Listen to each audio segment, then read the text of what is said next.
methods. And General Khumalo will talk to one of the concepts that is loosely called the ownership of a docket in the conventional method or conventional investigation method versus how the concept of a docket and the absence of ownership in the PKTT model. Perhaps if you could just briefly deal with that.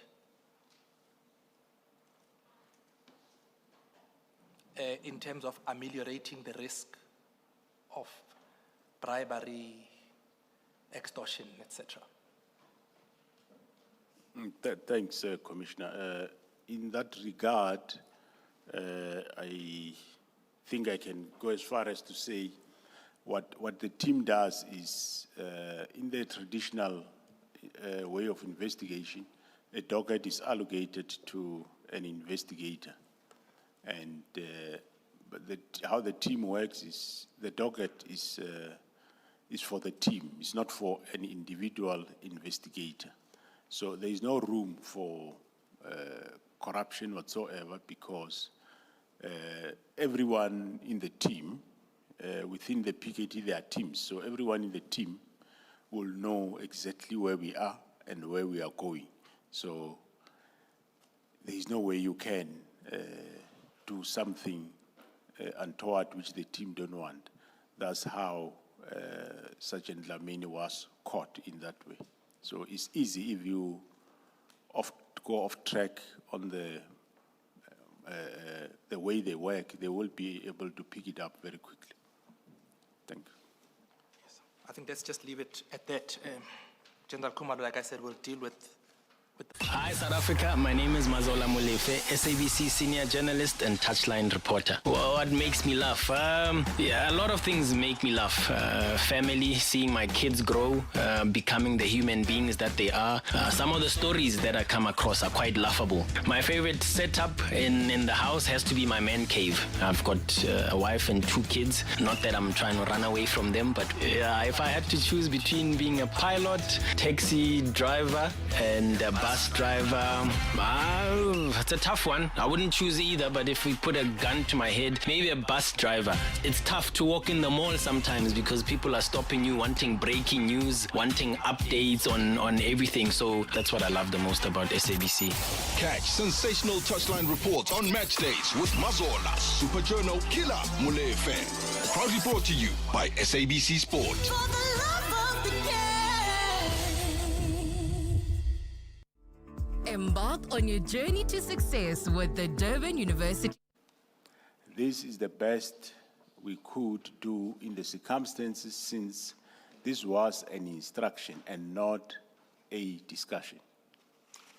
Yes, and then the paragraph that follows and its subparagraphs, you've dealt with, because you read it directly from the report itself. You'll see up until 131.8.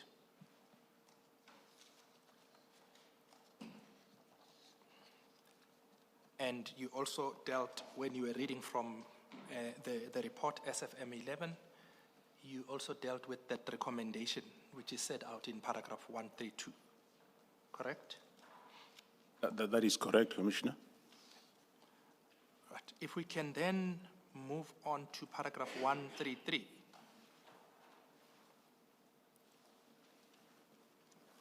If you can start from paragraph 133.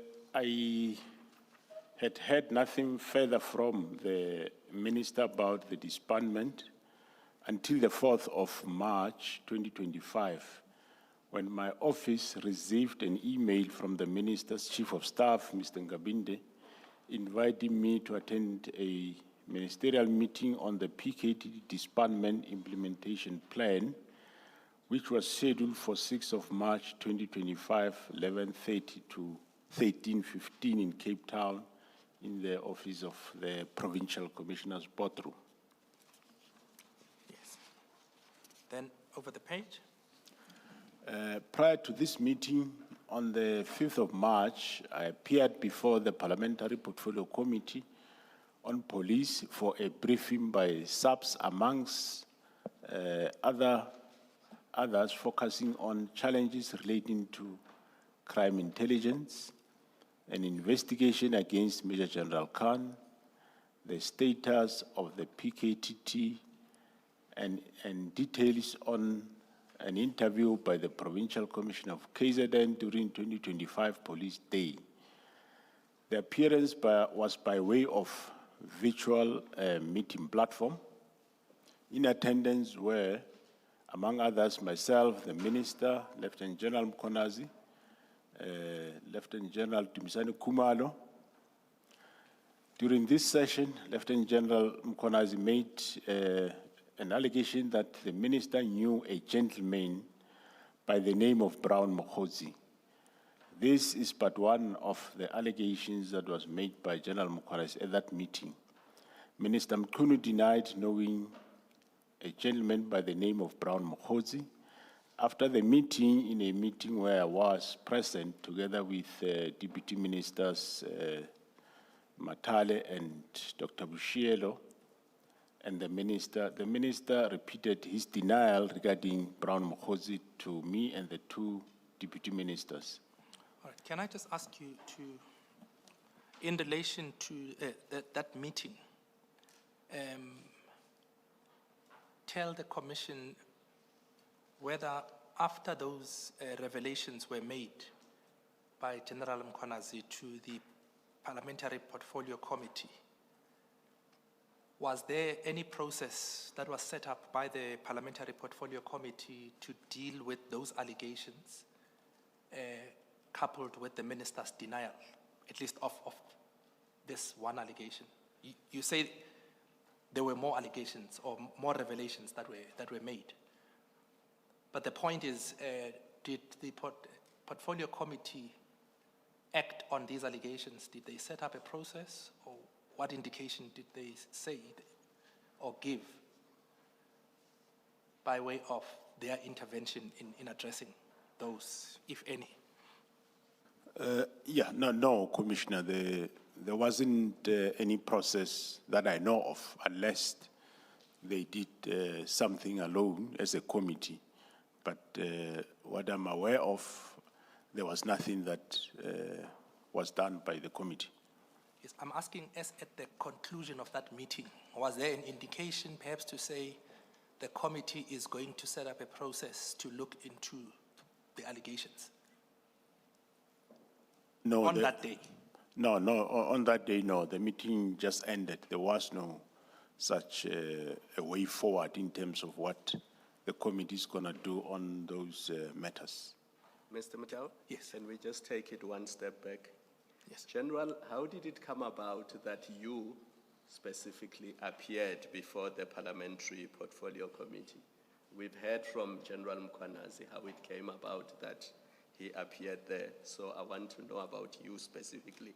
Were you invited by the committee to appear, or did you request the committee that time be given for you to make a presentation? I just want clarity on that. How did it come about that on the day, 5 March 2025, you appeared before the Parliamentary Portfolio Committee on Police? There was an invite, Commissioner, for myself, the Minister, and to attend the meeting with those topics that I read earlier. Those topics were on the invite, but there were quite a number of others, but we were invited to that meeting, all of us, myself, Minister, and General Mkonazi. And were you asked to address specifically the issue of the disbandment of the task team? Yes, we were asked specifically. If I may go back to, let me see. Yeah, on the invite, the committee, as on page, paragraph 134 of my statement, the committee want a briefing, among others, on the status of the PKTT and the work that they were doing. So we had to brief them on what PKTT is, where it come from, what is it doing, and also the fact that for us, we are of the view that the team is doing a good work. So yes, they called us. Among the topics was to brief them on the PKTT status. And did you address them on the minister's letter dated 31 December 2024? Yes, the letter was one of the matters that we addressed in that meeting, and they engaged us, and yeah, they seems to have been happy with the status that was prevailing that time. There wasn't one of them, as far as I remember, that suggested that the team should continue or is doing a good work.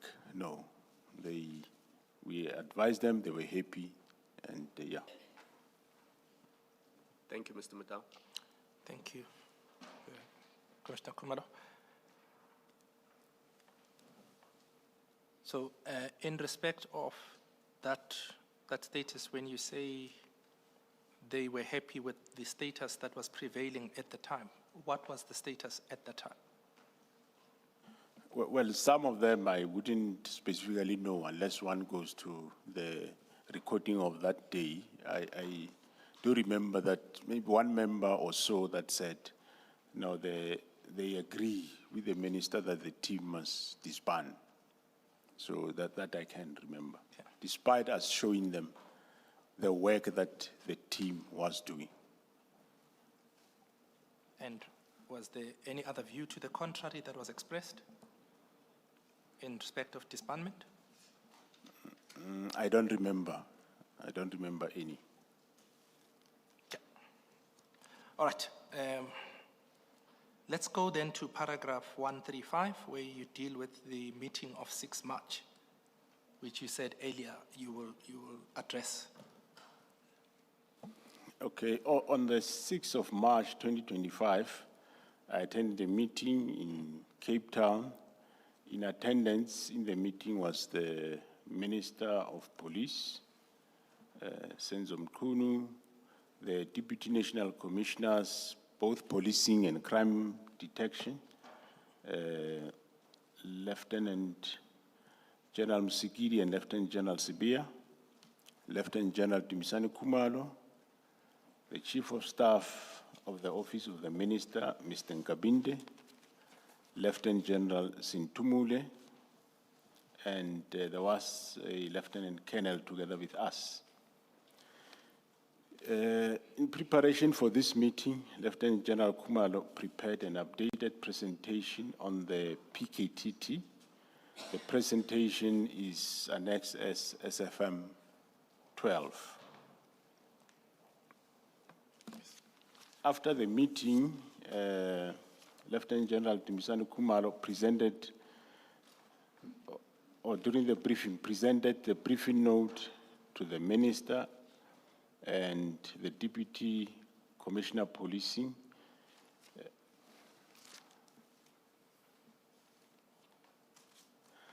After Lieutenant General Kumalo presented the briefing note to the Minister, the Deputy Commissioner Policing and I, in other words, he was presenting. So after the presentation, myself and the Deputy of Policing were in favor that the plan by the Deputy National Commissioner for Crime Detection and the Chief of Staff.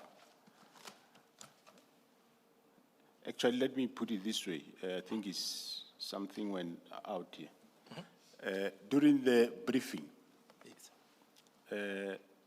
myself and the Deputy Commissioner for Policing were in favor that, well, if you end up now, if you agree to the winding down, the dockets of the task team can go to the Provincial Commissioner KZN.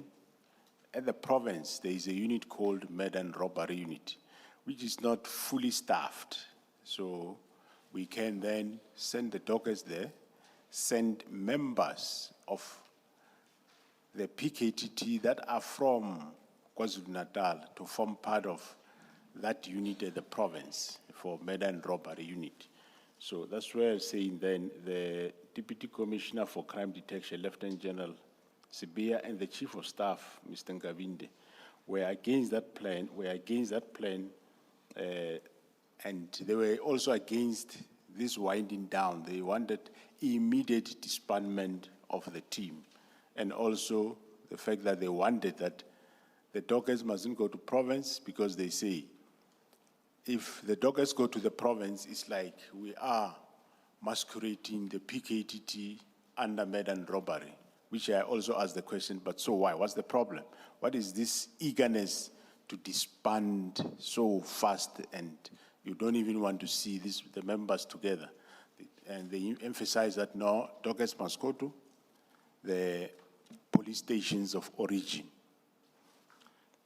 Yesterday, you dealt with part of the contents of Annexure SAfm 12. Just to remind the commissioners, you dealt with 411 to 413. Remember when you asked the question of the 333 dockets, to say where does that come from eventually? And you took the commission through the 333 and how you eventually get to 612. That's correct, Commissioner.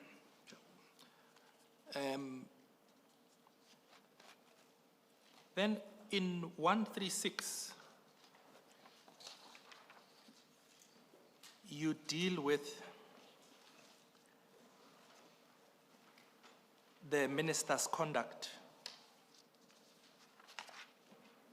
If I can ask you to proceed from there. Yeah, the minister's conduct in this meeting and in the general regarding the disbandment was very concerning to me. At this meeting of the 6th of December, the 6th of March, 2025 in Cape Town, when the meeting started, I asked the minister, can you provide this forum or these officers that are here, what is the reason for disbanding this political killings task team? Because we see we are planning disbandment, we must table a plan. You want immediate disbandment, I suggest the winding down, there's no agreement, but what are the reasons for this disbandment?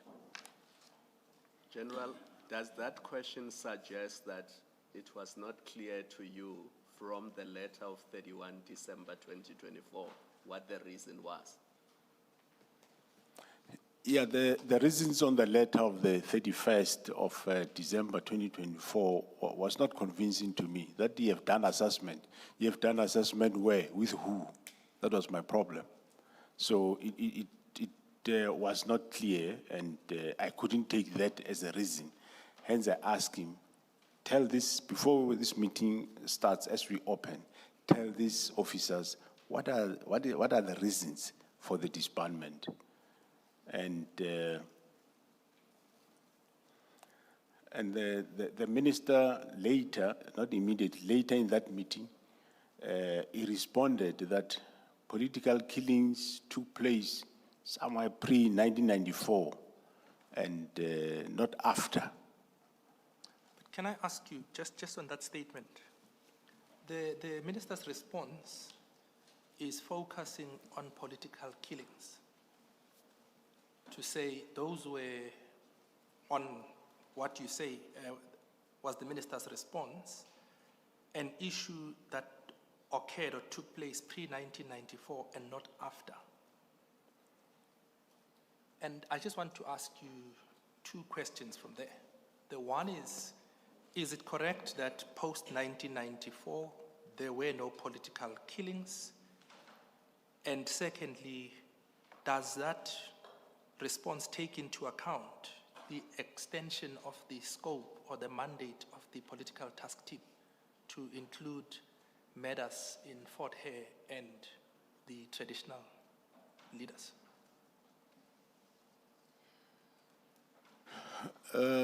Yeah, if I understand your question correctly. Okay, let me take it one question at a time. Yes, Yes. I wasn't sure I follow the question. All right, let's see it. Let me take it one question at a time. Part of what is,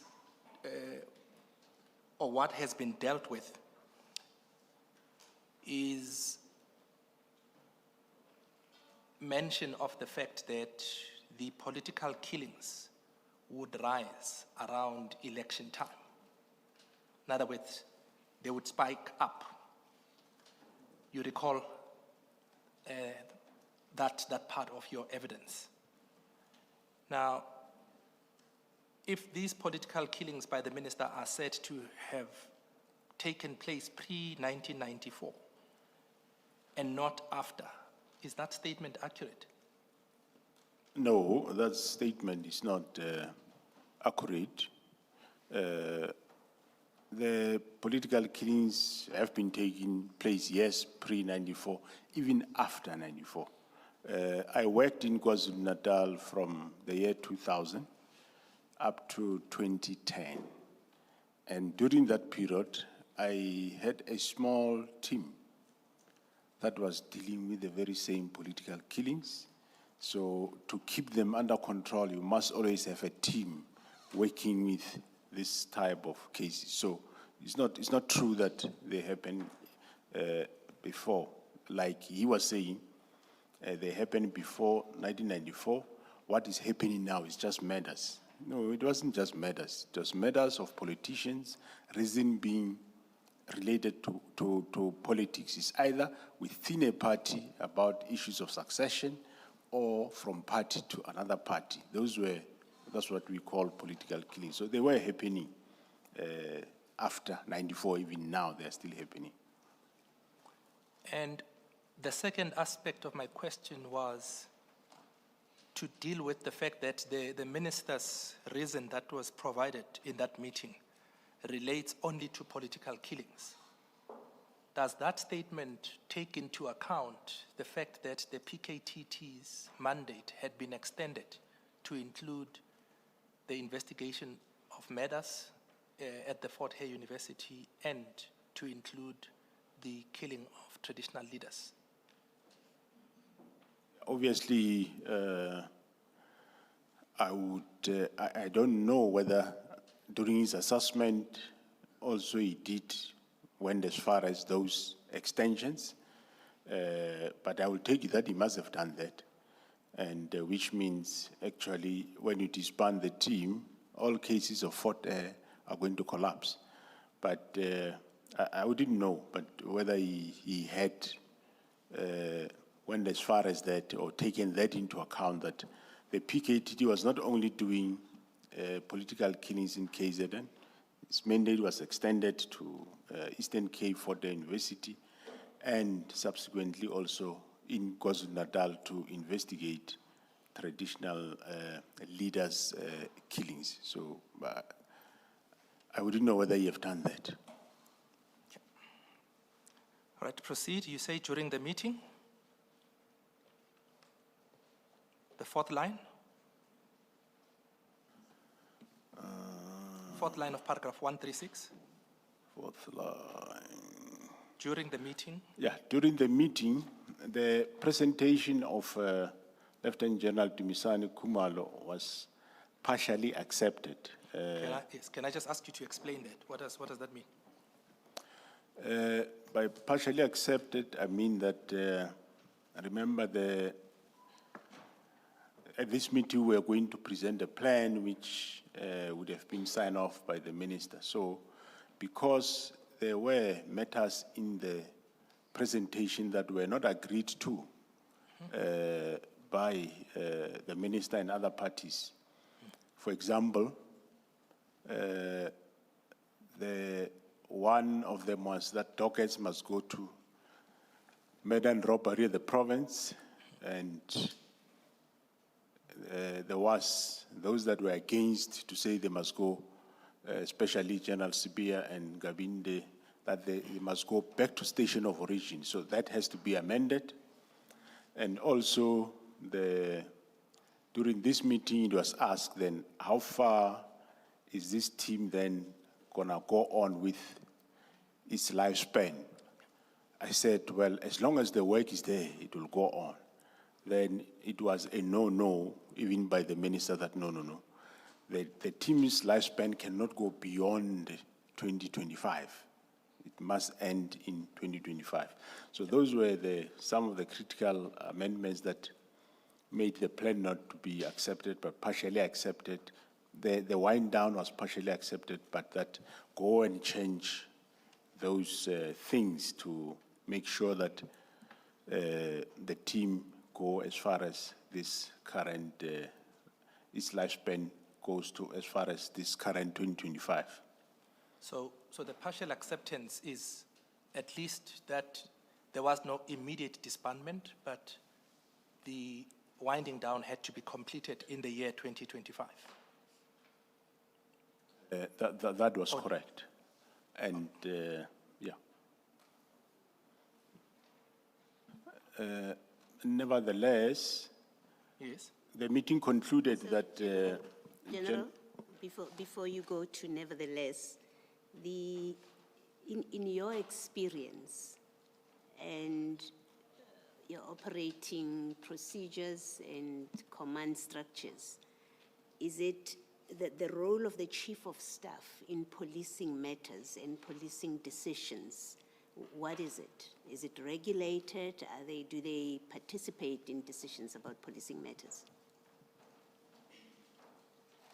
well, as far as I know, I don't think it's regulated anywhere. You'll find those that don't participate. You'll find that those that participate very less. You'll find those that participate full-time, as if they are extension of the minister. Is your answer that, well, maybe let me ask the question rather. Was it usual for Mr. Nkabinde, the chief of staff, to be participating in this kind of decision and taking a position, as you say he did, that the dockets should go to the stations? Was it usual for that to happen?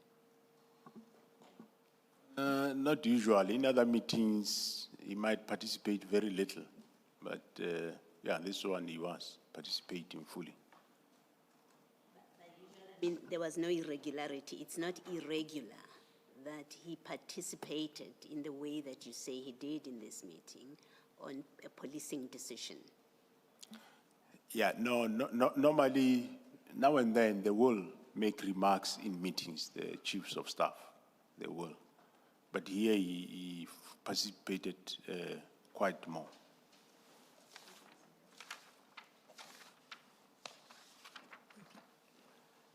Thank you, Commissioner Mado. Maybe let's just use an example. On page 407, remember part of what you were concerned about and you told the commission was you wanted to avoid unnecessary civil claims. You don't necessarily have to go there. And if a decision had to be taken based on the input or the view that was expressed by the chief of staff and such view prevailed, could a chief of staff be held liable by members of the public? In other words, do they have any means of accountability in the institution of the South African Police Service? No, he won't be. Right, I think maybe we can leave it at that. We'll deal with that later. Mr. Mutau, before you leave the two meetings, the meeting of the 5th and the 6th of March 2025, Yes. I just want to find out from the General, did the minister present any document to counter what was contained in the documents that you presented, showing the successes or lack thereof of the task team. Did the minister present any document that countered what you were saying about the task team and its successes? No, no, Commissioner, he never produced or presented anything that will counter. And even what informed him to come to the decision, he wouldn't give that. Because as I understand, you had asked a specific question. What is the real reason for your wish to disband the task team? And you say the only answer that you had was that the political killings ended before 1994, so there was no need for the task team. Yeah, that's exactly what he said, that after 94 it's just matters that are happening. There was no document that he produced or not any presentation whatsoever. And the chief of staff?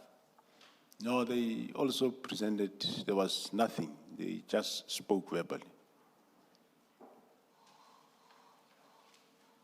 Thank you, Commissioner Khumalo. If you can then proceed to 137, following that meeting of 6 March. Yeah, following the meeting of 6 March, going to paragraph 137. Nevertheless, the meeting concluded that Lieutenant General Khumalo and Sintumule must revise and amend the plan in accordance with the decisions taken during the meeting. This must be prepared for sign-off by the minister. It was agreed that there would be a further meeting convened on 27 March 2025 to finalize the plan. Until then, no further action was taken, and because the plan had to be approved and signed, the following was highlighted in the presentation. Paragraph 1371, the need for avoidance of adverse and unnecessary challenges that could be faced if the PKT is disbanded was of paramount importance. In this regard, the proposal was that there be a phased-out approach to the disbandment along the lines set out in the preliminary report of the 22nd of January. Insofar as the 114 dockets that were already on the court roll or before court, the recommendation was that they remain with the current investigating officers, the PKTT, both in KZN and the Eastern Cape ones, until finalization of the process, and thereafter there will be gradual withdrawal of the remaining PKTT members until all cases are finalized. The proposal recommended that the remaining members of PKTT would have the following responsibilities. Paragraph 1381, 23 detectives would be responsible for cases on the court roll at the time. 33 combat members will be responsible for protection of both the detectives and the 15 prosecutors, as due to the high-risk nature and the threat level of these investigations. 5 commanders to monitor the cases in court and provide command and control. 2 analysts, that is digital forensic, LCRC, and call data, to finalize analysis and section 212 statements for cases on the court roll. 2 administration personnel to be responsible for financial admin and fleet-related administration. 2 guards to safeguard operational centers, and when each case was finalized, dedicated detective and combat members would then withdraw and return to their respective station. And then the action plan you set out in paragraph 139.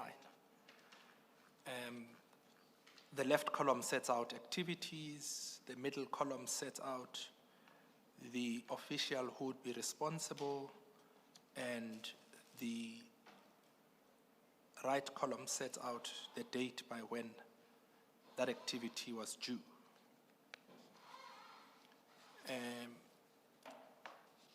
Then in paragraph 140, you deal with the meeting of 27 March. If I can ask you to take the commission through that.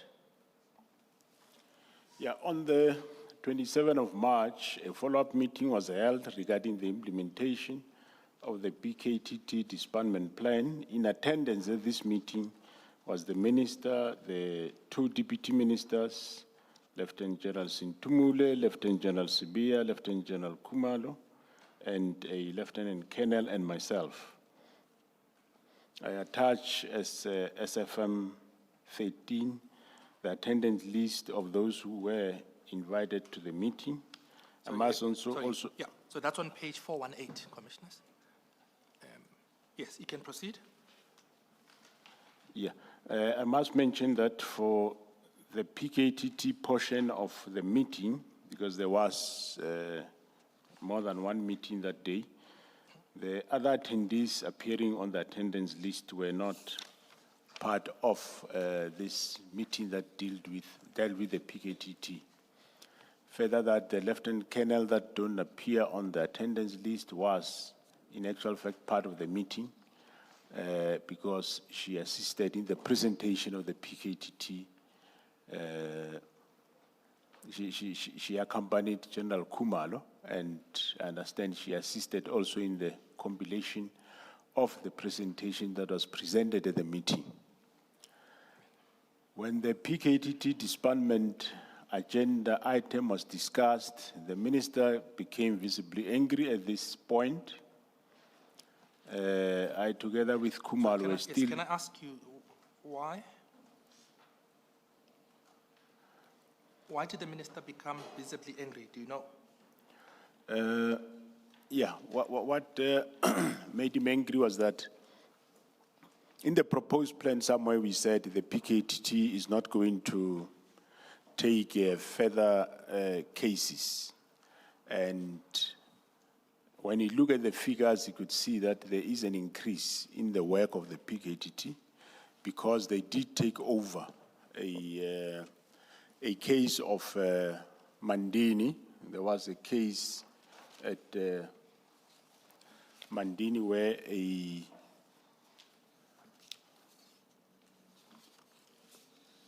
there was a case of case 30 of 2025 murder, which happened on the 4th of February. The deceased is... Sorry, 4 February 2020? 4 February 2025. The disease is Senza Kwenzege Pendukani Mabida. Is an ANC councillor of Ward 18. So these dockets increased the work of the PKTT, so the minister could pick it up. And he got angry that instead of the work going down, the work was going up. And it was explained that it's because of this very same case docket, which the district commissioner the local POP members arrested 2 people for possession of a firearm. And the district commissioner suspected that maybe these people might be linked to the killing of the councillor. And he phoned the PKTT to come and take over the investigation. And after they done that, they were able to link both ballistically the firearm as well as the suspect to the murder of this councillor. So, well, the minister was angry for that. It was quite strange. Okay, what was strange about it, before I ask you the question? Okay, no, it's quite strange to... It was first in my career to see a minister angry that police have done a good job, because here, police have arrested somebody that is linked to the killing of a councillor. And he was angry, and that they took over this docket. They didn't make the arrest. Yes, we agree with him. They did not make the initial arrest of the people for possession of firearm. That was done by the local POP. But the PKTT was able to do further investigation, and they linked the suspect to the murder of this councillor. So that made him angry, and it made the meeting end up abruptly, and he said he will only talk to me and not talk to Kumal and the rest. And yes, that what surprised me was exactly that how would you be angry when police did what they're supposed to do? So that I couldn't ask anybody as to why, but that remained boggling my mind forever. So if I follow what you are saying is, in the report of 22 January 2025, you referred to page 407 of Masemola 2, Roman figure 2. You said no new dockets will be taken by or allocated to the task team. But on the 4th of February 2025, after you had said in the presentation no new dockets are going to be taken, new dockets continued to be taken by the task team. Yes, new dockets, yes, the kept on. Remember also that I have never, since I got this letter of the minister of the 31st of December 2024, I've never communicated any directive to either Kumalo or the Provincial Commissioner of KwaZulu-Natal to disband the team. On my side, I was managing this, yes, doing these plans and saying, well, until this disbandment plan is signed, so there is no communication I'm going to give to KwaZulu-Natal to stop the work. So hence the district commissioner then phoned the team, and that they then they went and took that docket. So there were nothing wrong with them, because I never sent them any letter to disband the team.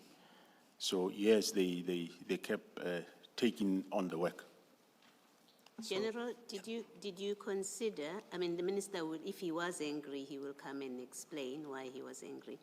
Did you consider perhaps that he may have gotten angry or been angry because he considered that the increase in dockets indicates a defiance of his instruction? Is that a possibility that you would consider? Yeah, well, I did consider that. That's how he considered, yes. And he said further he will engage with me, so I was waiting for him to engage. I did think it in that line. But the fact of the matter is, well, whether I disband the team or don't disband the team, here you have police that have linked suspect with the killing of a councillor.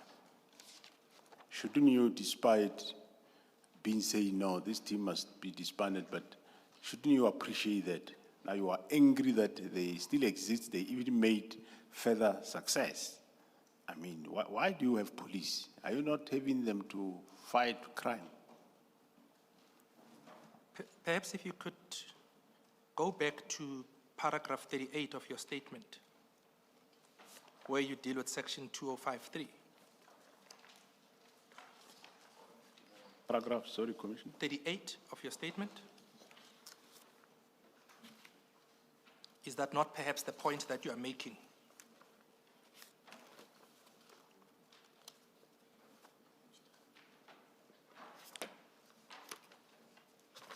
Yeah, page 10.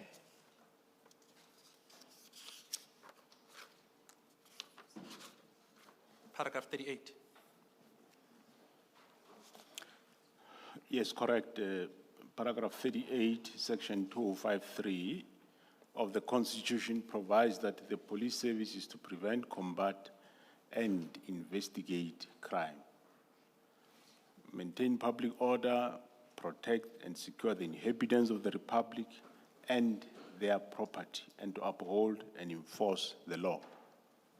So is that the point that you're making, that in light of the mandate of the police and the success that had been made, you are then confused by the minister's reaction when the police were performing the task that's assigned to them constitutionally? That is correct, Commissioner. So yes, so well, they did exactly what is required of them by the Constitution, and it's expected that any action that the minister takes and myself should support, or whatever the minister does must support this section 2053 and not the other way around. Then you conclude in that paragraph 141, to go back there to page 46.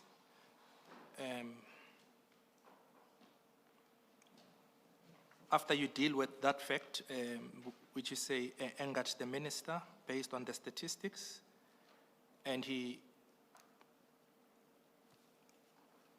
say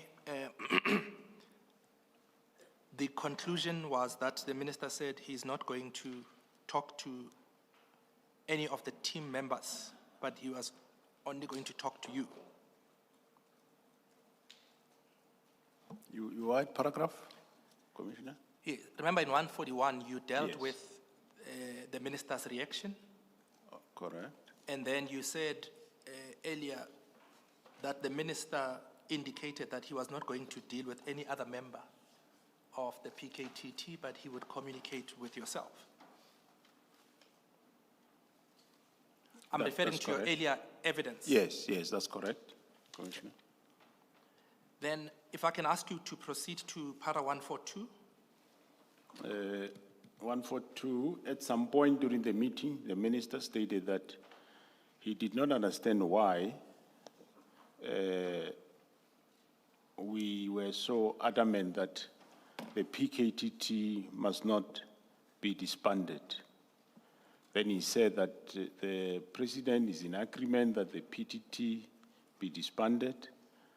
I was quite taken aback by his revelation, since it was the president who, knowing about the effectiveness of the PKTT, had requested the PKTT to deploy to assist with the Forte cases, murder and investigations. Moreover, the president, in our last briefing on the PKTT, was satisfied with the performance. Of course, it's him saying it, so I wouldn't know whether what he's saying is true or not.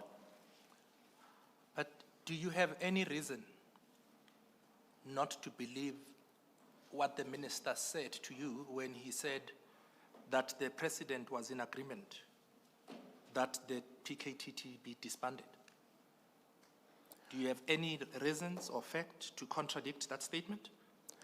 Yeah, I do have reasons, because when I briefed the president on the 1st of February, he was quite surprised. Sorry, that which year? When you briefed the president on the 1st of February of which year? 1st of February 2025. Yes. He was quite taken aback when I briefed him that this team is being disbanded, and with no reasons given. And he was quite taken aback, and he said he will speak to the minister.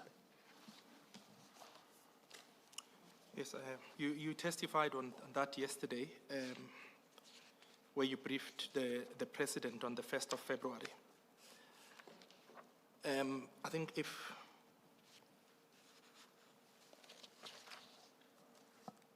we can just take it from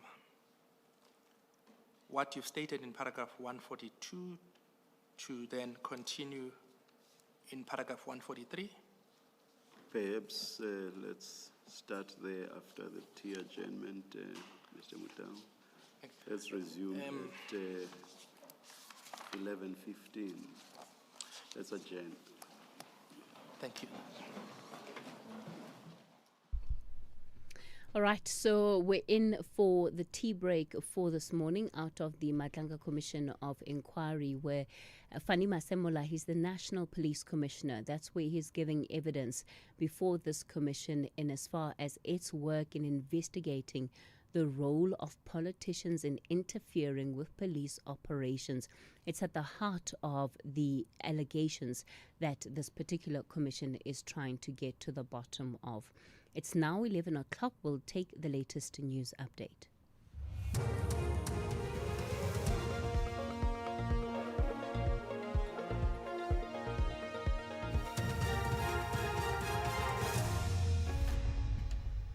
Thank you, Kathy. On the top stories, man charged with Magaqa's murder denied bail, and KZN political killings task team to continue its work. For SAfm News, I am Ondelambana, and a very good morning. We start with the breaking news. The man charged with the murder of a former ANC Youth League Secretary General Sindiso Magaqaga has been denied bail. Zwelipanzi Skosana appeared in the Umzimkhulu Magistrates Court in KwaZulu-Natal a short while ago. We'll have details in our next bulletin. National Police Commissioner Fani Masemola says the KwaZulu-Natal Political Killings Task Team will continue its work despite the embattled Police Minister Senzo Mchunu writing a letter in which he issued a directive for its disbandment. Masemola is testifying before the Madlanga Commission of Inquiry in Pretoria for a second consecutive day. Meanwhile, the former KwaZulu-Natal Hawks boss Johan Boysen says that apparently conflicts in the SAPS leadership are hampering efforts to combat crime. He was commenting on the testimonies of Provincial Police Commissioner Nhlanhla Mkhwanazi and Masemola.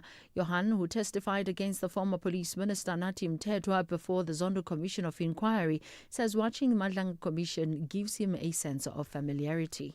Unfortunately, in my view, nothing has changed since 2011.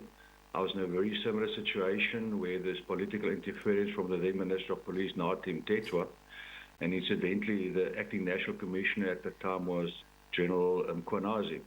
At the time, consequent to a newspaper article, an entire unit was also closed down without a proper investigation being conducted, and dockets were taken away at the time, dockets relating to the Mdluli investigation.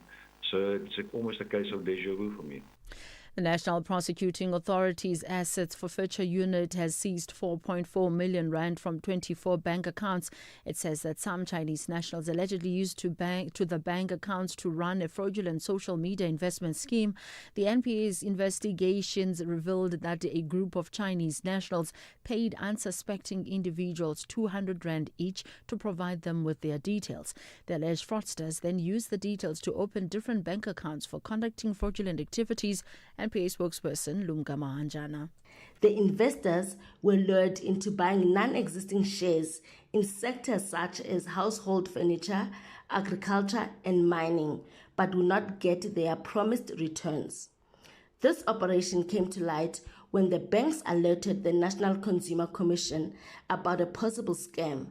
The National Consumer Commission referred the matter to the Asset Forfeiture Unit for financial investigations.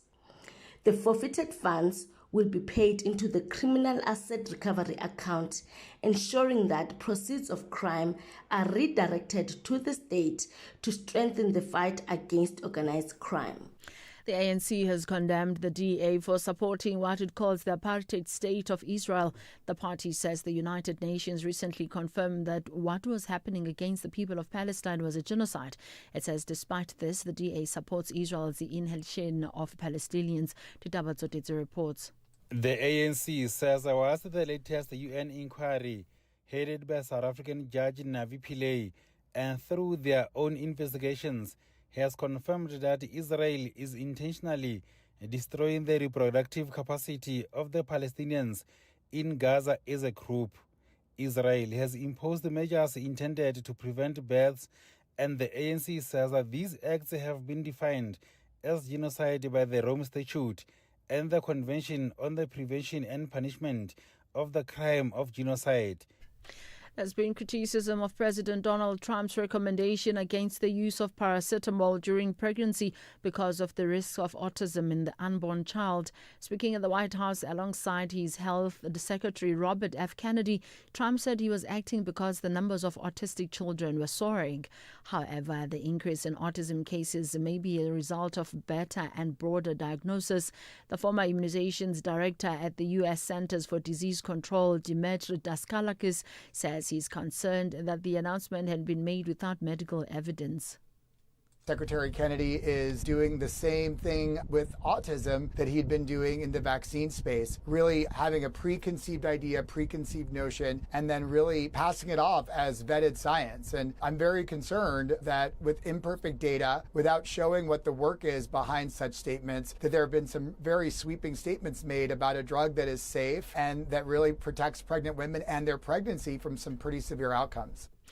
Recapping the top story, the man charged with the murder of former ANC Youth League Secretary General Cindy Somagaqa has been denied bail. I'm Ondilambana for SAfm News. Power, land, loyalty, blood. In the heart of Montana, the fight for the Dutton Ranch is far from over. Betrayals cut deep, enemies close in, and every choice could be their last. Yellowstone, Season 4, where family is everything and nothing is off limits. Every Tuesday, starting September 2nd at 7 p.m, only on S3. S3, open up. So you thought you were building a business? In this economy? Good luck. But day by day, somehow it grew. You became payroll, procurement, PR, and pressure valve. You kept going when the freezer didn't freeze, the bucket didn't budge, and the bank balance barely blinked. What's that saying again? What doesn't kill your business makes it stronger? Or at least it should be that. So you thought you were building a business. You weren't. It was building you. Because this isn't just what you do anymore. It's who you are. And you don't trust just anybody to protect it. Chat to your broker about Old Mutual Insure Business Insurance. Protect what built you. Old Mutual Insure Limited is a licensed FSP and non-life insurer. Mzansi, your dreams could take flight when you play Powerball and Powerball Plus for a massive 152 million rand in total estimated jackpots this Tuesday. That's right, play Powerball for an estimated 83 million rand and Powerball Plus for an estimated 69 million rand today. Buy your tickets now in store on nationallottery.co.za, the mobile app, cell phone banking, or simply dial *120*7529# for USSD. Panda Pusha Play. Players must be 18 years or older. Play responsibly. Ituba is the proud operator of the National Lottery.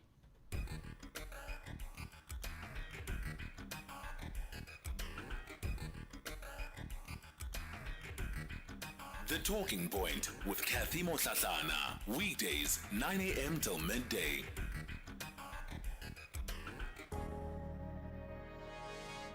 It's 8 after 10, after 11. I get it. It's because it's my second time being on air. That's why it feels like it's only the second hour of the show.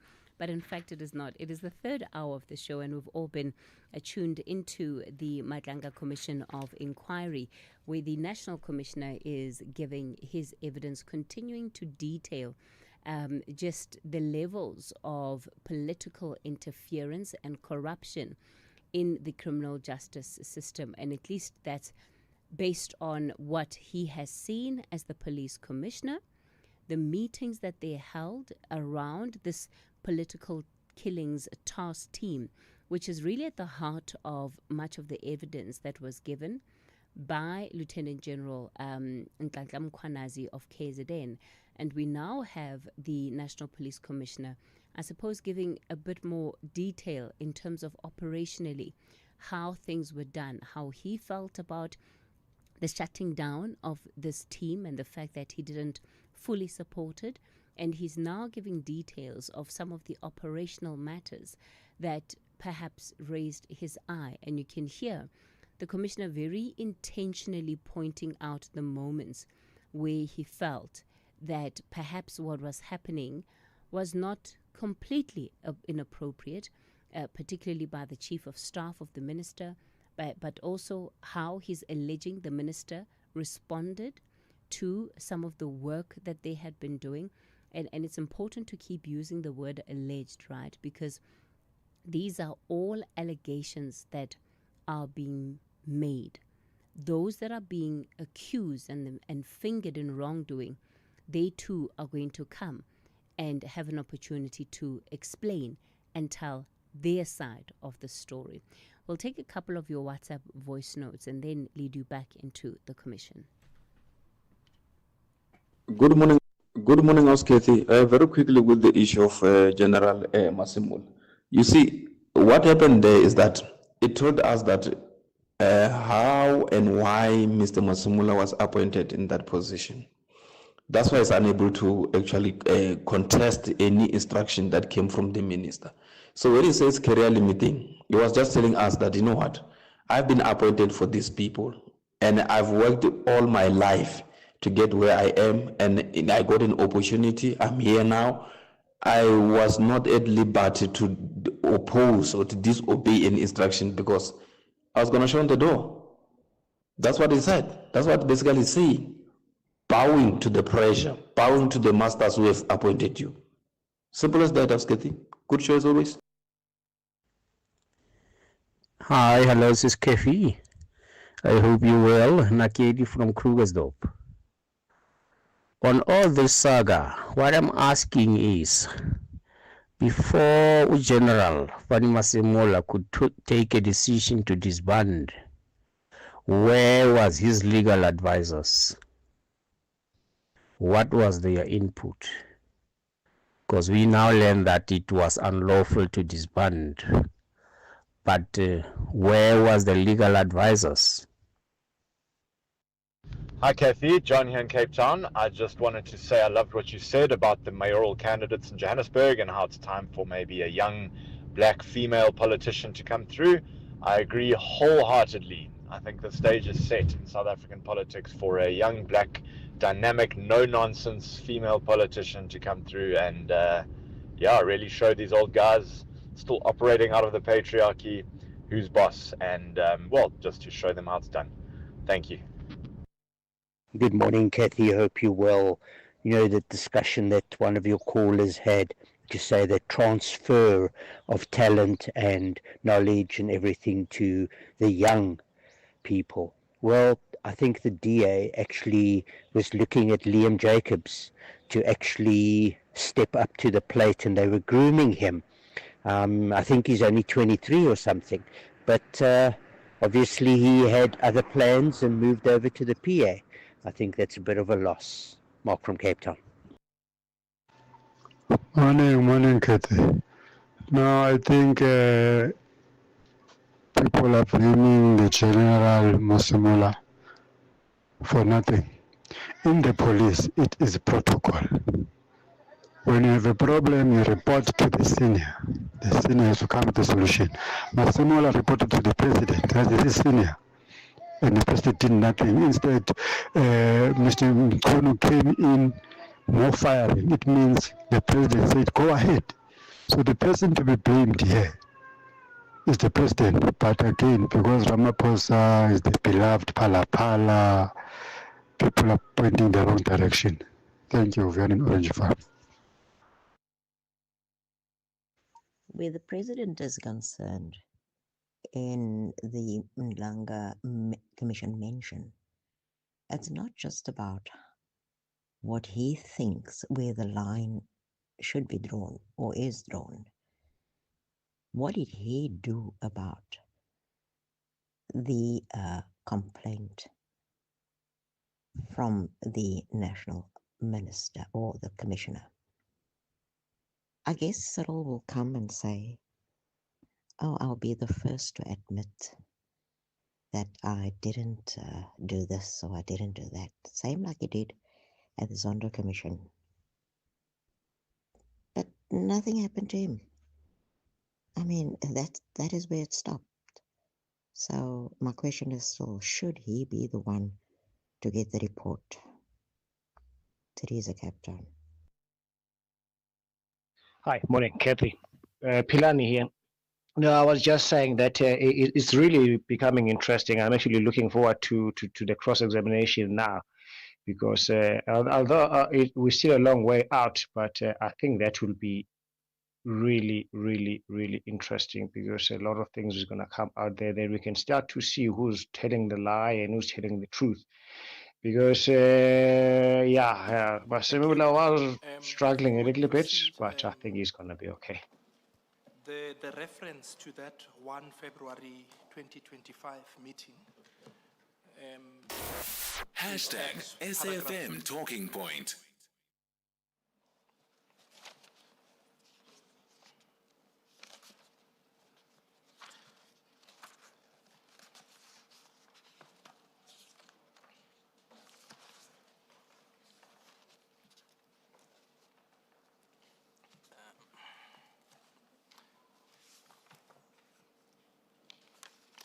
Then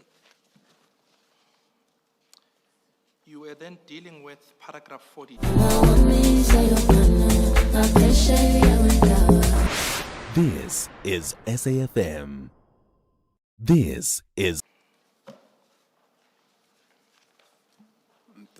Thanks, Commissioners. Paragraph 143, the Minister stated that at that meeting of the 27th of March 2025, that it took a political decision to establish the PKTT, therefore it will take a political decision to disband it. The Minister directed that there will be no further meetings regarding this matter, and any further engagement would be held with me only as the National Commissioner. However, the Minister and I had no further engagement regarding the PKTT thereafter.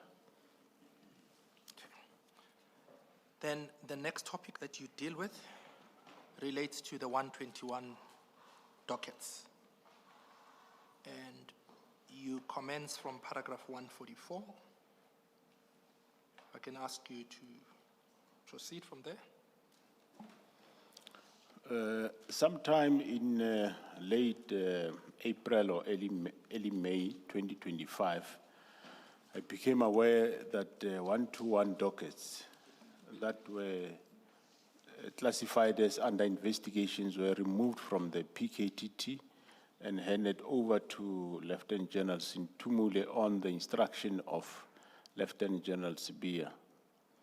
I attach a copy of the handing over letter as per SAfm 14. Yes, that's at 419 to 423 of Masemola 2, but you don't need to go there. Please proceed. Yeah, this came yet as another surprise to me, because after the abrupt ending of the 27th March 2025 meeting, the partially accepted plan of 6 March 2025 has still not been accepted, yet dockets have been taken away from PKTT. Can I just ask you to explain that? Why are you surprised by this? What point do you seek to make there in that last sentence? Yeah, what I seek to make is that you would recall that the plan was supposed to be finalized at the meeting of 6 March 2025 in Cape Town, and that didn't happen. And further, that it will be finalized at the meeting of 27th of March 2025. And that also did not happen as the meeting ended, not in a right mood. And so there was never that meeting where the minister said he will only engage me thereafter on the matter of the PKTT. That has not happened as yet. Nothing has happened. So meaning there is no finalized disbandment plan. So things still hangs. So in other words, then there shouldn't have been any dockets that are moving up and down. But moreover, remember, if you go back to the 6 March meeting, 6 March 2025, where in the proposed plan of that was presented by General Kumalo, was that dockets be, if not going to station of origin, they go to the province, to murder and robbery unit. You would recall that I said that point was crushed very, very harshly by both Nkabinde and Sibia, that no, we will be recreating this PKTT under the guise of murder and robbery. So the doggers must go back to the police station of origin. So then it comes as a surprise, because that was the line that the doggers should go. So then there shouldn't be doggers that come to Pretoria, because Pretoria was never discussed in either of this meeting as a destination of any doggers. Then, in the next paragraph at 145. Mr. Madam, before the next paragraph, General, when you become aware that dockets have been removed, what did you do about it? Mr. General Sibia is your report, so you are his superior. You know that there is no approved plan yet that authorizes this action. What did you do about it? At some point, I did talk to him that I hear rumors that doggers are here. Remember, the agreement was doggers go to province, which you disprove that they go to station of origin. So there can't be doggers that come to this head office. So make sure that you do likewise. There shouldn't be any doggers that is here. So you're saying you gave instruction, you gave him an instruction? Yeah, I did tell him that it can be that dockets are here. Okay. Can I ask a follow-up question, Mr. Matau? General, did Lieutenant General Sibia have authority to remove the dockets or to instruct that dockets be removed from the PKTT and be brought to Pretoria to Lieutenant General Sentumude? Did he have that authority? Look, he's a deputy for investigations. As and when there are, you can't just do it. There should be agreement. In this case, if for some reason, let's say it's ordinary dockets, he can engage a provincial commissioner to say, because of reason 1, 2, 3, this is what I think we do. And if they agree, then they will do it. And if they do not agree, then whoever party that is not satisfied can then come to me and say, there is this action that is about to take, and I don't like it. So he does have that authority, but that authority must be on, there must be agreement to that effect. He can't just do it. Agreement with who? With you or with the provincial commissioner? There should be agreement with the provincial commissioner, because the dockets belongs to a police station, and a police station reports to the provincial commissioner. So the provincial commissioner accounts for all dockets in his or her province. So he must know where they are and their movement at any given time. So nobody can then just come and take them away. But General, this is not the normal situation of where he exercises his authority in the normal course. We're dealing with a situation where you've been given an instruction by the minister to disband. You tell General Sibia, as I remember your evidence yesterday, you tell General Sibia that you will deal with this matter because he's come to you with a plan and you don't like what he's proposing, and you say, leave it to me, I'll deal with it. A plan is put to the minister is not happy with it, and you wait for the minister to engage with you further. So you're still at a point where nothing has been approved, you haven't authorized any action that relates to the disbandment. And then you've got your direct report who gives instructions contrary to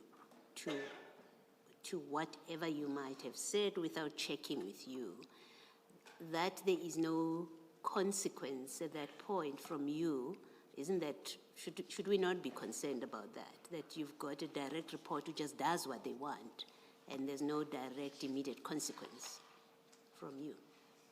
Yeah, I did take steps because I did tell him that not to do that, even though, of course, he will go around flighting that he's executing the minister's instruction. So, but I did intervene and I did tell him, leave, as I told him that I begin to leave the matter. Even in this case, I told him, in our discussions, there was never a point where we said dockers must come to Pretoria. So make sure no dockers comes to this headquarters. Thank you. General, we're still going to the issue of an internal investigation and how you dealt with General Sibia in relation to your instructions that were not obeyed.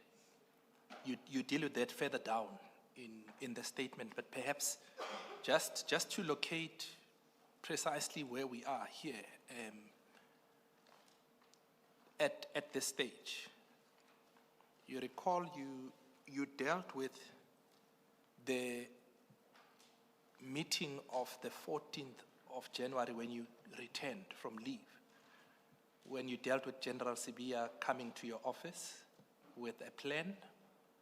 Then you said he returned also on the 15th, and you indicated that on the 16th of January you had a meeting with the minister where you told us part of the information that the minister discovered based on the presentation on the 16th. Then you indicated that on the 17th, General Sibia proceeded to issue a letter in his own name after you had refused to sign it, and you said he knew that you were the only person that was authorized to issue that letter. You remember? That's the evidence you gave yesterday. Yes, correct. I do remember, Commissioner.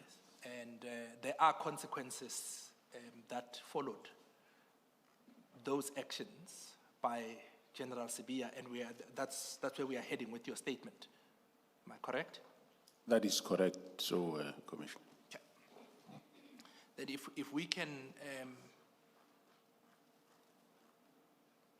then proceed to deal with, I think we were at paragraph 144, where you were dealing with, after you became aware that the dockets had been removed and handed over to Lieutenant General Sintumule, then you attach a copy of the handover letters as part of SAfm 14 of Masemola 2. If I can just ask you to turn to page 419 of Masemola 2.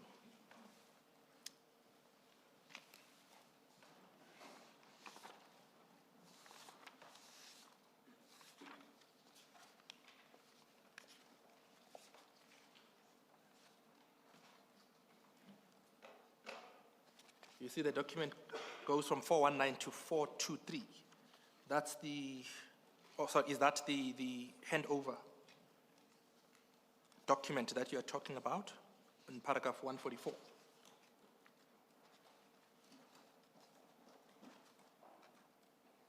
The signature pages are on 423.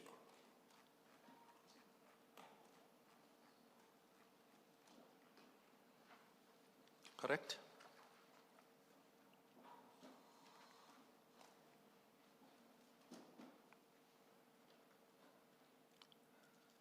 Signature is on 423.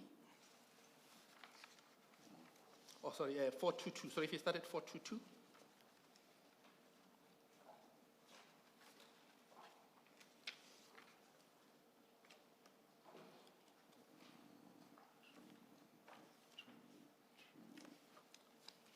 Yeah, correct.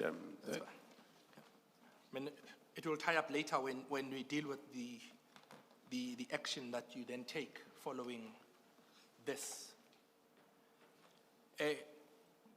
If we can then go back to 145.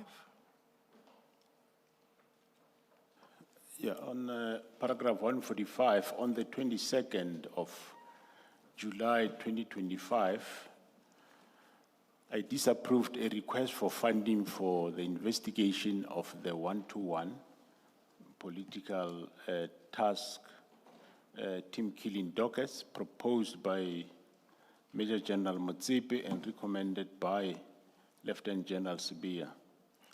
This was, in essence, a proposal for the 121 dockets to be investigated and finalized by the Serious and Violent Crime Investigation, Murder and Robbery Section of Head Office. The funding request is annexed document as SAfm 15. Can I just ask you to go to page 424? Advocate Mutau, sorry to interrupt you. I just want clarity on this issue. From March 2025 to July 2025, it's a period of 4 months. So are we to take that from 23 March 2025 to July 2025, the dockets were sitting in Pretoria and they were not being investigated? That is correct, Commissioner. So what were they doing in Pretoria for that 4-month period? There were some, well, when I heard around May, they were being handed over from KZN to Lieutenant General Kumalo, from Lieutenant General Kumalo to General Sintumule. And with each handing over, they were checking them, auditing them. That's what they were doing. Until then, on this 22nd of July, the request, of course, came earlier than 22nd of July to my office, but I only considered it that day, where there was a proposal now to establish another team from here, head office, to take these dockets back to KwaZulu-Natal with new money to go and investigate. That is then where I disapprove this funding to say we can't be sending another team where there is a team.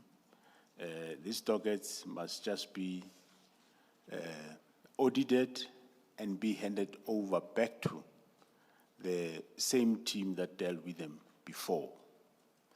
But of course, before that, you'll recall, Commissioner, that we didn't know then the motive of requiring these dockets to come to Pretoria.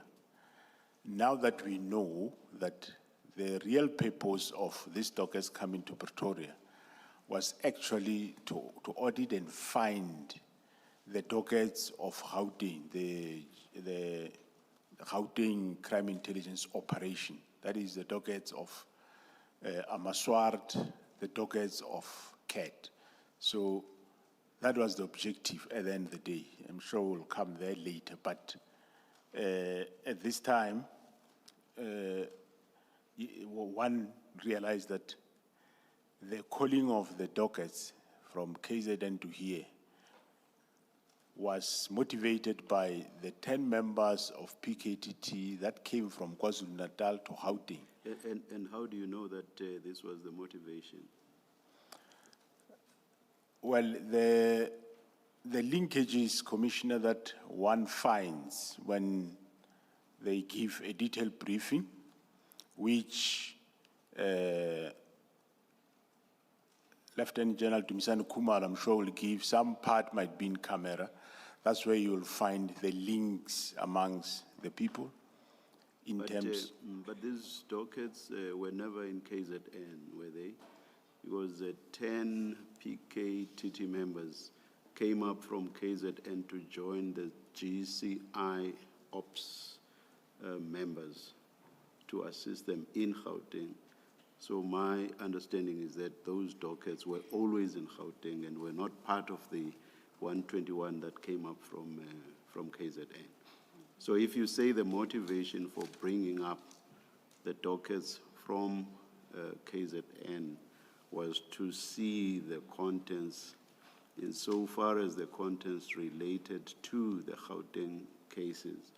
So it means the target was missed, the real target was missed. Correct me if I have it all wrong. Indeed, you are correct, Commissioner, but however, remember the people that were doing this were not aware that they just presumed that because they are members from PKTT KwaZulu-Natal that came to Gauteng, it means they are the one behind the Gauteng project. So if we disband them in KZN, then the investigation in Gauteng will then collapse. That is what later get to be discovered. Okay, thank you. I just wanted to clear it up in my mind. We don't need to belabor it. I assume that we'll hear more about it when Lieutenant General Kumalo testifies.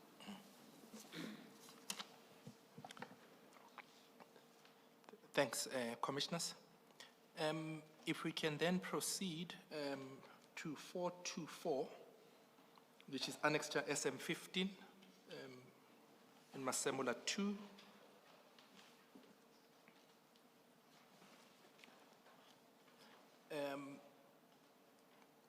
There are certain paragraphs that you deal with as being incorrect in this request for funding. And if I can just ask you perhaps to deal with the paragraphs. If you start at paragraph 1, deals with the purpose for the request, then I'll ask you when we deal with those paragraphs that you correct in your statement as being incorrect. So I'll cross-reference between that paragraph and what you say in your statement. So if you can just proceed. Yeah, the information note to the National Commissioner, the purpose thereof says that the information note is to request additional funding for investigation and closure of one-to-one political killing case dockets under serious and violent crime investigations, murder and robbery section. Yes, if you can proceed to the background.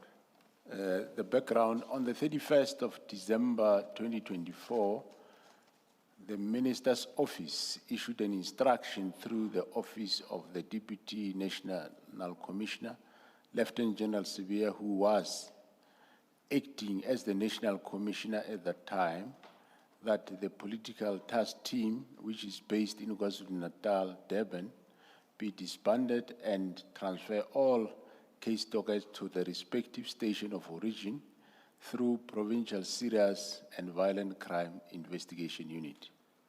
In your statement at para 147, you deal with this paragraph.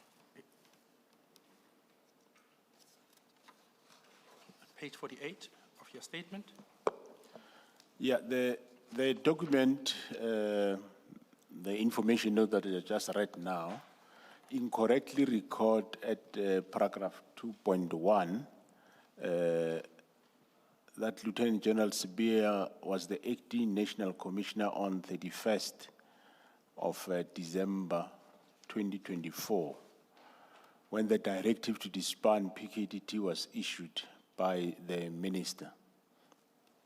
Lieutenant General Msikidi was that time. The correct fact is that Lieutenant General Msikidi was the acting National Commissioner while I was on leave from that 31st December 2024 up to 13 January 2025. Then, if I can ask you to skip. Sorry, Mr. Mittal, before you move on. Yes. General, in that paragraph 2.1, at least as far as I think I've understood the evidence so far, it doesn't seem that's the only incorrect thing that is contained in that paragraph. The paragraph says the minister issued an instruction through the office of General Sibia. Surely that's not correct? On the 31st of December, it is issued to you. The instruction is issued to you, not to Sibia. That is correct, Commissioner. That's the first part. The second part is, it says General Sibia, who was the acting national commissioner at the time, and you've pointed out that is not correct. And the third part to it is, it says that the direction from the minister to Sibia, according to this paragraph, General Sibia, according to this paragraph. It's that the political task team, which is based in KZN, be disbanded, and this is the important part I want you to comment on, transfer all case dockets to respective stations of origin through provincial serious and violent crime investigation. That's not the instruction of the minister, that last part. Yes, that's true. That paragraph or line is incorrect, yes. Who is the author of this note? Is Major General Motsepe, I think, let me just check. Motsepe is scratched out at 427. I can't quite read it. I think it's Kopedi Tata or something. Oh yeah, I see here is Brigadier Kopedi Tata on behalf of Motsepe. Now, when you signed this memorandum, as you do in that page, where you do not approve the request for funding, did you inquire where he got this information from?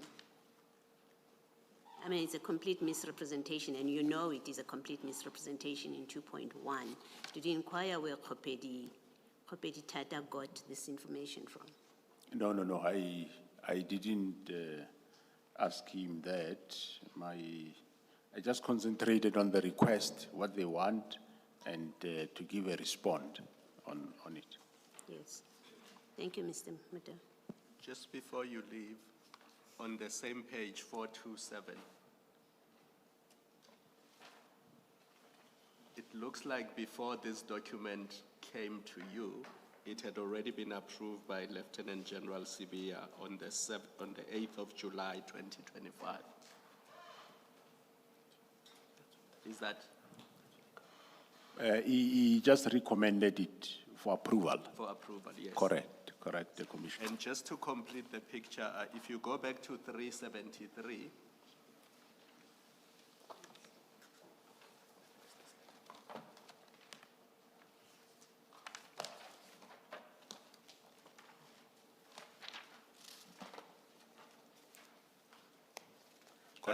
that's the email to which the 31 December 2024 letter was attached.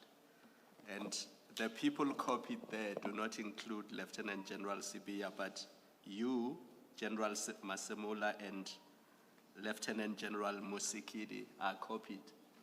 Correct, Commissioner.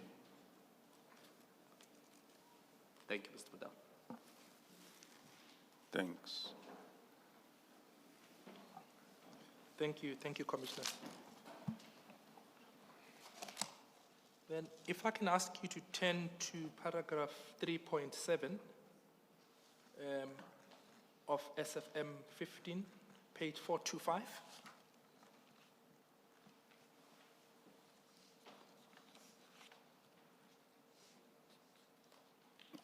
Correct, Commissioner.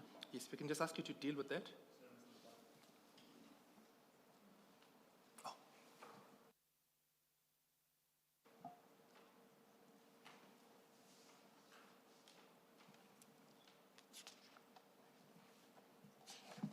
You may proceed, Mr. Mutau. Thank you, Commissioner. We're just trying to figure out how a certain name features on all of this, yeah.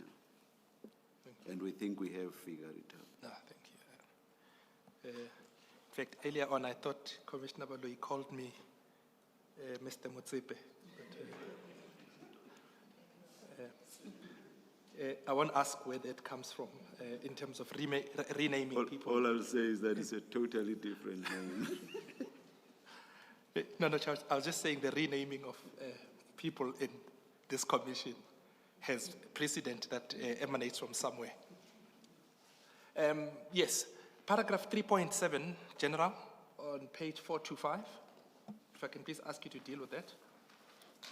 Yeah, 3.7 on 425 states that the divisional commissioner informed the national commissioner on the sentiments of the provincial commissioner of KwaZulu-Natal, who directed that the DNC crime detection must be informed who will dispose of the dockets at his discretion.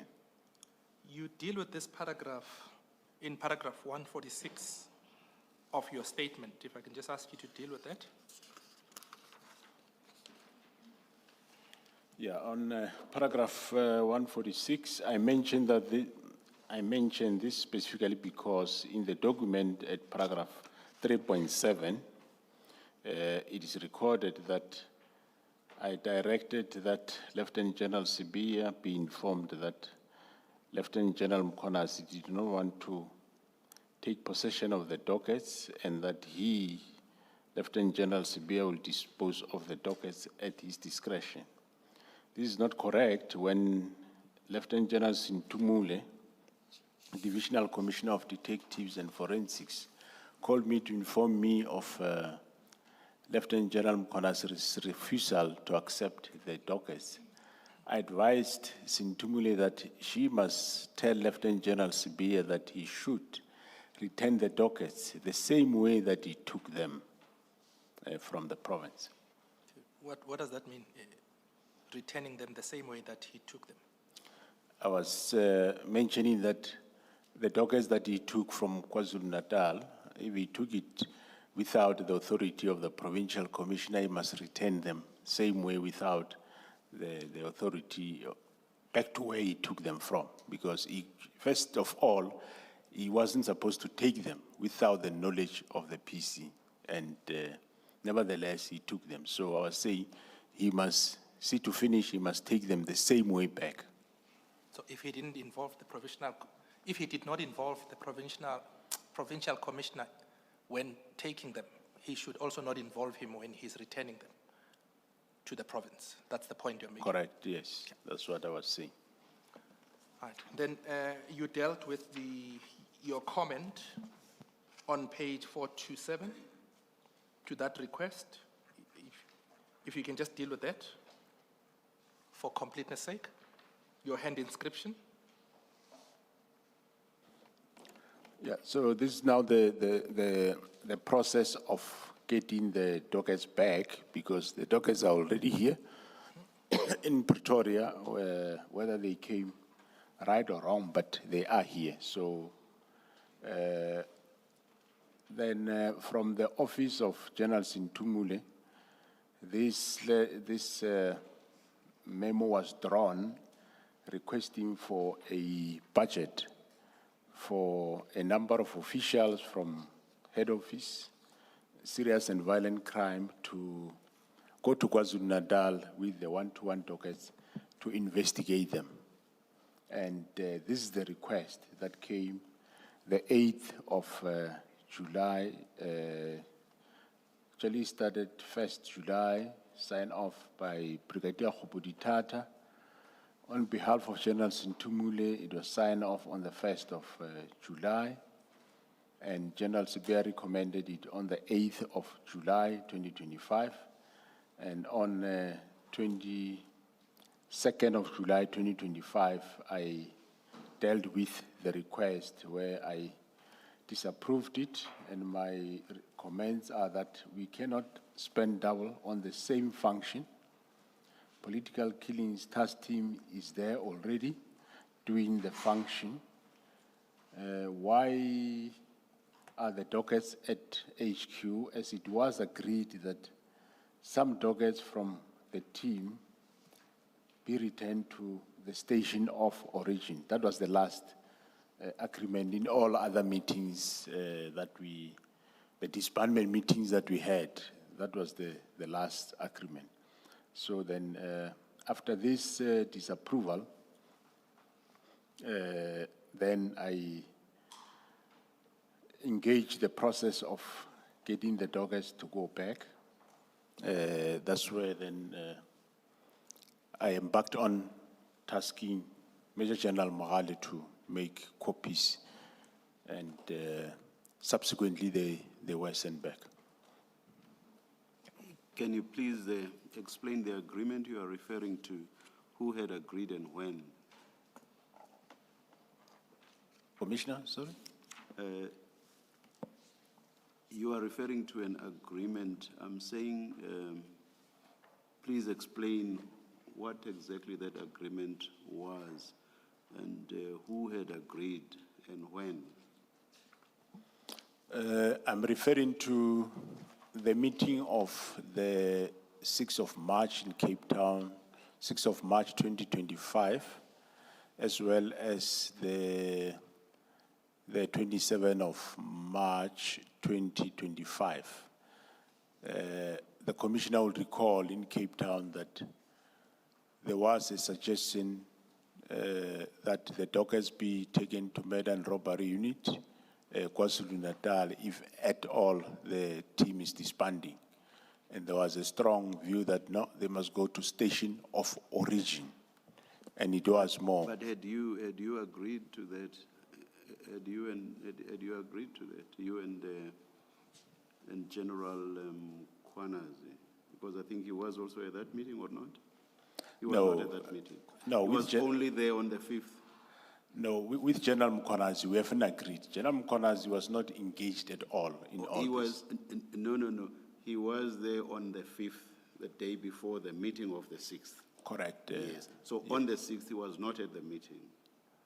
No, on the 6th, he was not at the meeting. All right. He wasn't. Now, my understanding is that at that meeting, you were pushing for something different altogether. To the dockets being taken to the stations of origin. That's not what you were pushing for, not so? Oh, that's not what I was pushing for. As an alternative, you were pushing for the dockets being taken to murder and robbery. Correct. As an alternative. Correct, Yes. Commissioner. Now, what I'm trying to understand is the agreement that you are referring to because I have not heard you say that once the return, or rather, once a suggestion was made that the dockers be returned to the stations of origin, you never said, yes, we agree. Did you? No, we didn't agree. Yes. But, and then there was to be a follow-up meeting which took place on the 27th of March. That's where you say the minister was all of a sudden very angry, and basically no meaningful discussion took place on the 27th. Not so? That is correct, Commissioner. Yes. Now I'm trying to understand what agreement you are referring to then, because you say, you've just said now, on the 6th, you never agreed to the dockers being taken to the stations of origin. So that's why I'm asking you what agreement you are referring to then. Yeah, Commissioner, I'm referring to the same meeting of the 6th of March 2025. The minister ruled that, yes, he sided with General Sibia and the Chief of Staff that dockers must not go to province, must go to the station of origin.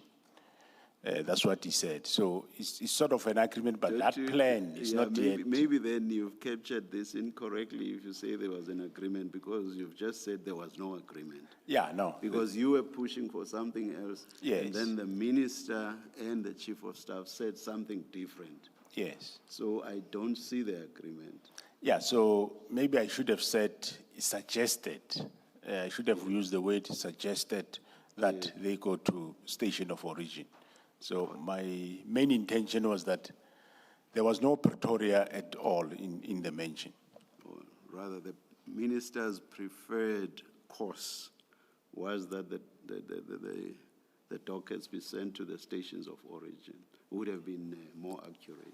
Yeah, that would have been the correct. Yes. That, of course, is if your narrative is correct. We don't know what the minister will say. Yeah. All right. Yes. Thank you, Mr. Mutalo. Thank you, Chair. So you then proceed from paragraph 148 on page 48 of your statement, paragraph 148. 148, on the 28th of July 2025, I received a request from Lieutenant General Mkonasi for a further extension of the PKTT's term and the approval of a budget until February 2026. The financial approval is attached as SAfm 16. Yes, and that is at page 433 of Masemola 2.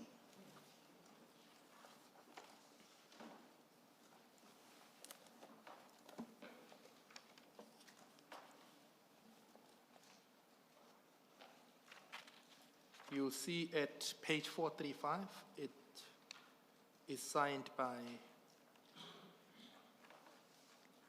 General Mkwanazi, Lieutenant General Mkwanazi, at the bottom of 435. That is correct. And then the other signatures appear over the page.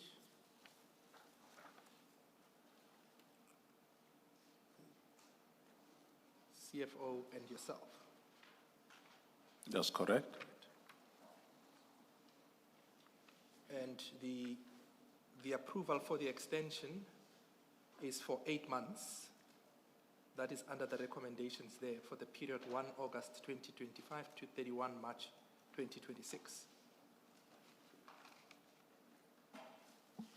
That is correct. So on the face of this, are you disbanding the task team? Or is the task team and its functions continuing?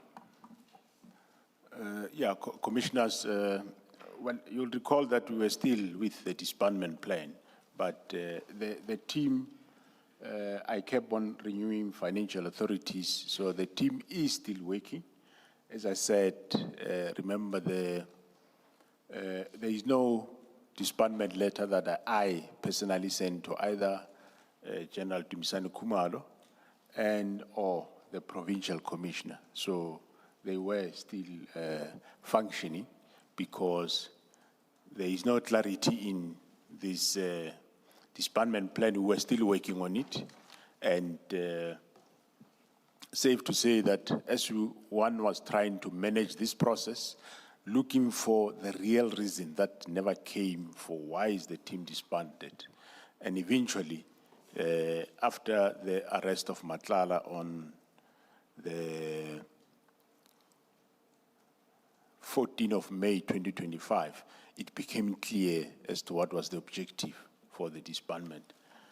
But the team was never, it is still working, and in any way, currently we are going to beef it up, and Gauteng also, we are in the process of establishing a PKTT for the province.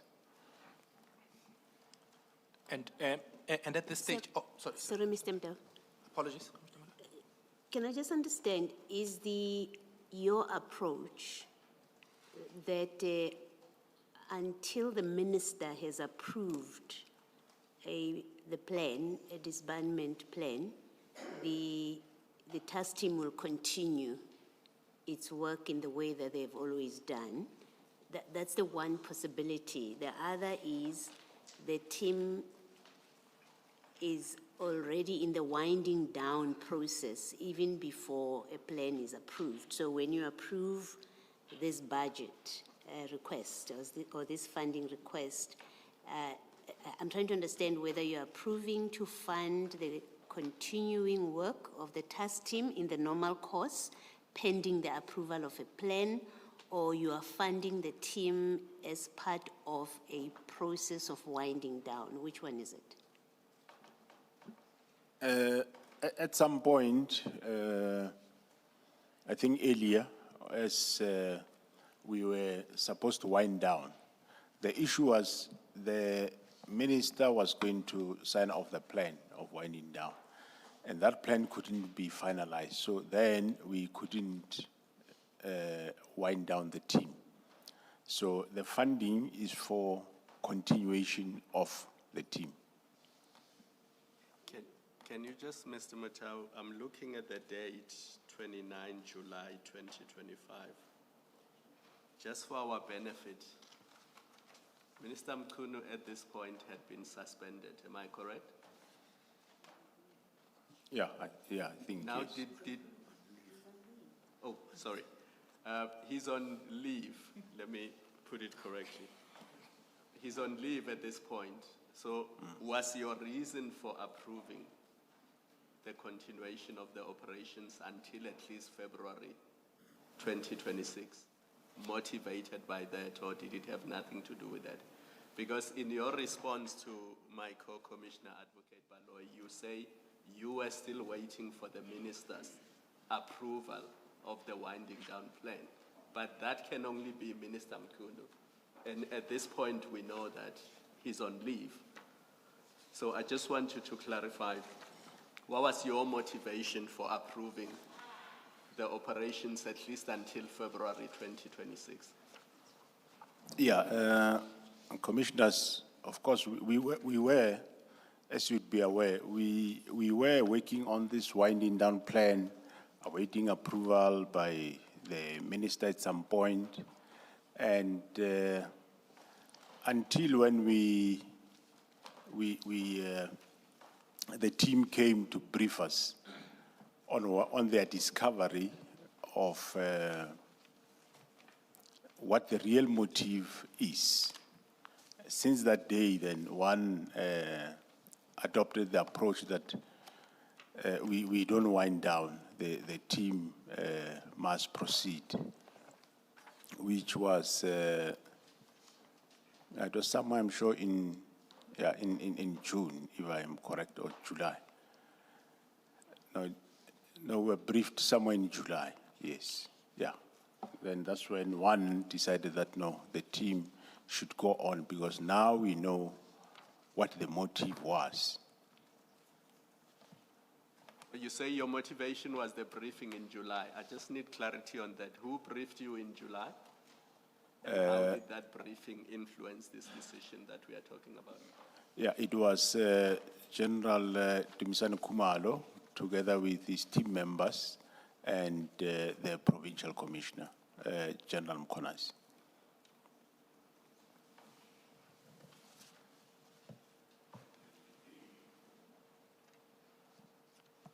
Thank you, commissioners.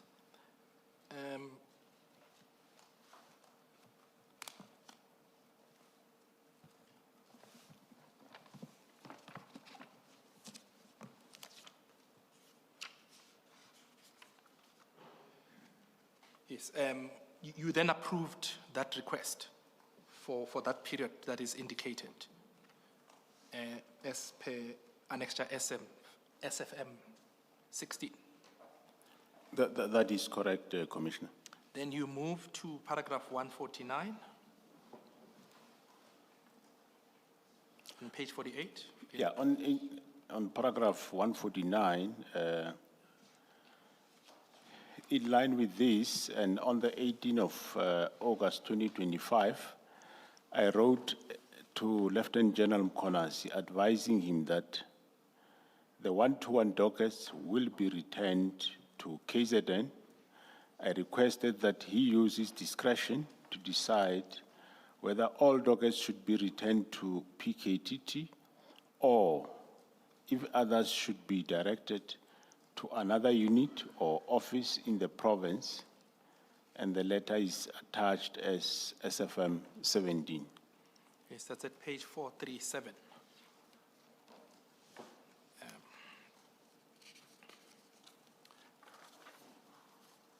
Then in paragraph 150, you mentioned the fact that the return of these dockets became a focal point of contention between yourself and the newly appointed minister.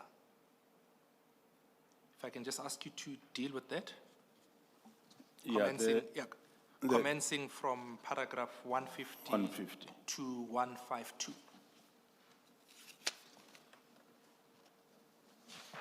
Yeah, the return of the one-to-one doggers became a focal point of contention between me and the newly appointed Minister of Police, highlighting again and underlining tension in both operational autonomy and the potential political overreach. The concern was that the return of the doggers would effectively impair the Madlanga Commission's work. This tension was eased quickly. I advised the minister that the decision to return the doggers was taken earlier on, and that the doggers had been returned to KZN to continue investigations. Copies of the doggers had been made and are stored safely.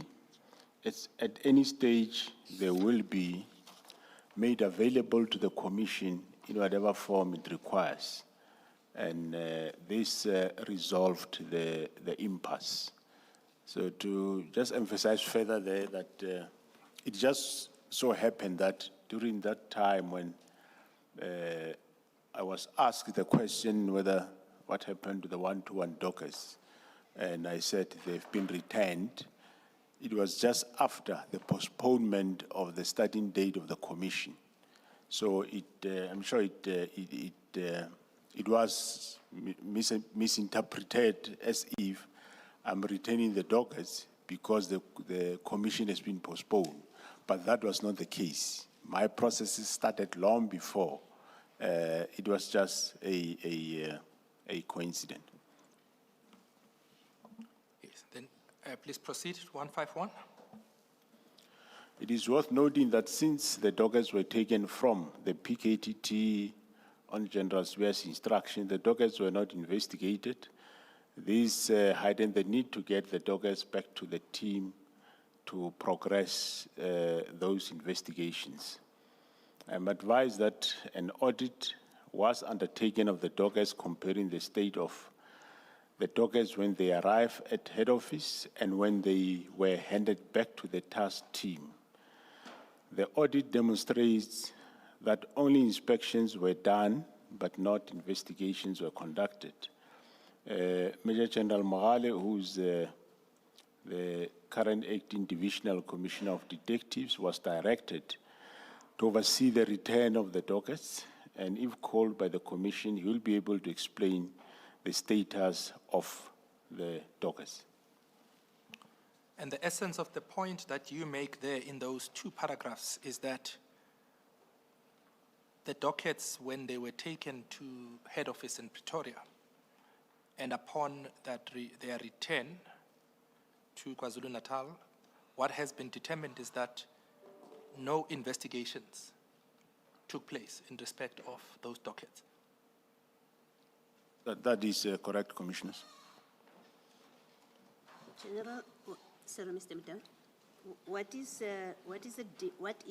the difference between inspection and investigation, as you have them there in 152?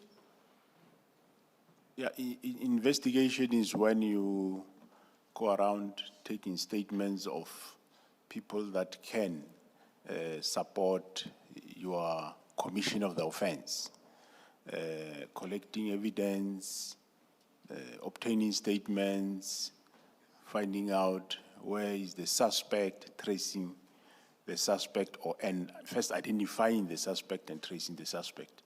And then the inspection is, that is the auditing of the file to check on the status of the file, to say in this file, okay, you check what was done and what still needs to be done. That's the inspection. Thank you, Commissioner Baloyi. Then, General, the next topic that you deal with is that of implicated persons.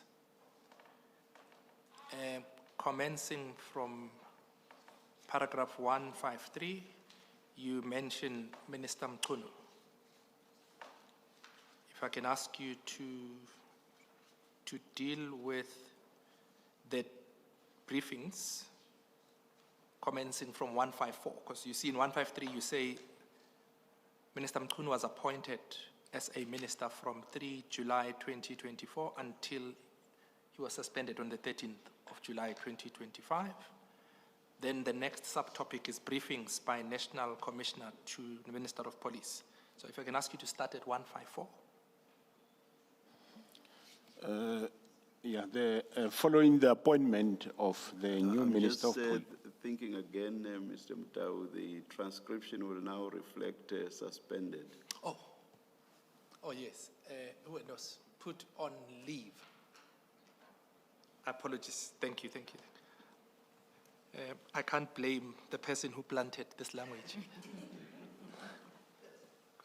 Ms. Mtau, maybe just for clarification, appointment and taking office. Did he take office on the 3rd of July, or was that the date when the cabinet was announced, but he took office sometime later?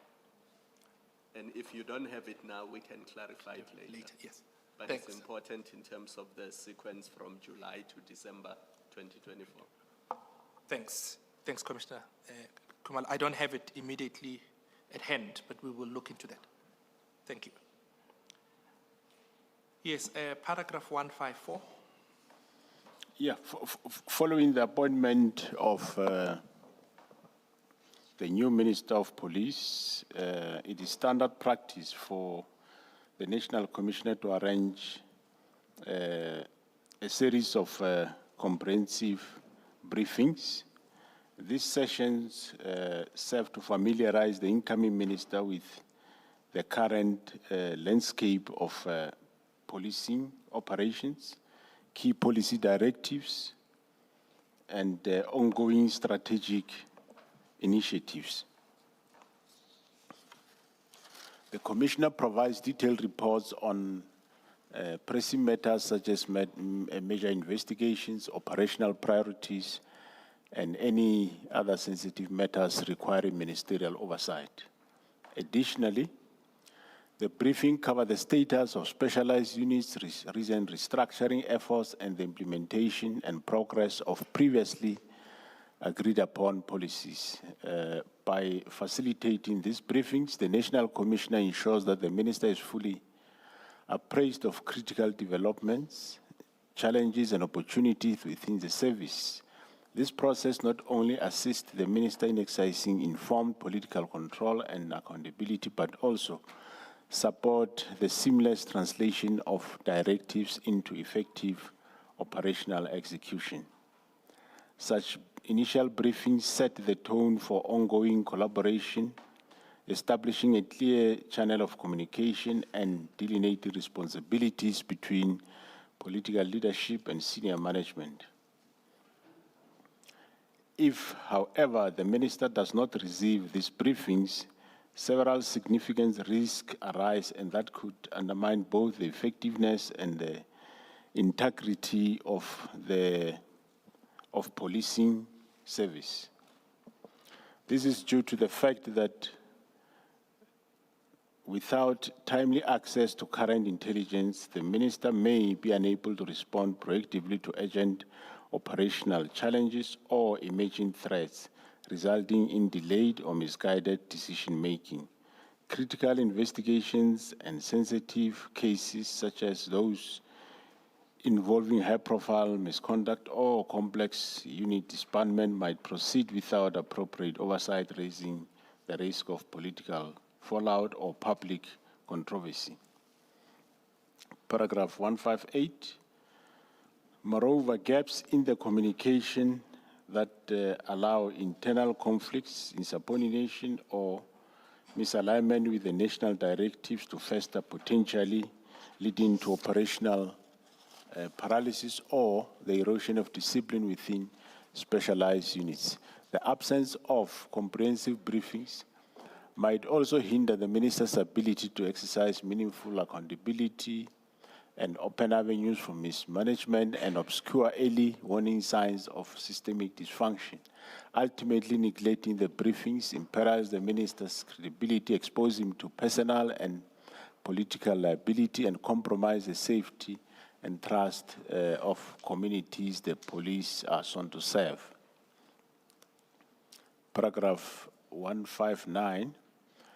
Despite standard protocol, the minister was not open to customary comprehensive briefing, opting instead for selective updates on areas of interest or personal interest. On multiple occasions, I advised the minister of the critical importance of receiving a thorough briefing across all divisions yet. Just to make an example in this specific regard,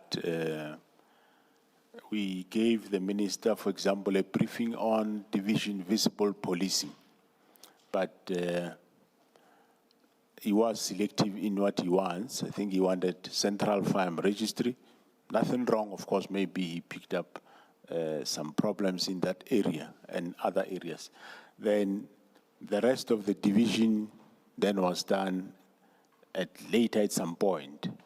But you could see that if that briefing was done to him on the central firearm registry, which is part of division visible policing, done last year already, 2024. If he allowed the whole division to be briefed about the whole of the division, then the point that is on the letter of the 31st December 2024 that talks to border policing, he should have received that briefing then already last year, because earlier than December, because border policing is part of division visible policing. And he was also briefed on crime intelligence, but not the whole, only on specific matters. So can I just ask you before you proceed, when you say the minister preferred selective updates on briefings, how would this be communicated to yourselves regarding the areas that the minister had selected that he wants to be briefed on? Like, how would that happen? Normally we would, from one briefing, we'll be knowing that or agree that the next briefing, it will be about the following, and we'll come prepared on those topics. But just before the date of that briefing, the minister will send an email or letter through Chief of Staff to say, in the coming meeting, I would want the following, the specifics. Now, you might find in a specific directorate, it's only one section that you would want to brief. Maybe we thought we were going to brief him about the whole, but it's only that one directorate. Like the example I'm giving, that the Directorate of Visible Policing, I know we briefed him earlier somewhere in 2024. But when we get to the meeting, he selected what he would want in that directorate. And then, so the rest was not given. Hence now we see on the 31st December letter of 31st December 2024 letter, he raised border policing. Now, should he have allowed the comprehensive briefing of that directorate, he would have known earlier on those matters that he raised on that letter. Right. General, where you say in this paragraph that he selective updates on areas of personal interest, where you say personal interest, you mean topics identified by him? Yeah, I mean topics identified by him. Obviously, it might have been, he might have had that there is, he got reports that there are problems in that area or whatever. Yes, personal interest, I actually refer, selected by him, yes. Thank you, Commissioner Madoy. Yes, sir, you had started on multiple occasions. I advised the minister of the critical importance of receiving thorough briefing across all divisions yet, and that's where you stopped. Please proceed. Though he acknowledged line 4. Yeah, though he acknowledged the remainder, the reminder.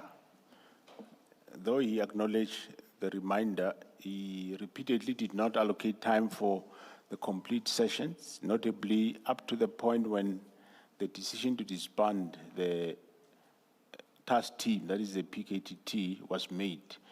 Minister Mkhulu had not received any formal update on the team's progress. This lack of comprehensive briefing is particularly pertinent to this commission as it underscores a significant gap in gathering of information and adequate information flow prior to the key operational decisions. So what I'm just mentioning there is that up to the point when the 31st December 2024 letter was, the directive was sent to myself, there was never a briefing on the PKTT to the minister. And you said it's through no lack of trying on your part. You said it was not through lack of trying on your part. No, it was not through lack of try. I did try many a times to brief him on that. Yes, please proceed. Paragraph 160. This is further reinforced by the fact that the three individuals that could have briefed him, at the very least on the PKTT, did not get an opportunity to do so. Neither myself, neither Lieutenant General Mkonazi, nor Lieutenant General Timsani Kumalo were asked to do a briefing. The decision to disband the PKTT in KZN was fundamentally an operational matter, falling squarely within the purview of the National Commissioner, who is responsible for the management and strategic deployment of policing resources. I, supported by senior leadership, determined the structure, mandate, and continued existence of specialized units in response to evolving the threats and the need of effective law enforcement. More so, PKTT is just a task team, not a unit. So what is the significance of that, if any? The significance is in as much as the PKTT was established after the call by the President and the response by the IMC, the fact of the matter is it is a task team. Task team is a team that can be either be established by a district commissioner or a provincial commissioner. Well, this one was established after the call-up by those role players that I mentioned.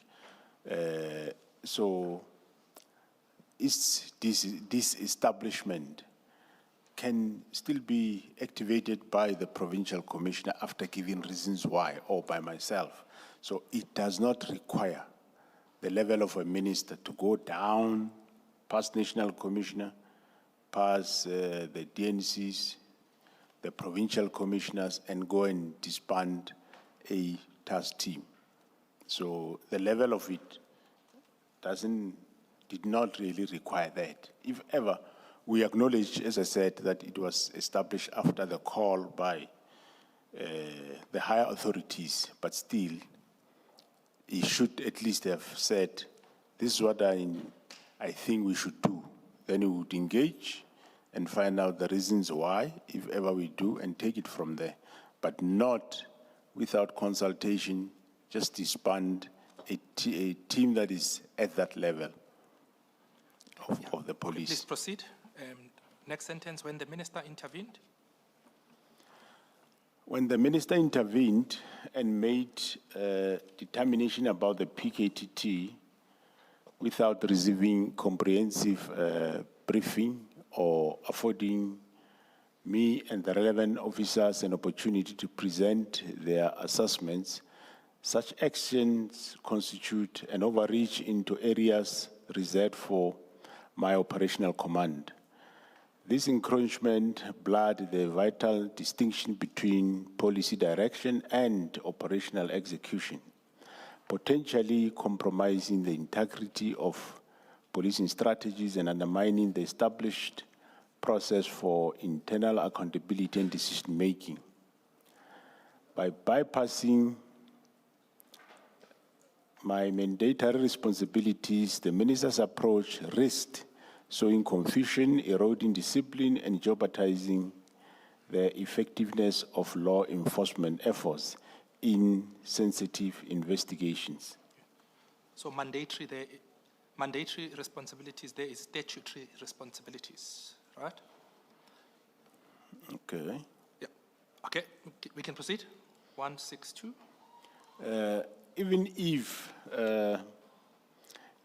the decision to disband the task team is deemed a matter of policy rather than operational judgment, let's say maybe this commission find that way, such a determination cannot legitimately occur in isolation from thorough briefings by the relevant sub-executive and meaningful consultation with other key functionaries involved in the task team's work, including the NPA, the SSA, and the Defense Intelligence. These briefings and consultations are essential to ensure that all stakeholders are appraised of the operational realities, the investigative process, and interagency dependencies that underpin the task team's mandate. Only through a considered collaborative process grounded in expert input and collective oversight can such far-reaching policy decision be responsibly and effectively implemented, safeguarding both the integrity of law enforcement strategies and the interest of national security.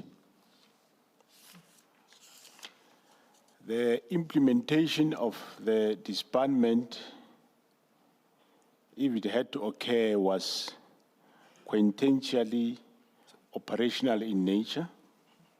This speaks to the question whether the disbandment should occur with immediate effect or through gradual phased approach. This fell within the purview of my area of responsibility, and I'm of the firm view that the minister's instruction was separation of powers harm insensitive and constitute executive overreach and political interference. The consequence of this breakdown became evident in subsequent developments. Without the benefit of a full spectrum of briefing, ministerial interventions unfolded without the context or clarity that proper oversight demands. This not only amplified the risk of operational misalignment, but also left senior officers without an avenue to communicate critical updates or concerns, particularly regarding sensitive units such as the PKTT. Sorry, General, can you just clarify what you mean by breakdown? Is it a breakdown of relationship, or are you implying something different? A breakdown of communication amongst the officers.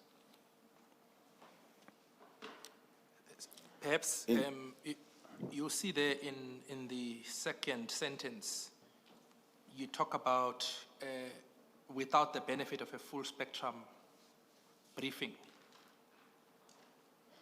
Is that linked to the breakdown in communication that you're talking about? That is correct, that it links without without the full benefit of spectrum briefing, yes, correct. In the left not knowing what the right is doing.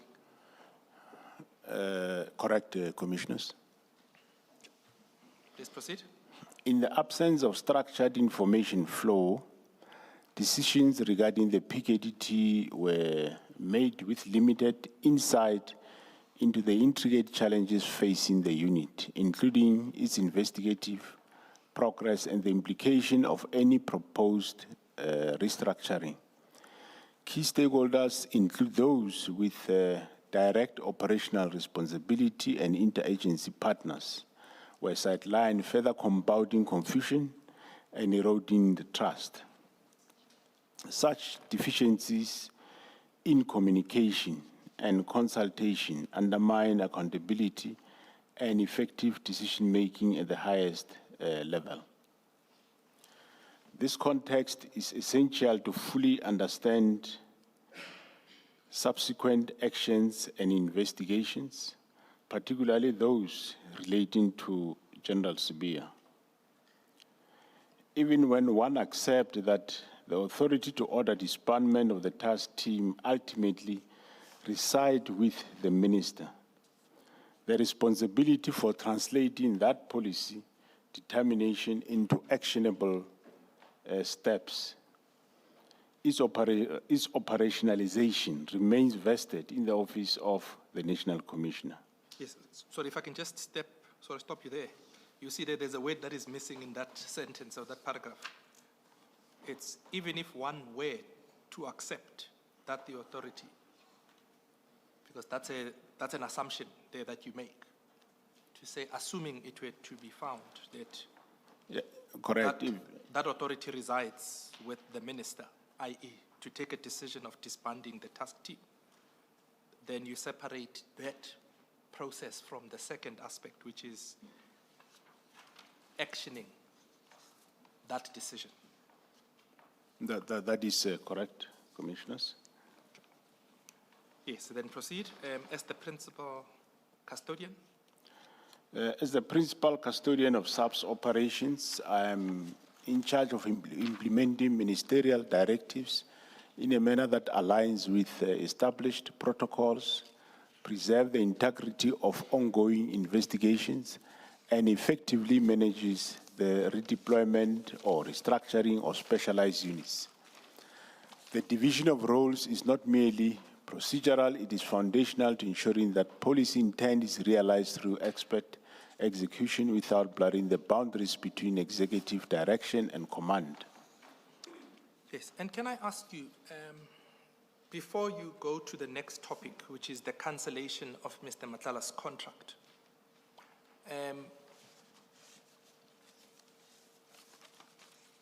I've looked at all the correspondence flowing from the minister's letter of 31 December 2024. And I'll just give the references so that the commissioners can have them. For your purpose, you don't need to go there, but it's SAfm 9, page 374, SAfm 10 at 376, SAfm 11 at pages 381, 382, and 406, SAfm 12 at page 410, SAfm 15 at page 424, SAfm 16 at page 433, and SAfm 3 at pages 154, 159, and 163. All this correspondence refers to the minister's directive. In other words, it starts from the date of 31 December 2024 when it was first communicated. Then it's reflected as such in all of those letters. And I'd like to ask a question that flows from that. When looking at these documents, I couldn't find anything that indicates whether consideration was given to the lawfulness of the instruction or directive that the minister gave. But all the documents seem to move from the premise that once the directive is given, it needed to be given effect to.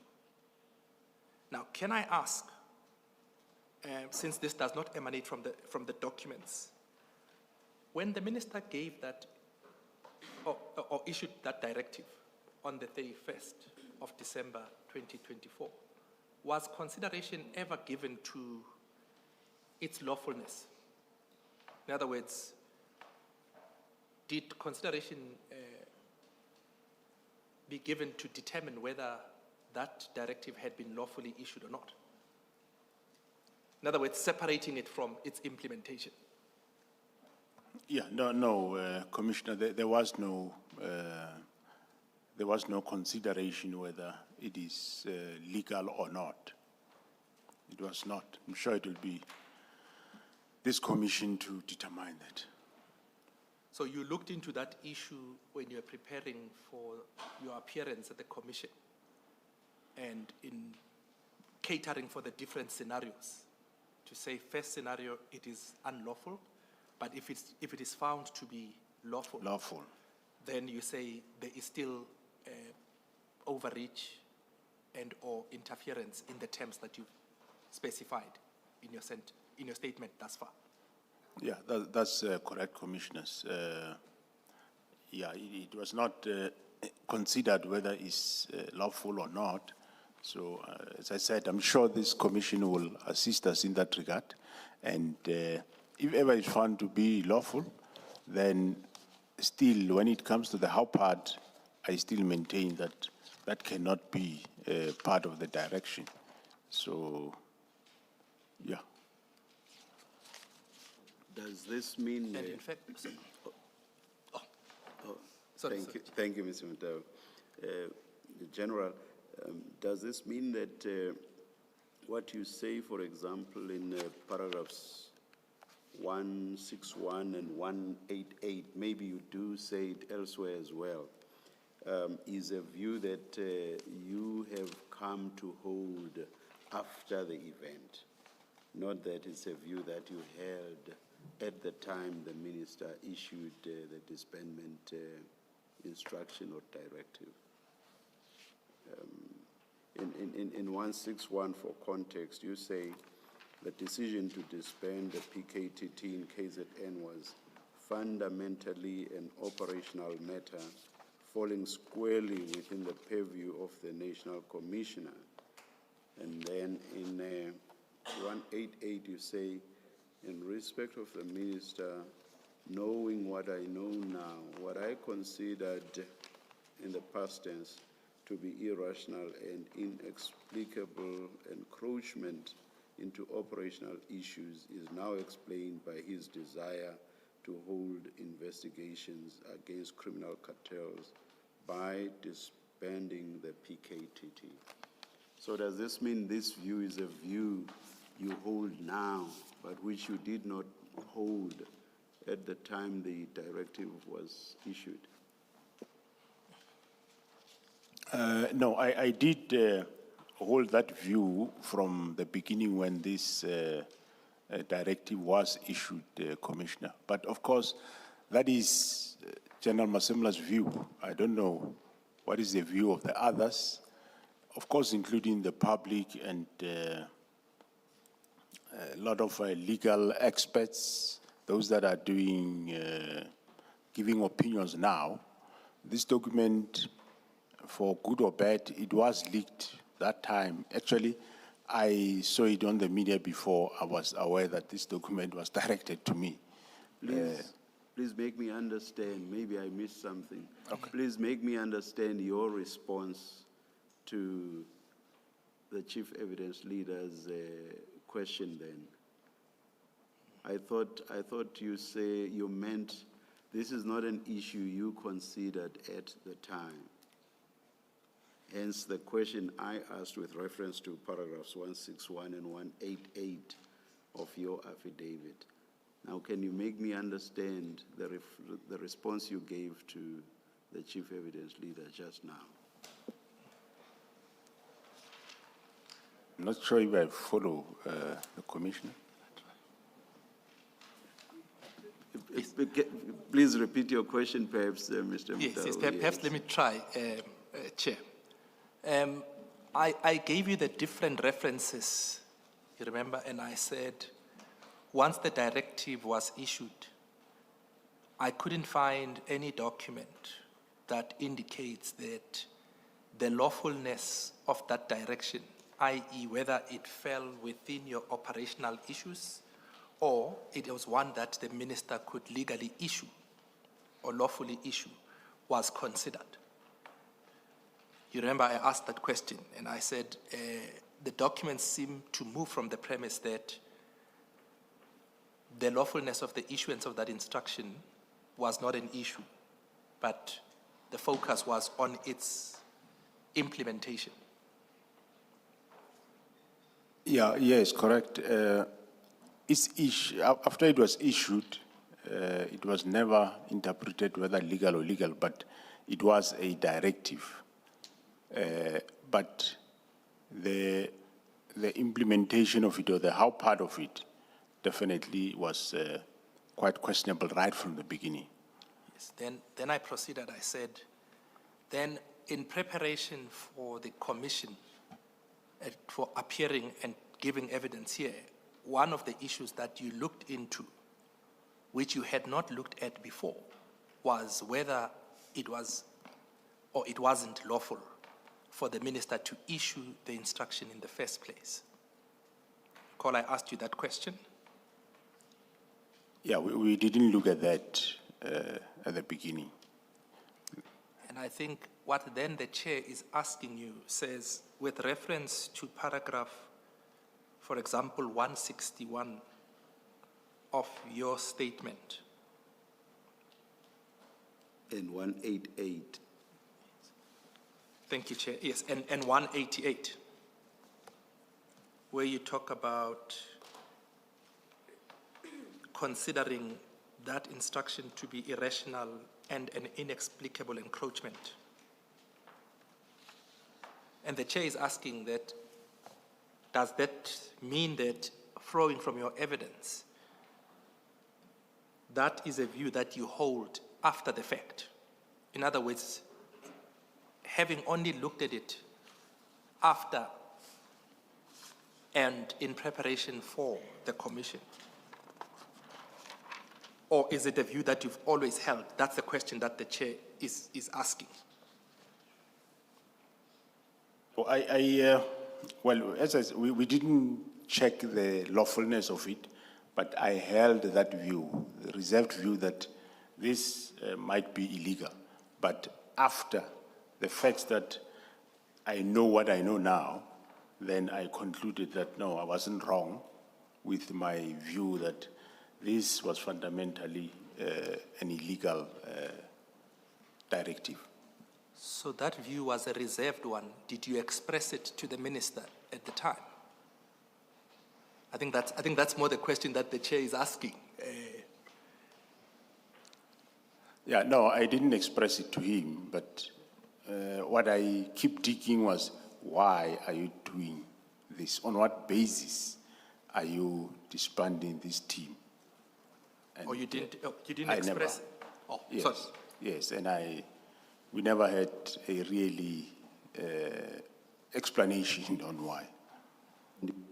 You make a good point when you say that you are not making any pronouncement on the question of the lawfulness of the instruction, and that you leave that to the commission. And indeed also when I put my questions to you yesterday, you will recall that I referred to these two paragraphs, 161 and 188. So I proceeded from the premise of what you yourself are saying, and it was not at that stage any pronouncement on the lawfulness or otherwise of the instruction. That's something that my fellow commissioners and I are yet to consider. That's correct, Commissioner. Thanks, Chair. And perhaps just to close that issue, if I can ask you to turn to page 5 of your statement, paragraph 26. You dealt with it yesterday, but it might be opposite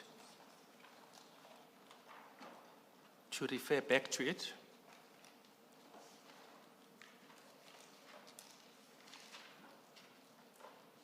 Please indicate when you are there. Say paragraph? 26.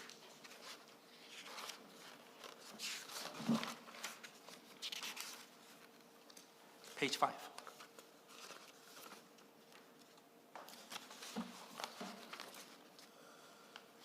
Yeah, correct, I'm there.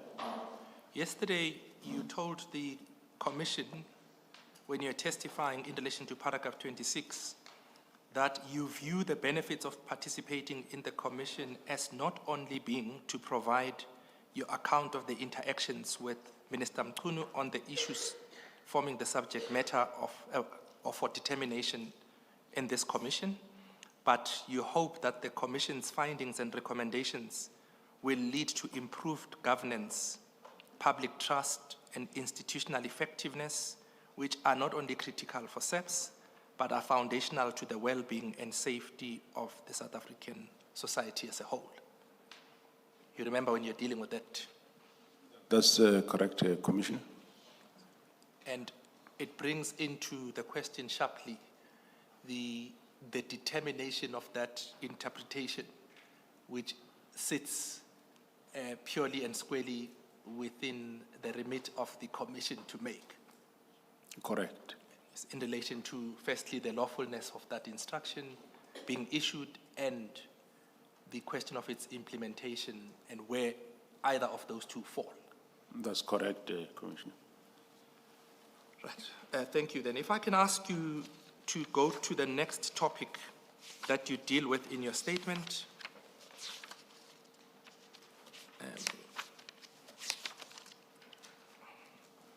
You're about to deal with the cancellation of Mr. Matlala's contract at page 54 of your statement, paragraph 168. And you deal with that in paragraphs 168 and 169. If I can ask you to please deal with those two paragraphs. 168, Mr. Mchunu, or Minister Mchunu, raised the alarm on the matter of the health risk manager contract at a meeting, and then we subsequently held a meeting on the 24th of December 2024, and a follow-up meeting was held on 3 February 2025. Concerns were raised regarding the health risk manager contract with Medicare / Medicare 24 Tshwane district, a contract for medical examination for new SAPS members. Without these exams, new appointments were affected. In the meetings, reports of general non-performance were raised. Minister Mchunu instructed that we look into the contract. During that process, we discovered corruption, fraud, and a failure of delivery of service, resulting in the cancellation of the contract on 13th of May 2025. But is that not positive action on the part of the minister? Was it? Is that not positive action on the part of the minister? No, it is indeed a positive step on his part, correct. Please proceed to 169.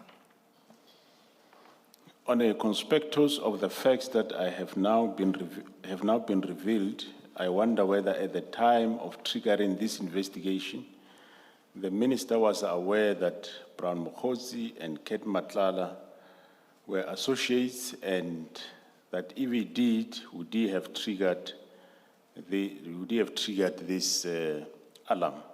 But yes, nevertheless, so the investigation triggered the investigation. But nevertheless, we thank him for doing that. Okay. Can I ask you maybe to explain that paragraph 169? What point are you trying to convey there to the commission? When you say on the conspectus of all the facts? Yeah, or is it something that you prefer to comment upon after dealing with what follows thereafter? Maybe we can deal with it later. I think so. Yes, if I can just ask you just to remember, we will need to come back to that so that we place that aspect of your statement in context. Then the next person of interest that you deal with is Lieutenant General Sibia. If I can ask you to proceed from paragraph 170. Lieutenant General Sibia was appointed as a Deputy National Commissioner of Crime Detection in June 2023. And upon Lieutenant General Sibia's appointment, 3 points of contention surfaced almost immediately, signaling deeper complexities in the operational landscape. The first arose from Sibia's strong desire to assume control over the cold case unit, a unit that has always reported to the Office of the National Commissioner. And this was unusual, as the cold case unit typically managed investigations into unresolved matters that have previously been investigated by units under his command. Can I please ask you to explain that? What do you mean? Like, which of the two offices first interacts with the matters, and where do those matters end up? Yeah, what I mean here is that he want the cold case unit. Cold case unit, I'm sure it will be known to most South Africans, because it's the unit that is investigating the case of Senzo Meiwa, the soccer player. So what then here I'm saying is that general detectives, in general, they report to divisional commissioner detectives and they report to General Sibia. So the cold case unit only deal with cases that could not be resolved in that sphere of investigation. That's where then the cold case units, they will choose such cases and do investigation. So it would have gone past General Sibia's area of operation and could not be resolved. That is correct, yes. Then it would get escalated to your office. To yes, the cold case unit. So what you say you found strange is the fact that he wants that unit to reside within his portfolio of operation. Yes, he wants that unit to come to his portfolio. I don't deny it. Maybe on the substructure, it's possible that the unit might be linked to him. But for reasons that the cold case units deal with work that you can say where the general detectives or the detectives have failed to unearth or resolve cases, then the cold case unit has been reporting directly to the National Commissioner, since the previous National Commissioner and currently myself. And as the National Commissioner, I counseled him that the vast complexity of crime detection necessitated his focus elsewhere. The cold case unit's specialized mandate does not require his direct involvement, given the expansive responsibilities already entrusted to his command. Actually, I did explain to him that you were just being appointed. You have this elephant that you must deal with. So you can't be looking for a piece of hair from the tail of the elephant. Deal with your elephant. Once I'm convinced that you can deal with it, maybe I can then consider giving you this small unit that is there. Yes, from the elephant, if you can then move to paragraph 172.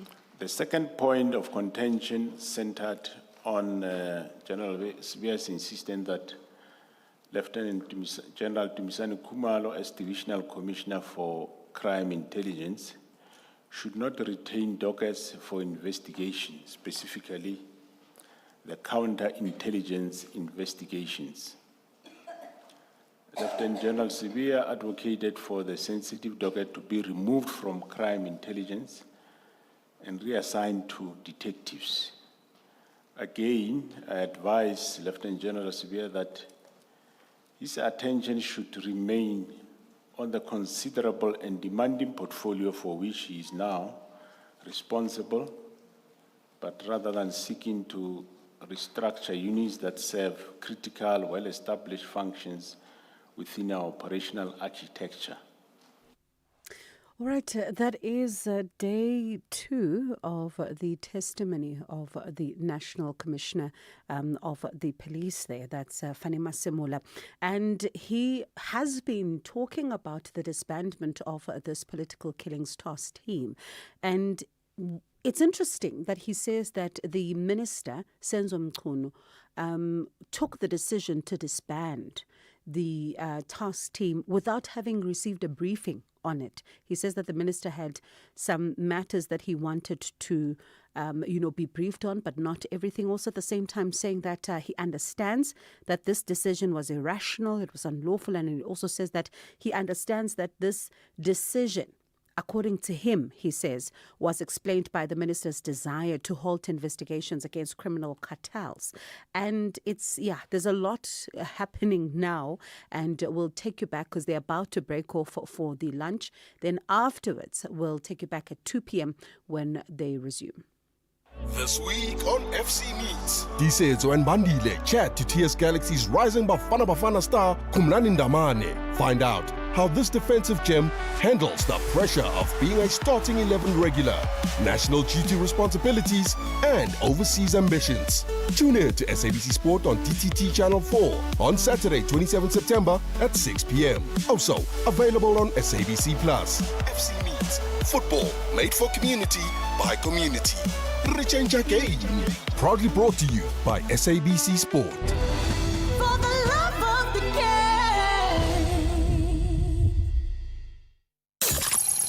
My name is Tabo Senong. I'm a football coach and also a SABC Sport football analyst. Besides football events, what do I like attending? It's got to be definitely seminars, workshops. If I was not coaching football, tough one, but I'll consider coaching athletics. My favorite African song, I'll definitely go for Shosholoza because of its historical significance. What I like about SABC Sport, it's got to be the SABC Sport Extra show because it's very brief. It allows viewers who have busy lifestyles to catch up about the latest sports. Catch the top-class football analysis of the beautiful game on match days with Tabo, Bookworm Sinong, live on Latuma. Proudly brought to you by SABC Sport. For the love of the game. Amakosi want gold and black to be the only visible colors on the field. Meanwhile, the Luanda-based visitors Kabuskop plan to upset Amafana Boktula Nokolo. This is the first preliminary round of the CAF Confederation Cup. Catch the second leg encounter between Kaizer Chiefs and Kabuskop SCP on Saturday, 27 September at 2:30 p.m. live on SABC2 and SABC+. Proudly brought to you by SABC Sport. For the love of the game. Spar brings you super savings.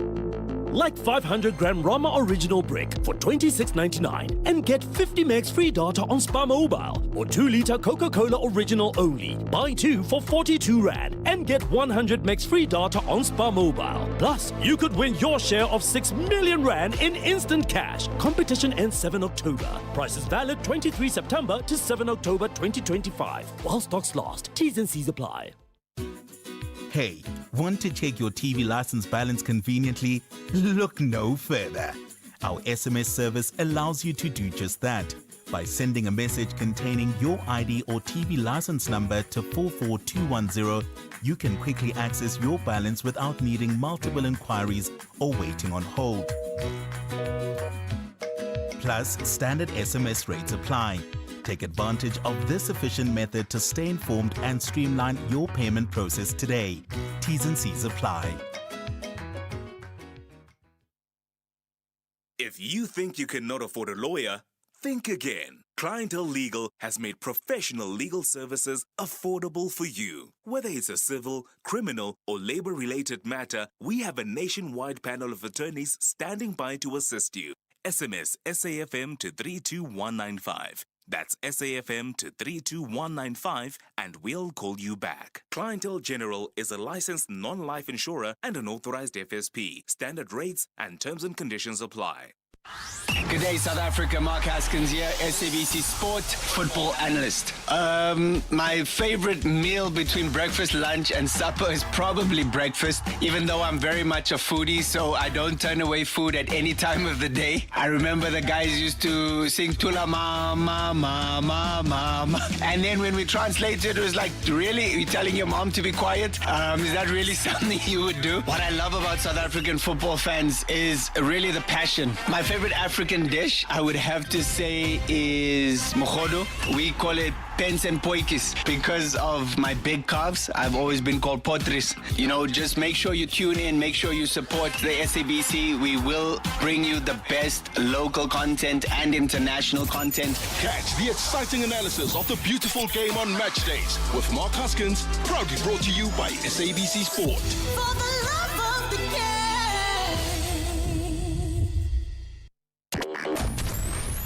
Here, there, and everywhere. SAfm 105.1 FM in Johannesburg.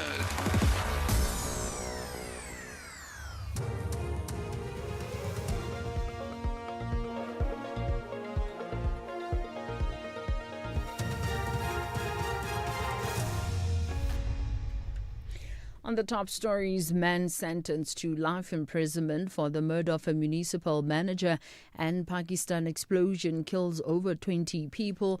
For SAfm News, I am Ondelambana, and a very good day. The murderer of Richmond municipal manager Sabelo Pewa has been sentenced to life imprisonment in the Durban High Court. Sibusiso Sithole was killed on his way to a council meeting about fraud and corruption he was investigating. Apart from the murder of Sithole, Pewa was also given a life term for the murder of Amos Ngobo. Judge Rithi Singh said Pewa has shown no remorse and blatant disregard for human life. He was also sentenced to 5 years imprisonment for attempted murder and 15 years for possession of an illegal firearm and ammunition. The sentence will be served concurrently. National Police Commissioner Fani Masemula has disputed an assertion made by Police Minister Senzo Mchunu that political killings in the country did not occur after 1994. Masemula is testifying at the Madlanga Commission of Inquiry in Pretoria. He says Mchunu's statements labelling political killings as just murders post-1994 are inaccurate. The political killings have been taking place, yes, pre-94, even after 94. I worked in KwaZulu-Natal from the year 2000 up to 2010. And during that period, I had a small team that was dealing with the very same political killings. So to keep them under control, you must always have a team working with this type of cases. So it's not true that they happened before. The man charged with the murder of ANC Youth League Secretary Cindy Somagaqa has been denied bail. Zweli Phansi Skosana appeared in the Umzimkhulu Magistrates Court in KwaZulu-Natal.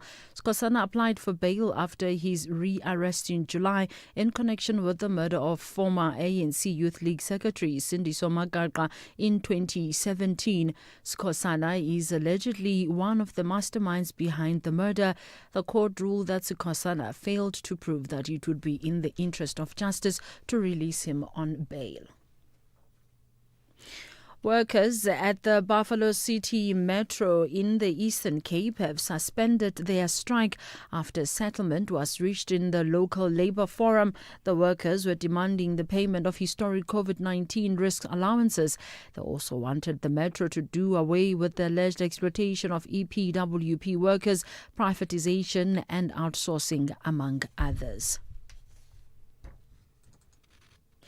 A Pakistani regional governor has condemned an explosion in the Tira Valley which killed at least 23 civilians, including women and children.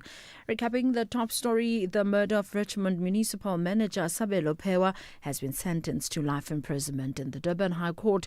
Sibusiso Sithole was killed on his way to a council meeting about fraud and corruption he was investigating. I'm Ondelambana for SAfm News. Headlines at 1:30.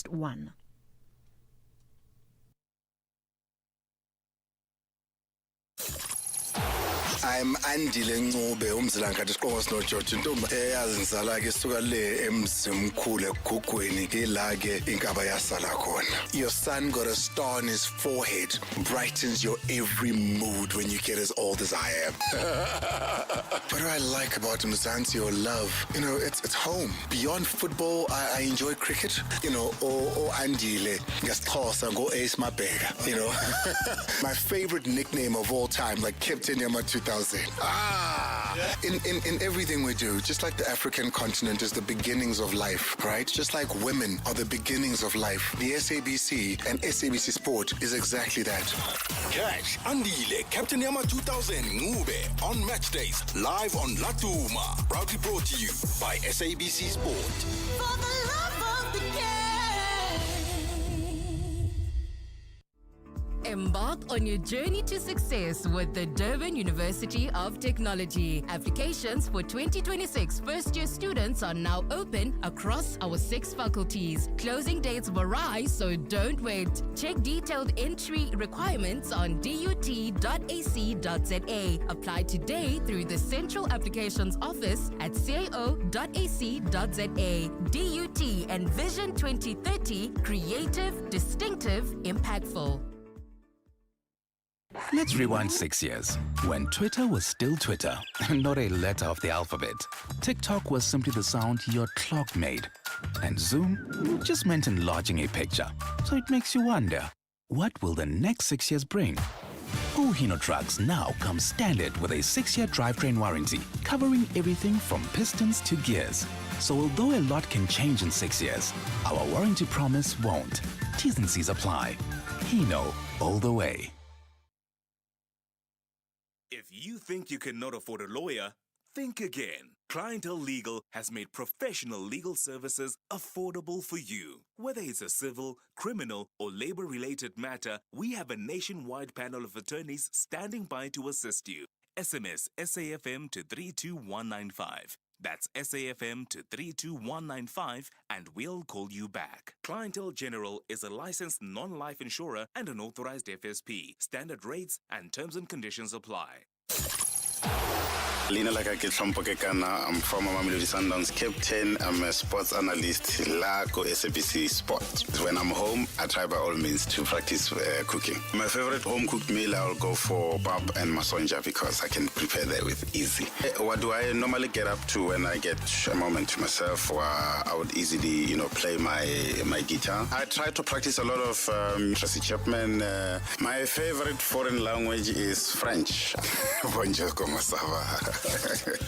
So if I didn't play beautiful football, I think I was gonna be a baseball player. What do I like about SABC Sport is the fact that we given an opportunity to educate.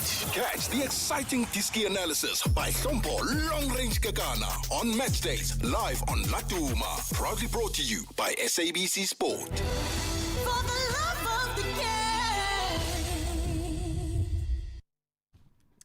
This year, the Standard Bank Joy of Jazz Festival offers you 3 days of the heart and art of jazz from the 26th to the 28th of September across 4 stages at the Sandton Convention Center. Esperanza Spalding, the Baylor Project, Jasmine Horn, Steve Berry, Michelle Dengocello, Steve Dyer featuring Amazwi Choir, Gabby Mutubi and the Fisherman Orchestra, as well as over 50 world-class acts will be expecting you and yours. Take me there. Buy your tickets now at Ticketmaster. The wait is over. The 2025 and 2026 English Premier League season is here, and the battle for glory is hotter than ever. Can Mohamed Salah light up Anfield once again? Will Erling Haaland keep smashing records for Manchester City? And can Bruno Fernandes drive Manchester United back to greatness? Every goal, every clash, every heart-stopping moment live. Catch the Premier League Saturdays at 3 p.m. only on S3. S3, open up.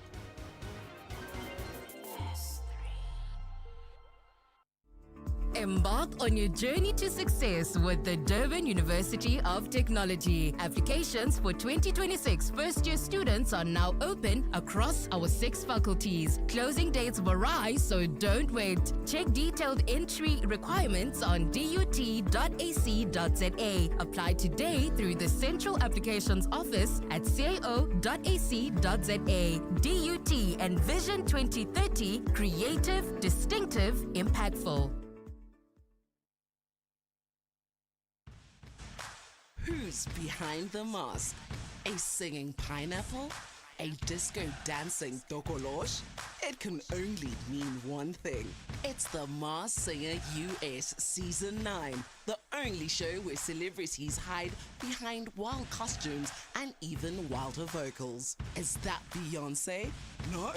It's your dentist dressed as a giant taco. Unmask the madness, the mystery, and the mayhem. Saturdays at 6:30 p.m. on S3. S3's got the masks, the music, and maybe your favorite celeb in a flamingo suit. Don't miss it. Get down to Dis-Chem this Friday 26th to Sunday 28th September for our 1 weekend only 2+1 cheapest free deals on the widest range of sports supplements and energy drinks from top brands like Biogen, NPL, USN, Primal, Optimum Nutrition, Muscle Tech, 32GI and more. Get expert advice from our in-store consultants to help you reach your health and fitness goals. Excludes all advertised products. Only at Dis-Chem. Better health starts here. All right, Mzansi, your dreams could take flight when you play Powerball and Powerball Plus for a massive 152 million rand in total estimated jackpots this Tuesday. That's right.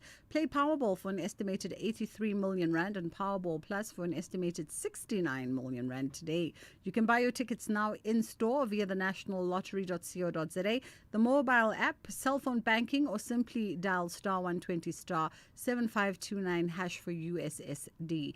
Panda Pusher Play. Players must be 18 years or older and play responsibly. Ituba is the proud operator of the National Lottery. The Full Circle with Bridget Masinga, Monday to Friday, 1 to 3 p.m. All right, good afternoon, good afternoon, good afternoon. Hope you're having a great day thus far as we come through into that break period. You know that we've changed our programming over the last couple of days to make allowance for that Madlanga Commission, which is sitting in Pretoria, and it is day 5 of testifying, day 2 of Fani Masimula's testifying before that commission. And we thought that for the purposes of today, in fact, we should just recap some of the events that have unfolded thus far over the last 5 days out at that Madlanga Commission. So we're going to be in conversation with SABC reporter Sbahle Mota, as well as Nonhlanhla Mtshali, who is an attorney and legal analyst. Also, perhaps just trying to get an understanding of what the legal parameters of the Madlanga Commission might be, and whether or not there would be any kind of recourse and repercussion after this commission, which is set to sit for a estimated 6 months, with that first report being submitted to President Ramaphosa after the first 3 months of the commission. If you want to share your thoughts and your observations thus far, you're more than welcome to do so.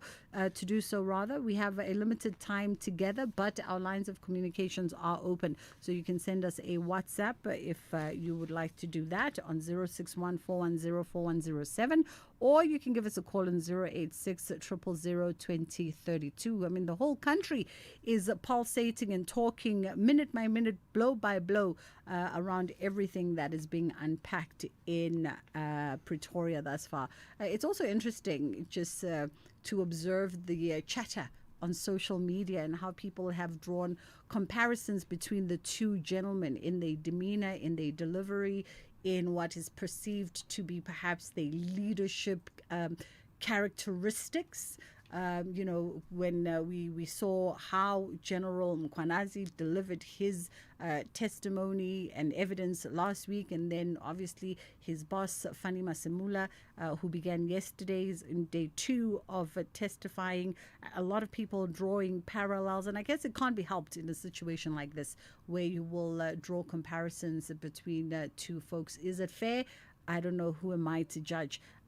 But it is a matter up for public opinion. So our lines are open. 061-410-4107 is our WhatsApp line. 086-000-2032 is the number that you can call us on. It is the Full Circle with myself, Bridget Masinga. A quick pause, and then we'll come right back with Sbahle. SAfm. Catching up now with SABC news reporter Sbahle Mota, as well as Unonhlanhla Mjali, attorney and legal analyst, and they're going to help us better understand everything that has transpired over the last 5 days. Good afternoon to you, Sbahle. How are you? I'm good, Bridget, and thank you so much for having me. It's only a pleasure. We appreciate the time. Let's have a recap. As much as this has been gripping the nation since last week, it's also difficult because life does go on in between. To be glued to the TV 24/7, watching everything blow by blow, word by word. So perhaps just a recap of what has happened in the first 5 days of that Madlanga Commission. Yes, Bridget. The first 3 days, as we saw, General Mkhwanazi was the first witness that the Madlanga Commission had actually called to come and testify and give his version of events following that explosive media briefing he held in July. So what he had said is that he felt like Police Minister Senzo Mchunu was interfering in disbanding the political killings task team, and he also named the life of Ket Matlala being the alleged perpetrators who had infiltrated law enforcement agencies. And I think what Mkhwanazi did here is perhaps highlight that the political killings task team was disbanded during the end of December, although there was no formal communication to him to disband the unit. And he told the commission that because of this, he did not go ahead to disband the unit, but the unit continued, but with limited capacity, meaning that the team that they had initially started with was even less than what it was before. And General Fani Masemula, who has started testifying since yesterday, has corroborated some of the events that were highlighted by General Mkhwanazi, saying that yes, there was no formal communication about the disbandment, and he had to actually speak to Senzo Mchunu about the reasons behind the disbandment of this political killings task team. And he even further went to speak to Cyril Ramaphosa to try and establish the reasons behind the disbandment of the political killings task team. And mind you, this is a team that they believe has had such success. Not only were they operating in KwaZulu-Natal, but they were also operating in the Eastern Cape, where they solved some murders at the Fort Hare University, and they were also brought here in Gauteng, where they then cracked the case of Ket Matlala open, and they started making those arrests. And what Fani Masemula is saying is that he believes that the disbandment of the political killing team in KwaZulu-Natal was largely influenced by Ket Matlala, who he believes that the police minister was also influenced by. So just in a nutshell, very, very short summary, it's just the evidence here is about the KwaZulu-Natal political killing team and the alleged unlawful disbandment of that team, which had a proven record of having such a successful prosecutions as well as arrests. Now, in everything that you've said, and I know yesterday Fani Masemula in his testimony also brought up the fact that not only did that communication with Senzo Mchunu come to his attention, but that he subsequently then brought this matter up to President Ramaphosa. A lot of people saying when President Ramaphosa put together this Madlanga Commission, little did he realize that his name would also be brought up in a manner that perhaps was not in the best light. Definitely. Senzo Mchunu has also just said that Cyril Ramaphosa was in agreement for this political killing task team to be disbanded. And Maximulas is saying that this is despite Ramaphosa himself praising the work of the task team. I mean, he was the one who actually petitioned for this task team to go and help out in the Eastern Cape. So I think I'm not sure if Ramaphosa is implicated in that manner, but I mean, then there must be a response coming from the office to actually say, did he actually, give the go-ahead to allow the disbandment to occur? And I mean, Bridget, yesterday, Fanny Masimula actually highlighted some of the steps that anybody would have to take in disbanding this sort of team, because the minister is not the person who is authorized to take such a decision, but this is a decision that must come from him, who is the police commissioner. He even highlighted a similar case where they disbanded a political killing task team in 2017 before establishing this one in 2018. And he highlighted to the commission saying that the National Police Commissioner knew, also the duties of the police knew about this disbandment, but there was no need to inform then Police Commissioner General Kesha Sitole. So I think what he is also highlighting is possibly the procedures in which Season Tunu would have to take, and as well as just getting agreements on whether these steps that he took are actually procedural. And he has said many times that Season Tunu was not the person who was authorized to disband the political killing party. From today's testimony, what stands out thus far from this morning's sitting? So what really stands out is the fact that, Fanny Masimula as well as General Dumpani Kumalu were in a meeting with Senzon Tunu, and they were highlighting another success from the political killing task team. And Fanny Masimula was telling Senzon Tunu that they had made an arrest of a murdered councillor. And apparently Mtunu was visibly angry at the news that they had made yet another arrest. This is a claim, obviously, from Masimula, which would have to be, which Mtunu would have to actually respond to.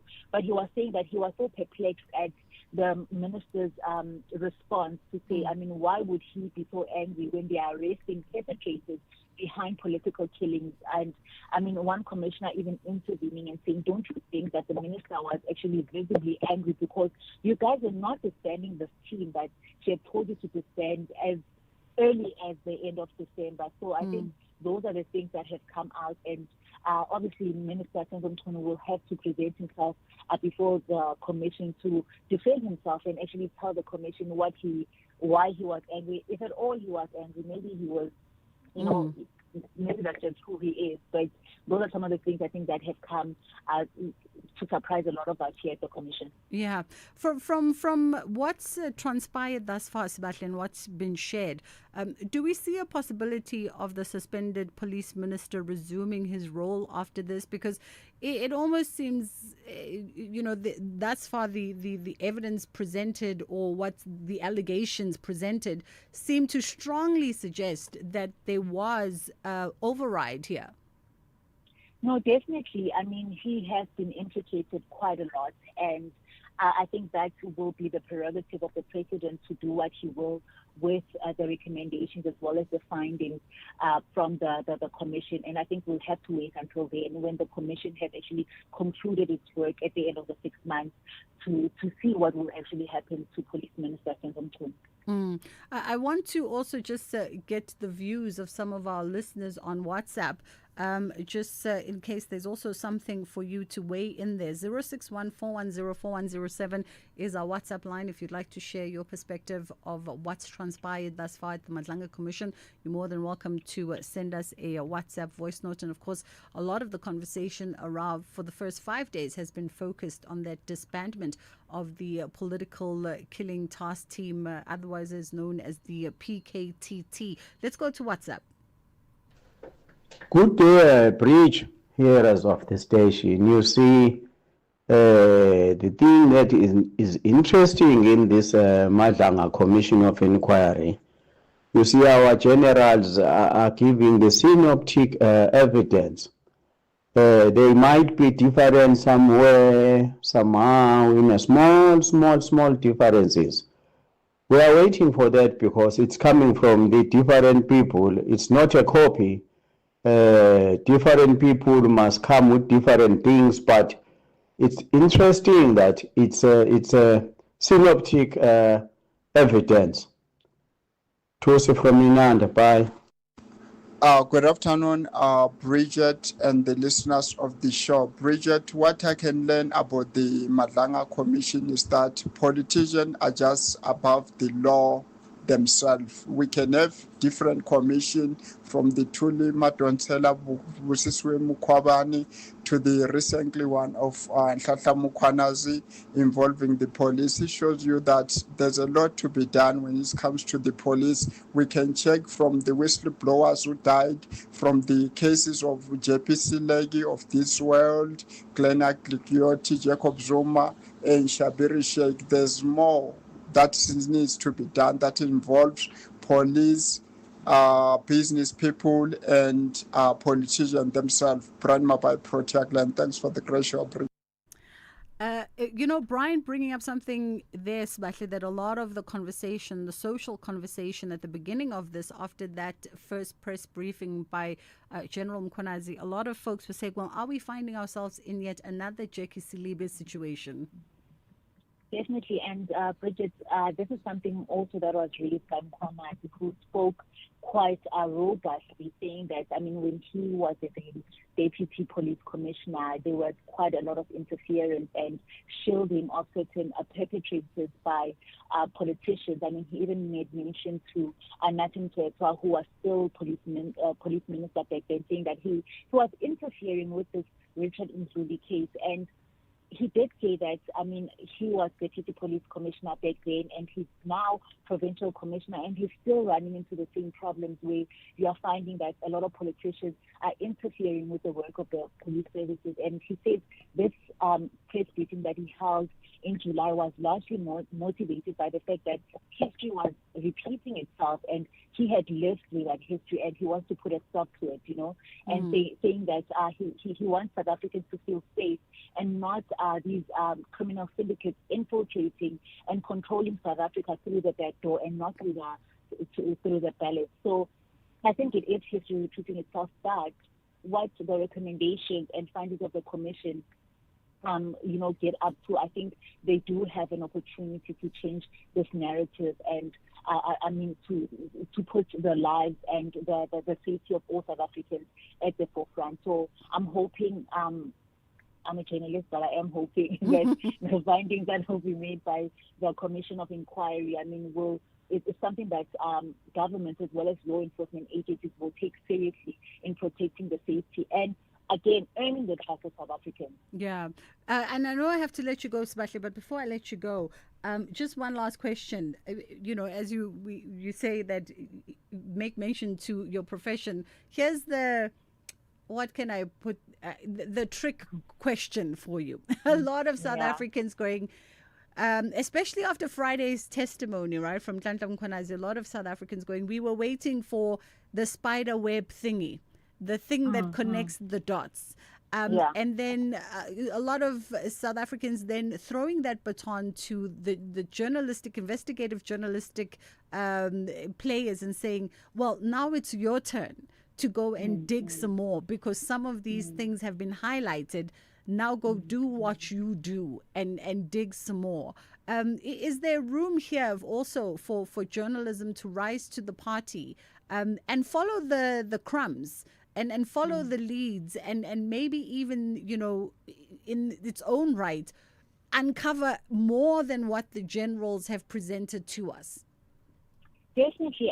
We know some colleagues have done such outstanding work in terms of exposing the likes of your Cat Matlales. And I think people must also, take it upon themselves not to just read commentary on Twitter, but also subscribe to these news publications and possibly even watch the news and see some of the great job that some journalists have been doing. And there are some journalists that even Mkhwanazi had named, saying that he feels like they are behind this narrative to try and discredit his name. But I think people should not just rely on social media, because at the end of the day, Bridget, I'm sitting through 6 hours of testimony, and I have to I think about the angles and what stands out for me. And often at times, I don't think that even amounts to 1 hour. So I think people also just need to take it upon themselves, be responsible citizens, and actually consume as much as they can, and actually watch as much as they can, so that they don't miss out, and in effect draw their own conclusions. Yeah. Sbahle, I appreciate the time with you. That was Sbahle Muta, SABC News reporter, just giving us a roundup of what's transpired thus far as we hit day 5 of the Madlanga Commission. It's the second day of testimony by the head of the SAPS, Fani Masimula, following, of course, his... I want to say second in command, but I actually don't know SAP's structure. Because I actually don't. We need an education to see what the SAPS administrative structures. You know, from the provincial generals, and then what is the hierarchy directly to Fani Masimula, and then he reports directly to the executive authority of the country. Okay, I think we also need to also get that sort of understanding of the police structure, because I know that in the opening remarks, both the general as well as the Fani Masimula, the national commissioner, were trying to educate us on the structures of SAPS in order for us to understand also the responsibility that has been tasked to themselves as respective leaders within the organization, as well as the organization as a collective. Let's take a quick pause, and then we'll come back on the other side, and we'll catch up with Unonhlanhla Mjali, who is an attorney and legal analyst. Bridget Masinga on SAfm.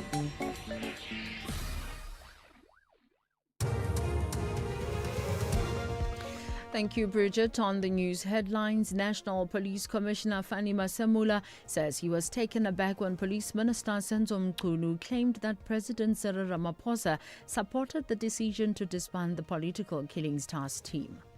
The murder of Richmond Municipal Manager Sabelo Pewa has been sentenced to life imprisonment in the Durban High Court. Sbusiso Stole was killed on his way to a council meeting about fraud and corruption he was investigating. And there's been no let-up in Israel's offensive in Gaza City as more countries formally recognize a Palestinian state at the UN General Assembly in New York. I'm Mondela Mbona for SAfm News. A full-up bulletin follows at the top of the hour. If you think you cannot afford a lawyer, think again. Clientele Legal has made professional legal services affordable for you. Whether it's a civil, criminal, or labor-related matter, we have a nationwide panel of attorneys standing by to assist you. SMS SAFM to 32195. That's SAFM to 32195, and we'll call you back. Clientele General is a licensed non-life insurer and an authorized FSP. Standard rates and terms and conditions apply. In fitness, as in finance, endurance is key. If you're 55 and older, you can get an interest rate of up to 10.62% with a Nedbank Electronic Optimum Plus account. Now feel the earn. Invest in under 2 minutes on the Money app and get money fit with Nedbank. See money differently. Nedbank. We're licensed FSP and registered credit provider. T's and C's apply. For more info, visit nedbank.co.za. The heavyweights of German football, the Bavarians, are chasing for a win, while the River Islanders want to triple their efforts to stop the reigning champions. This is the Bundesliga. Football as it's meant to be. Catch Bayern München up against SV Werder Bremen on Friday, 26 September at 8:30 p.m. Live on SABC Sport on DTT Channel 4 and everywhere for everyone, always on SABC Plus. Proudly brought to you by SABC Sport. For the love of the game.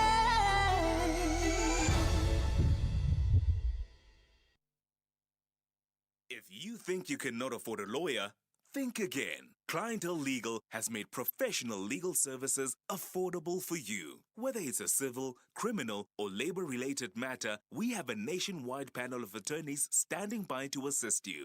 SMS SAFM to 32195. That's SAFM to 32195, and we'll call you back. Clientele General is a licensed non-life insurer and an authorized FSP. Standard rates and terms and conditions apply. Power, land, loyalty, blood. In the heart of Montana, the fight for the Dutton Ranch is far from over. Betrayals cut deep, enemies close in, and every choice could be their last. Yellowstone, Season 4, where family is everything and nothing is off limits. Every Tuesday, starting September 2nd at 7 p.m. only on S3. S3, open up. Zansi, your dreams could take flight when you play Powerball and Powerball Plus for a massive 152 million rand in total estimated jackpots this Tuesday. Play Powerball for an estimated 83 million rand and Powerball Plus for an estimated 69 million rand today. All you have to do is buy tickets now in store via the nationallottery.co.za, the mobile app, cell phone banking, or simply dial *120 *7529# for USSD. Panda Pusher Play and players must be 18 years or older and play responsibly. Ituba is the proud operator of the National Lottery. Embark on your journey to success with the Durban University of Technology. Applications for 2026 first-year students are now open across our 6 faculties. Closing dates vary, so don't wait. Check detailed entry requirements on dut.ac.za. Apply today through the Central Applications Office at cao.ac.za. DUT and Vision 2030, creative, distinctive, impactful. This summer, the continent unites for the biggest football showdown in Africa. The Total Energies Africa Cup of Nations Morocco 2025 is coming to your screens, live and available on SABC TV channels, SABC Sport, SABC Plus, and across your favorite SABC radio stations. Catch all 52 thrilling matches, stand behind Bafana Bafana, and experience every goal, every cheer, and every victory from 21 December 2025 to 18 January 2026. SABC Sport brings you all the AFCON 2025 action, live and free, because it's game on everywhere. For the love of the game.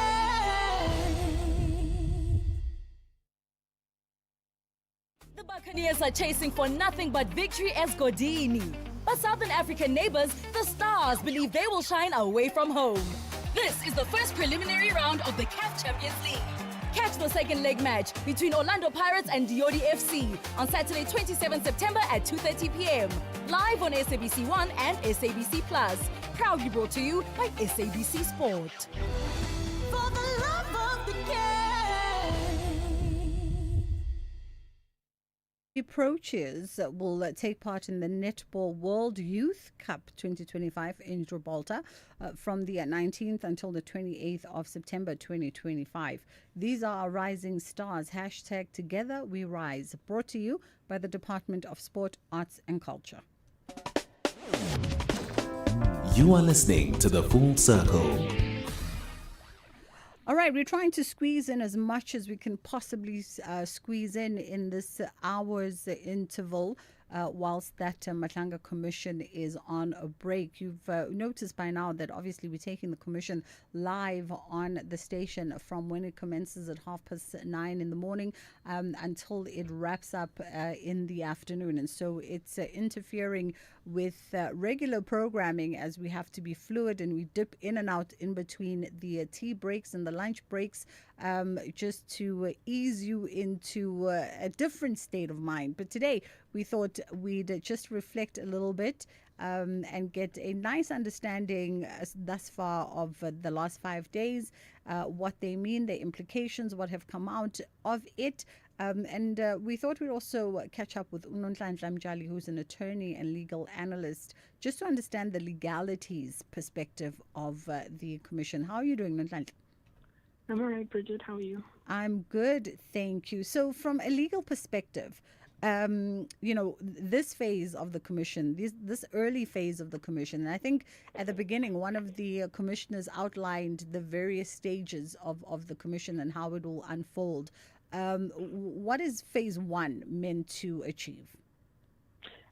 So right now it looks really like it's a collation or a collection of evidence. So we're going to be seeing quite a lot more witnesses who are going to be called to present, evidence, and the evidence itself will take various forms. But we really seem to be at a evidence level or stage of the commission, and I do foresee that it is likely that there will be more witnesses.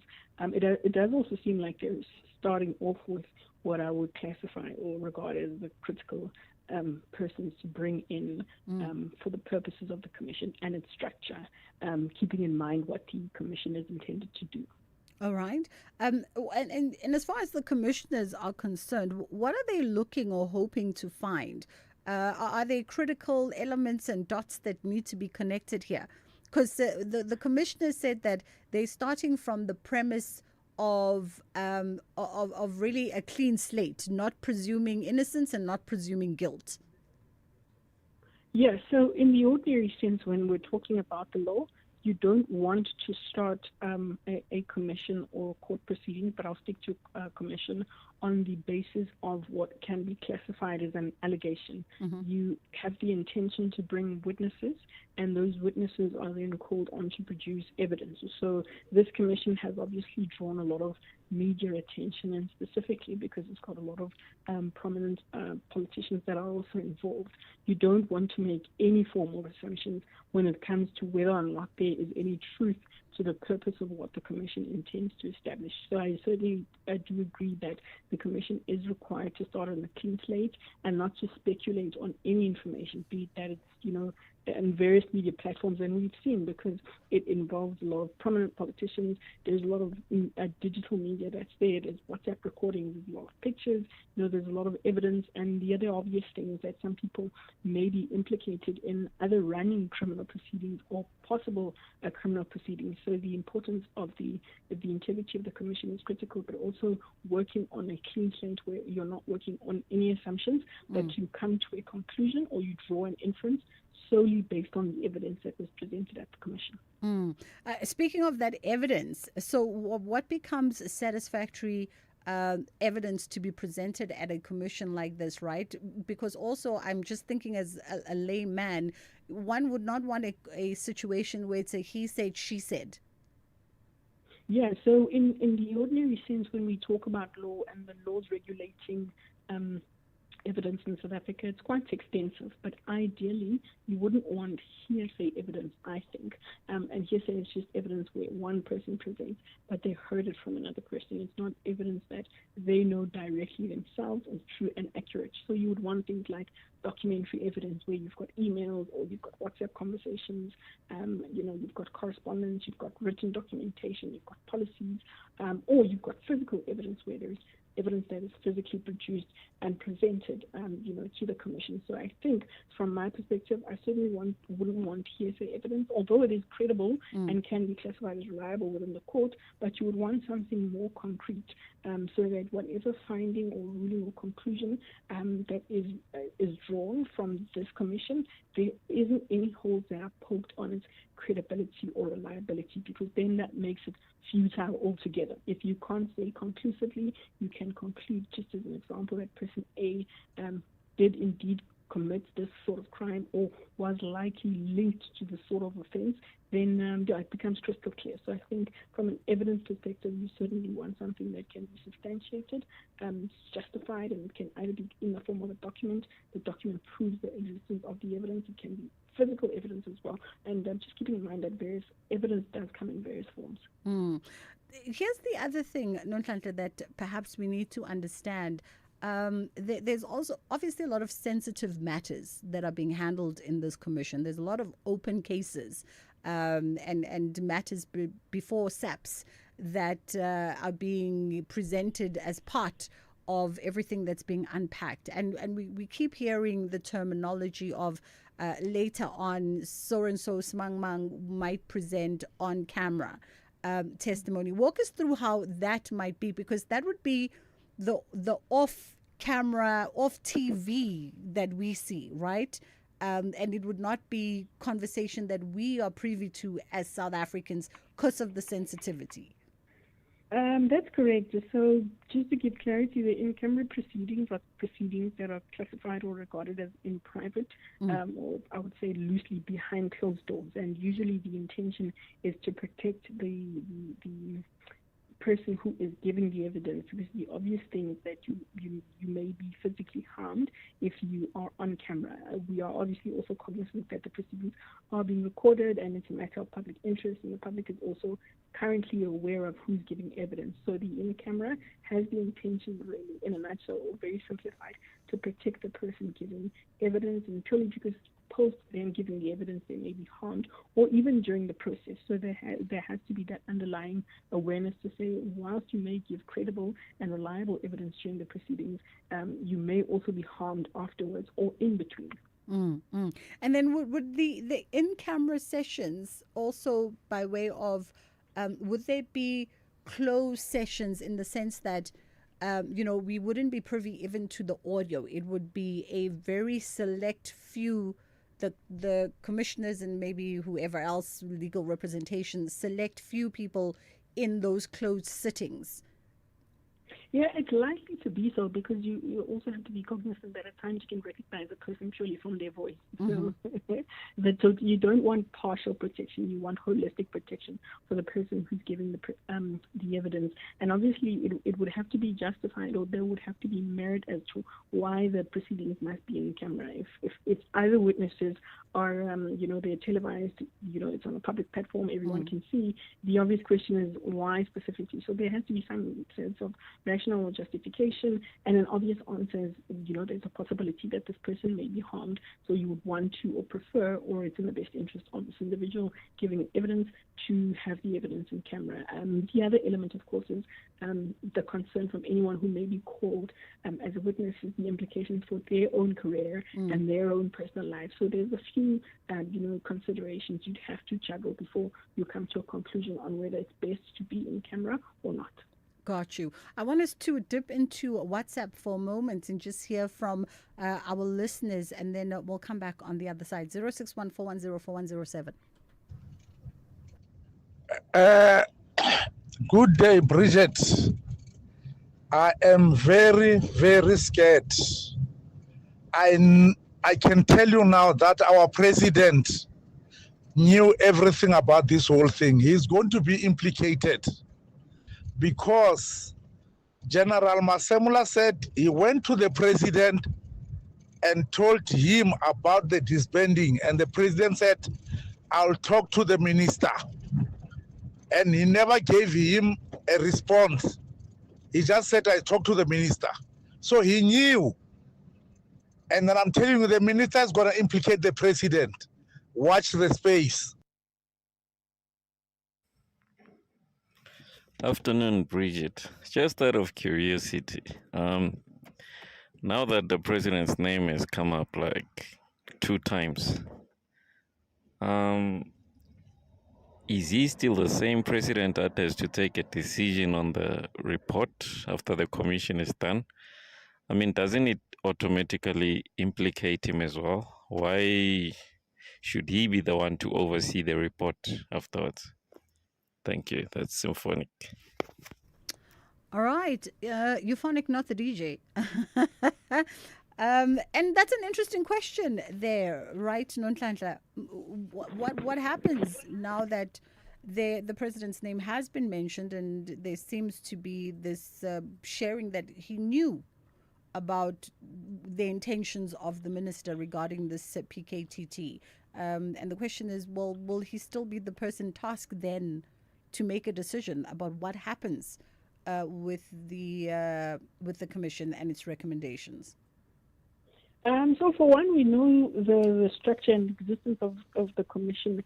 It doesn't run like a court. So whatever findings or recommendations that are set up, it's still within the president's prerogative as to what is going to be done. And I think the obvious challenge or issue with that is, if the president himself is implicated, would he then make a recommendation that arrests are made on the premise of information, evidence that is produced from a commission? But the founding legislation and supporting rules for the commission allow the commission to call anyone to bring or present evidence. So it actually is a possibility that we may see the president as the person who initiated the commission to then be required to respond to the allegations that are based on the commission. So it is quite unique, very peculiar, and we would have to see what conclusions are drawn or inferences are drawn by the commissioners on the premise of the information that is being currently presented. But like I said, I do foresee that there certainly may be more witnesses, and we do know also from the rules that govern this Madlanga Commission that the commission has a discretion to write to people and call them to produce evidence, and there is also the option that people can actually write to the commission and say, they opine or they are of the view that they have evidence that they can present to the commission. Nonhlanhla, we have to leave it there for today, but we appreciate your time and you walking us through the legalities. That was Nonhlanhla Mjali. That's it from my end. We are wrapping up with our kids programming, Kids Corner, and then we'll go right back into that commission after Ondela in the news. This program is brought to you by SABC Education, enriching minds, enriching lives.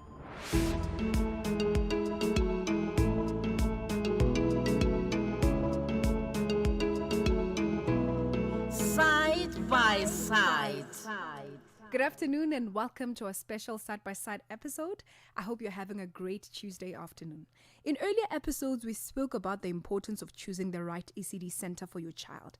Today, we're focusing on another crucial step, the importance of registering your ECD center so that it can receive the right support from the Department of Basic Education.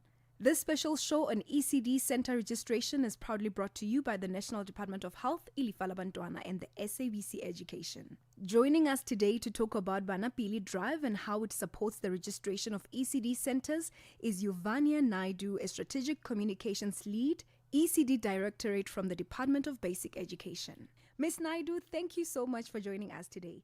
Let's start with the basics. Why is early learning and stimulation so important for young children? Thank you so much for having me. I'm excited to be here and to spread the word about early learning and the registration drive.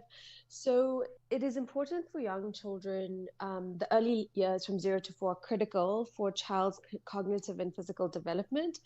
Early learning and stimulation includes the acquisition of language, perception and gross motor skills, required for reading, writing, playing with the ball, basic numeracy concepts and skills, problem solving, and a love of learning that will hold them in good stead throughout their educational career and lives. What we're seeing with the new Thrive by 5 index, which was launched on the 8th of September by the Minister, in partnership with the Department of Basic Education and Data Drive 2030, is that we only have 4 out of 10 children in South Africa on track, developmentally on track for grade R. So this is something we're working towards as the department and prioritizing early learning and stimulation and children attending registered centers. We've been hearing a lot about registration drive. Can you explain what it is and why it's important? So the Department of Basic Education recognizes that registration requirements have been stringent and the process has been inaccessible and complicated for ECD practitioners. So the Banapile ECD registration drive has been committed to making the process simpler and user-friendly, providing multiple channels of application support.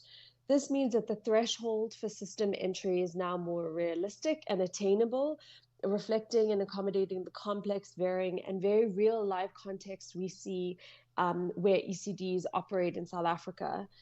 So some of the aims of the registration drive is to, 1, include every ECD program in the regulatory system, 2, to support ECD programs to comply with legal requirements, 3, so further down the line, to enable ECD programs to apply for the ECD subsidy for children in low-income homes, and finally, to help government process registration applications faster. Ms. Naidu, why should parents make sure that their child is attending a registered school rather than an unregistered one?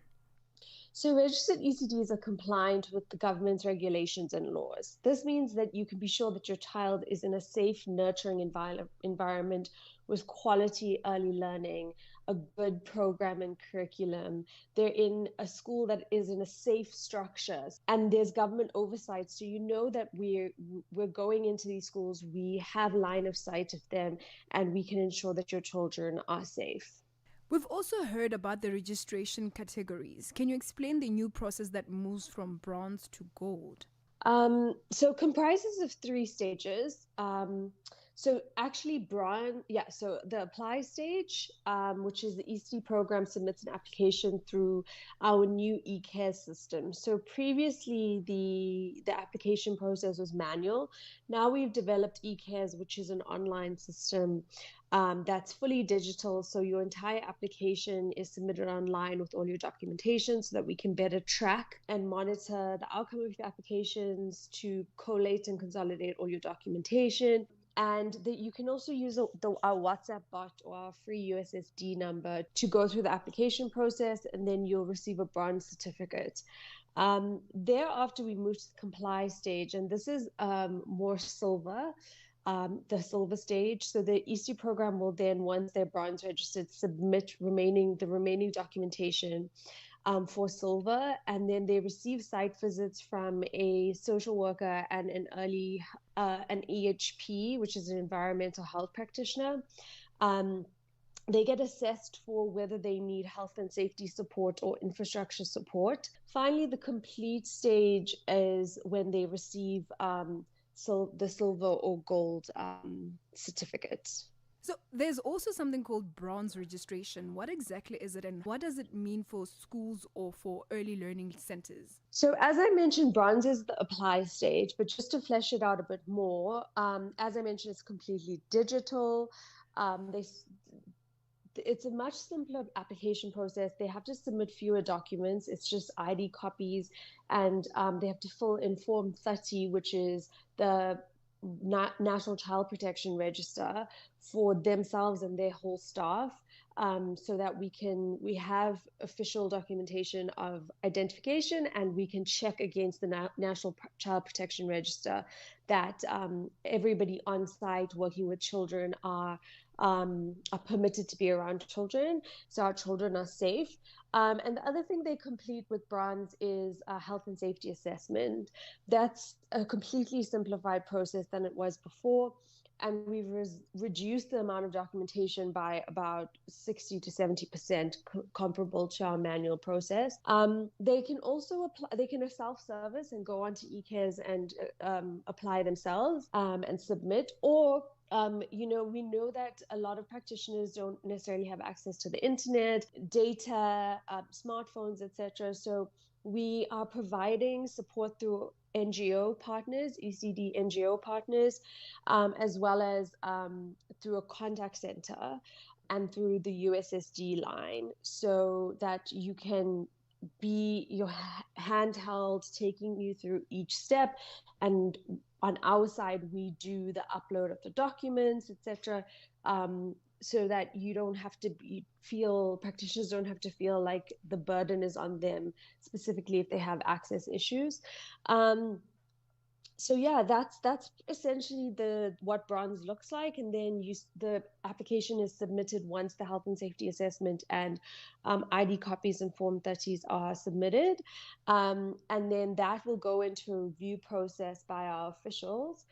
If there is missing information or we need corrections on the application, we will get hold of the practitioner to rectify that, and then or if everything's in line, they go into the official approval process and will receive their notification that they were bronze registered and will now enter the silver registration pipeline. And if a parent or center wants to apply for bronze registration, what steps do they have to follow? So if you want to self-service, you go to the eCares website, and you can get that link on the DBE website with the page dedicated to the Banampele ECD registration drive. You can get it from ECD Info Hub, which is a parent and practitioner facing ECD site with all our learning materials and resources from the DBE. If you're going through the process from start with the eCares link, you then get an OTP sent to your mobile number, which you have to validate. Then you begin your application, you complete the information, so information around your name, the address of your center, kind of the administrative logistical information, then the health and safety assessment and the submission of the documents. And then we will call or text you if your application, as I mentioned, requires corrections or updates. It then gets submitted for review. Practitioners can track the outcome of their application on their eCares profile. If they're bronze registered, based on everything being in line, they'll move to silver. We have a lot of collateral also available, like flyers and cheat sheets, FAQs, that practitioners can refer to get all the information that they need. Ms. Naidu, thank you so much for joining us today. In closing, for those who might need help along the way, what kind of support channels are available to assist with applications? We have a USSD line, so it's *134 *776#. I'll repeat that, *134 *776#.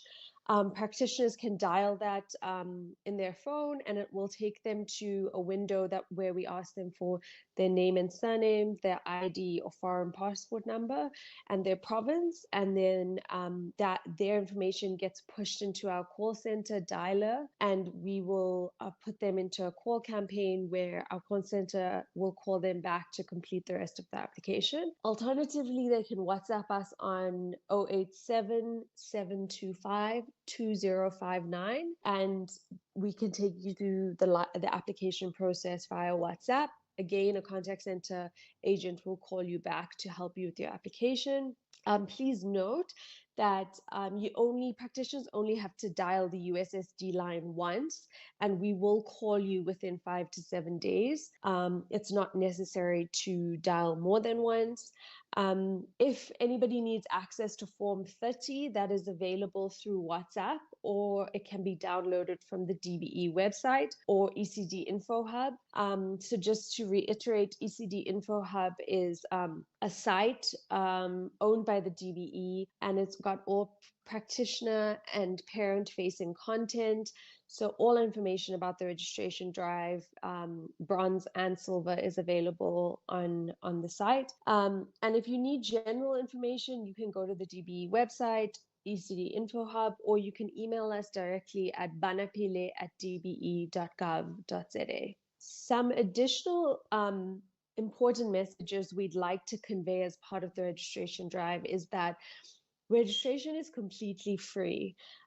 Please keep an eye out for these scams. You should not be charged for registration support at all.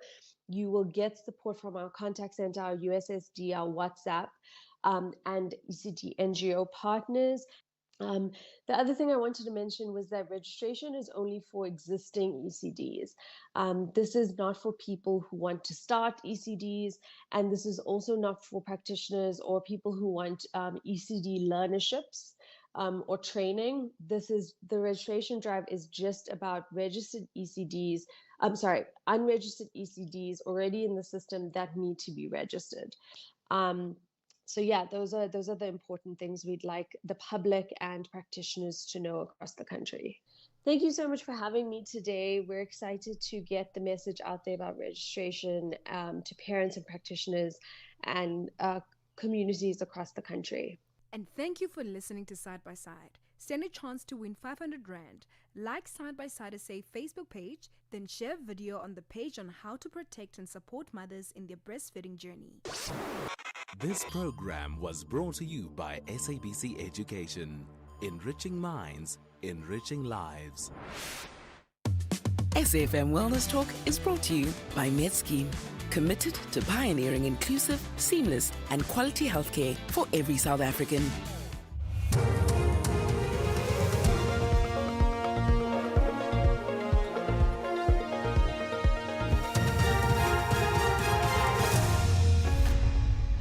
On the top stories, Masemula shocked at claims about the President Ndvunqunu, and Israel continues its offense on Gaza City. For SAfm News, I am Ondelambana, and a very good day.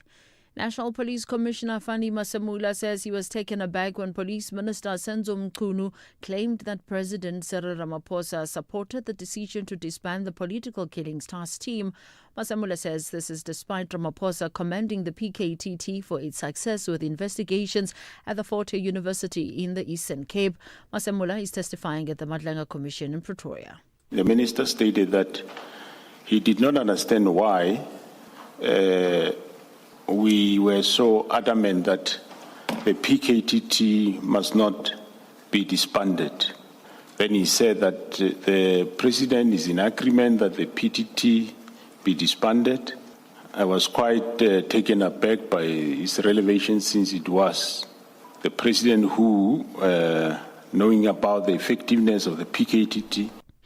Meanwhile, Masemula earlier disputed an assertion made by Mchunu that political killings in the country did not occur after 1994. The political killings have been taking place, yes, pre-94, even after 94. I worked in KwaZulu-Natal from the year 2000 up to 2010. And during that period, I had a small team that was dealing with the very same political killings. So to keep them under control, you must always have a team working with this type of cases. So it's not true that they happened before. The murder of Richmond Municipal Manager Sabelo Pewa has been sentenced to life imprisonment in the Durban High Court meeting about fraud and corruption he was investigating. Apart from the murder of Sithole, Pewa was also given a life term for the murder of Amos Ngobo. Judge Rithi Singh said Pewa has shown no remorse and blatant disregard for human life. He was also sentenced to 5 years imprisonment for attempted murder and 15 years for possession of an illegal firearm and ammunition. The sentences will be served concurrently. The Mpumalanga Division of the High Court in Mbombela has heard submissions by the legal representative of Tamara Silinda, who wants to benefit from the late former Deputy President David Mabuza's investment. It has emerged in court that the 44.7 million rand is a personal investment that Mabuza has with insurer Alexandra Forbes and not a pension fund.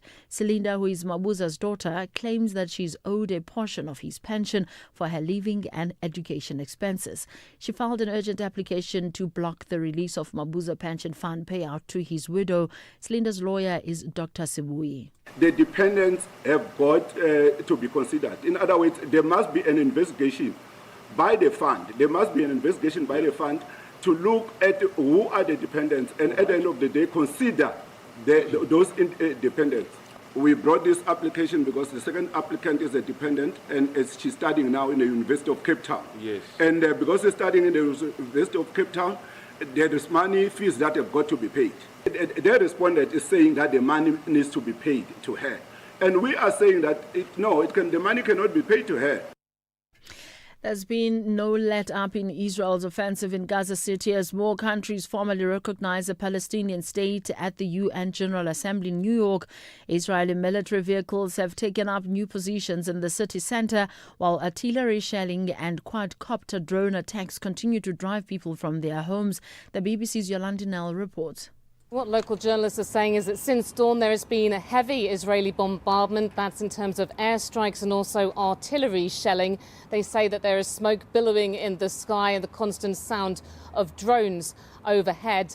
Israeli armoured vehicles are said to have pushed into new positions in the heart of Gaza City, close to the main UNRWA headquarters, close to the Islamic University there as well, around the Jordanian Field Hospital, which is to the south. That field hospital is now being closed and relocated to the south.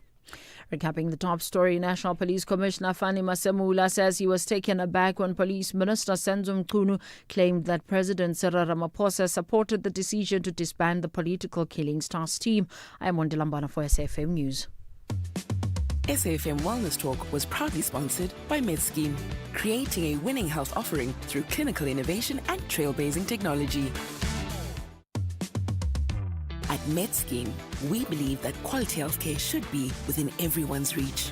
That drives us to deliver smarter, more accessible health administration and managed care solutions that truly serve the unique needs of our medical aid scheme clients. Through data-driven tech, value-added product integration, and a strong focus on prevention, we're innovating a future of affordable, seamless, and agile healthcare for all. Learn more about South Africa's leading health administration and managed care provider at medscheme.com. SAfm 104 to 107 nationwide.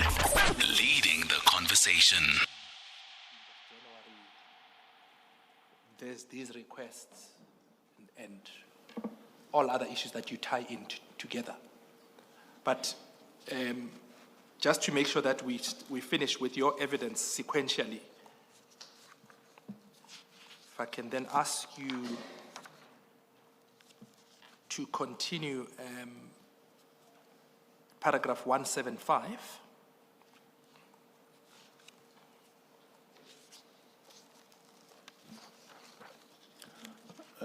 Paragraph 175. 175, yes. Yes.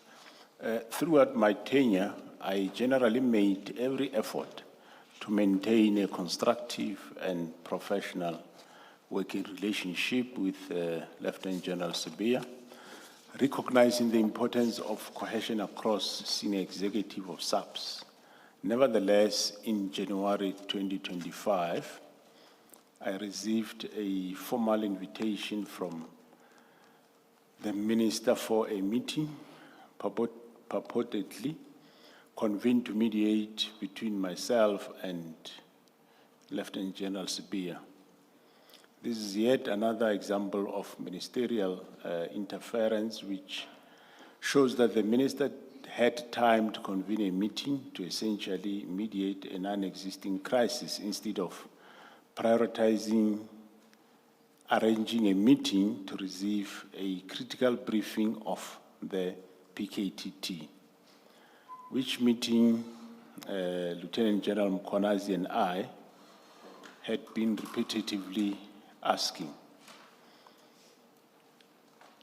Yes, so if I can just ask you to clarify the point you're making there about availability of time for certain things and not for others that are important. What point are you trying to put across to the Commission? Yeah, what I'm trying to say there is that we may ask for a meeting to brief the minister on the PKTT and his work.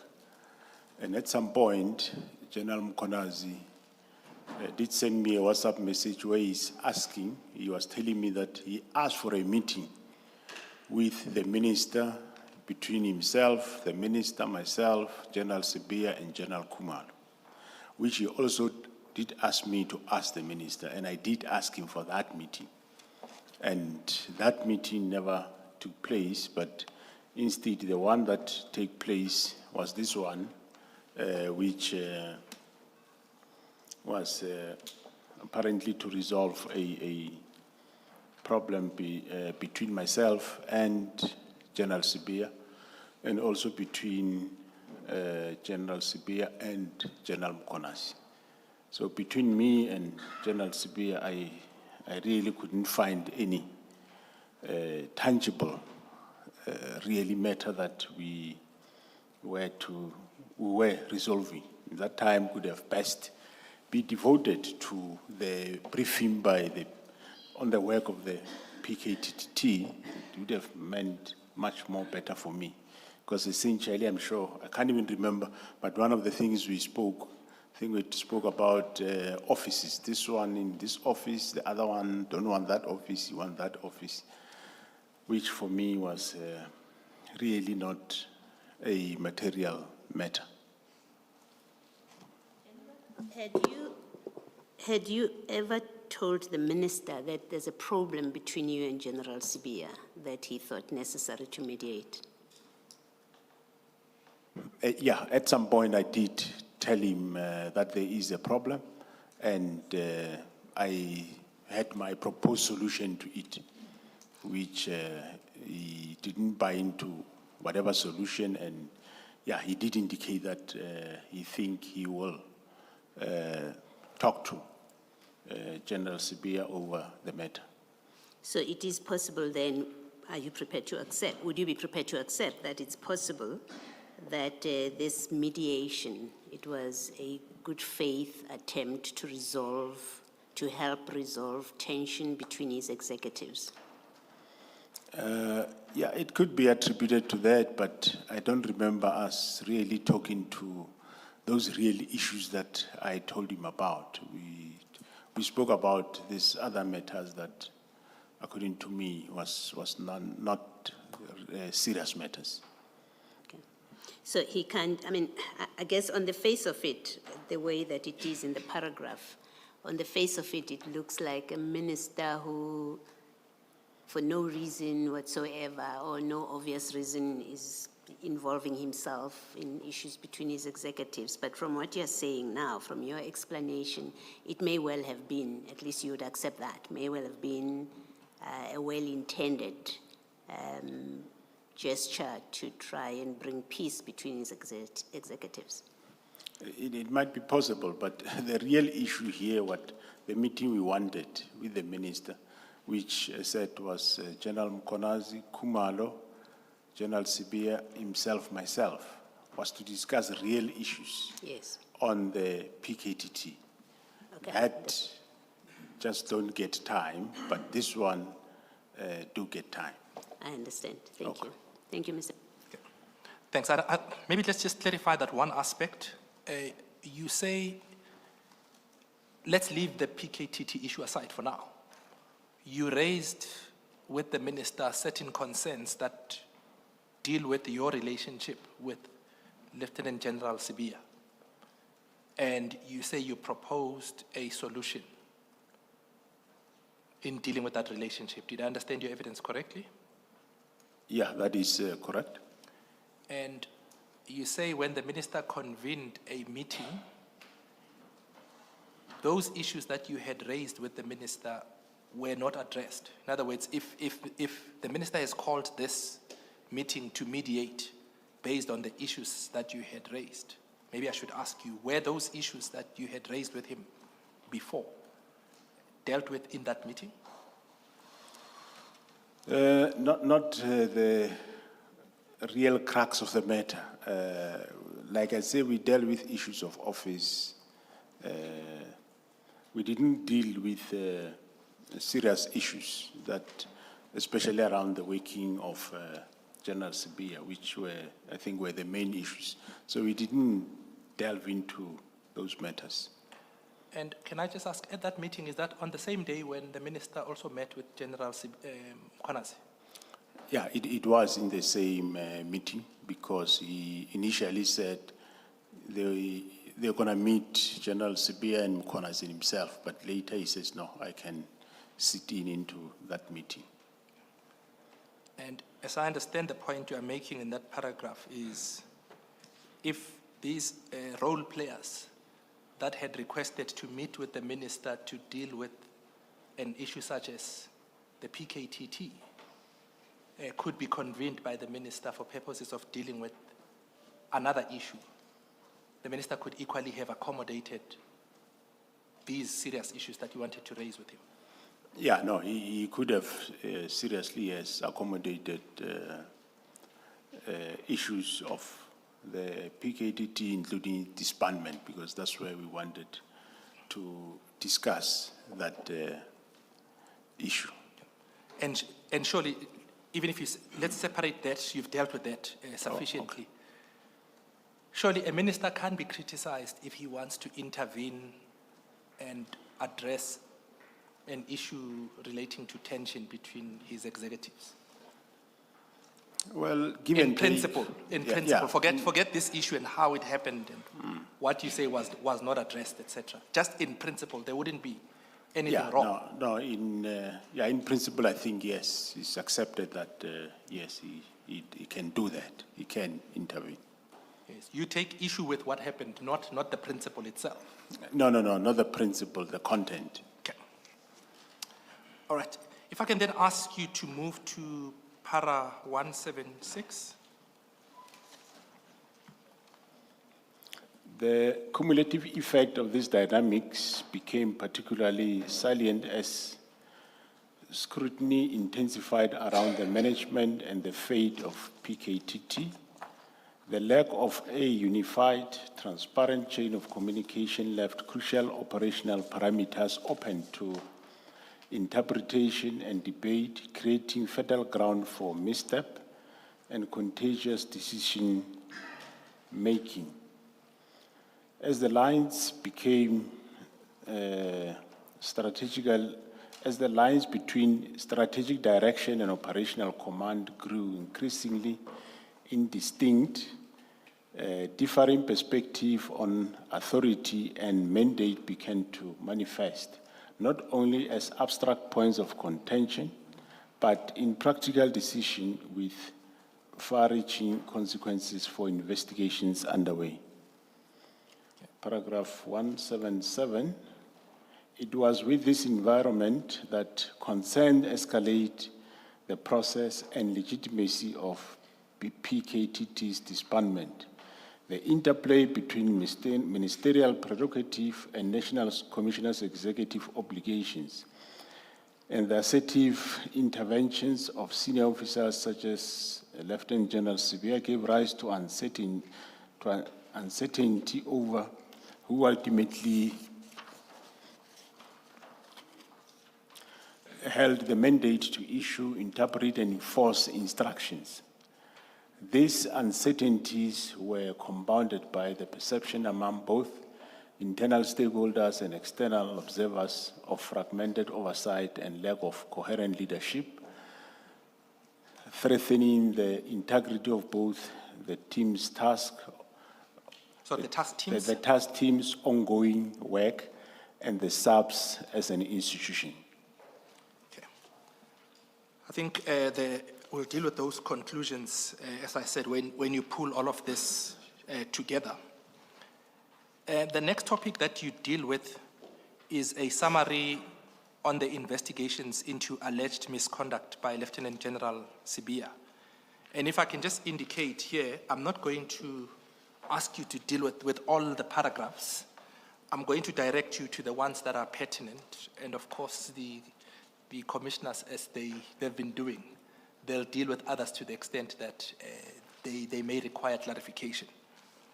And I preface this on the basis of what you set out here, that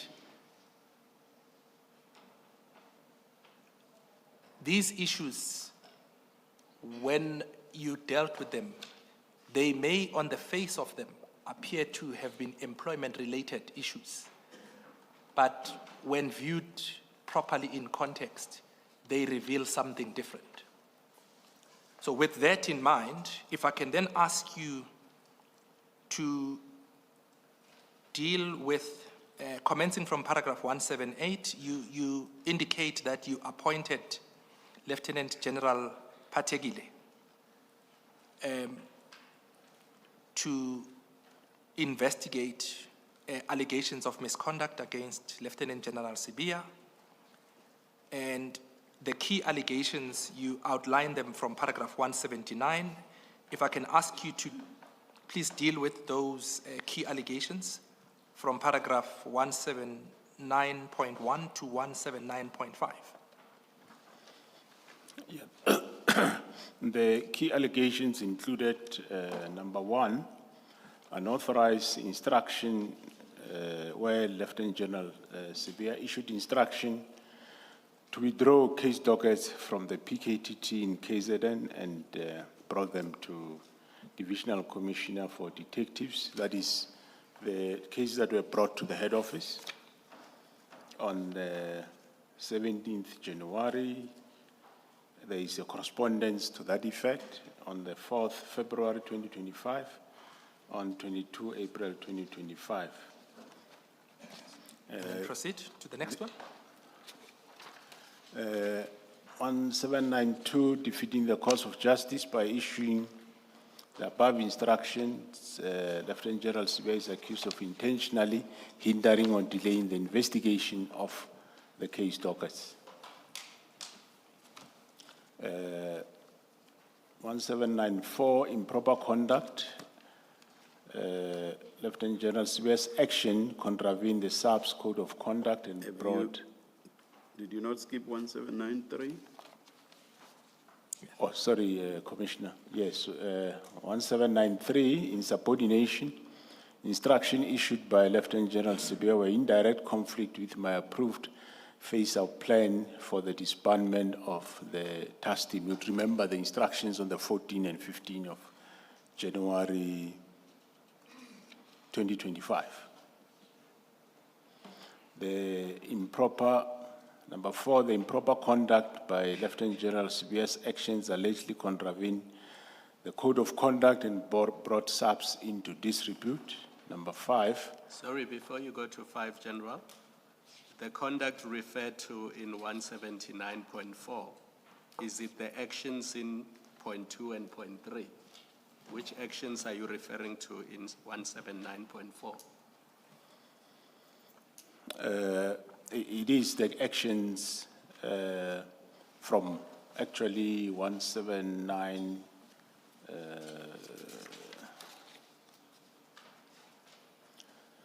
from 1791, those actions.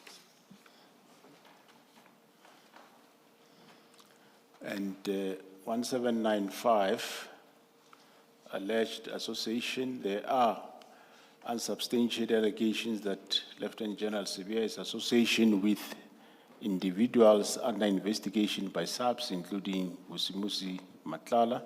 This allegation, of course, requires further investigation. Okay, so that's what was being looked into.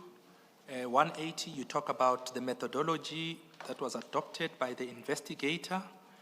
Then if I can ask you to deal with paragraph 181. The investigation reviewed multiple pieces of correspondence, including emails and letters, to understand the directives issued by Lieutenant General Sibia and their impact on the disbandment of the PKTT. Key communications from the Minister of Police, the National Commissioner, and Lieutenant General Sibia were analyzed. Moreover, the dockets that were transferred to division detectives were also analyzed. The process was detailed and comprehensive to ensure that all interests were taken into account. And in 182, you deal with the findings of that investigation. Perhaps if I can ask you to deal with 182.2 to 182.4.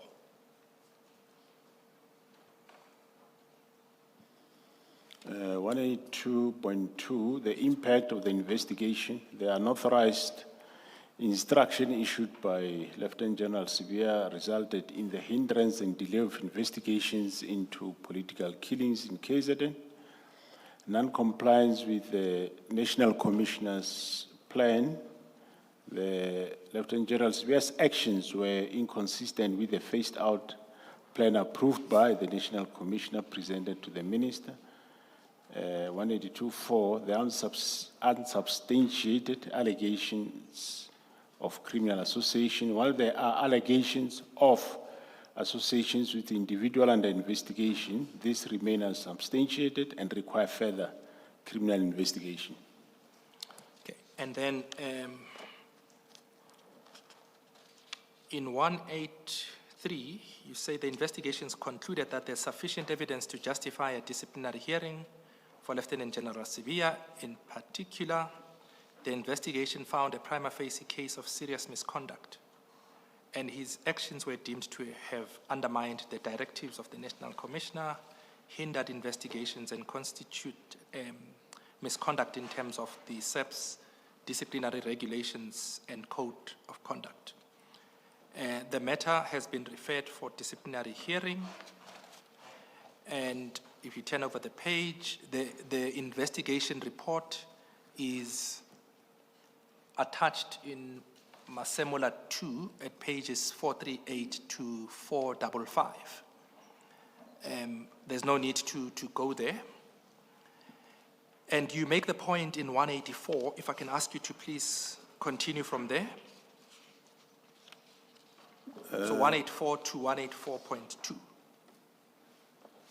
Yeah, although the issues involved appear prima facie to be related to employment issues, one need to understand that Lieutenant General Sibiya's conduct in its proper context. The context includes that as National Commissioner, I am the designated line manager for Lieutenant General Sibiya, and all directives concerning his scope of authority must flow through my office. It was therefore wholly inappropriate for Lieutenant General Sibiya to act directly on Minister's instruction, particularly in light of my explicit directive that such matters be handled by myself.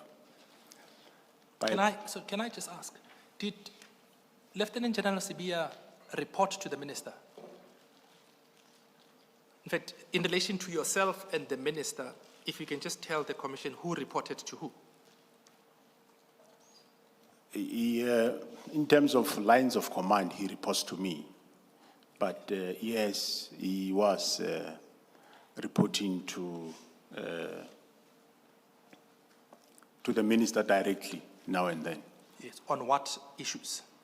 And I think maybe, Well, perhaps my question was not specific. If I can just ask you to indicate in respect of which matters was he reporting to the minister, and in respect of which matters was he reporting to you? Well, relative to the point that you're making here, that it was inappropriate for him to act directly on the minister's instructions. Yeah, well, in all matters, he is supposed to report to me directly in everything.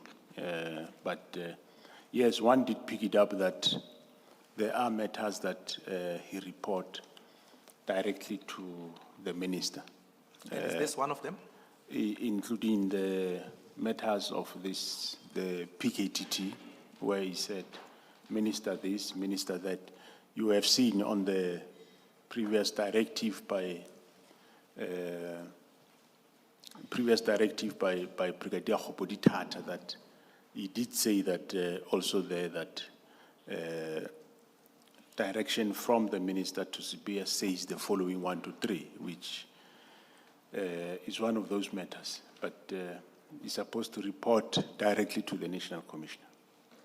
And in fact, that's part of those issues that you raise that create institutional or confusion insofar as institutional authority is concerned, and you'd like the Commission to deal with it in its interpretation and recommendations, including part of the reforms. Correct? Correct, but that one is a straightforward given, hence the disciplinary inquiry that is being taken, because it's not supposed to be that way.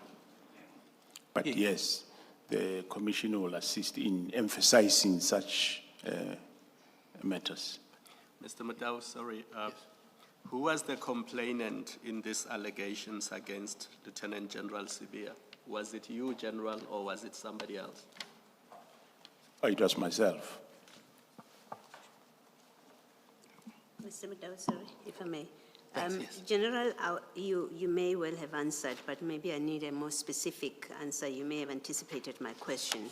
I was going to ask you if he was reporting directly to the minister on any issue, formally or informally, when in fact you're his line manager and he should be reporting to you.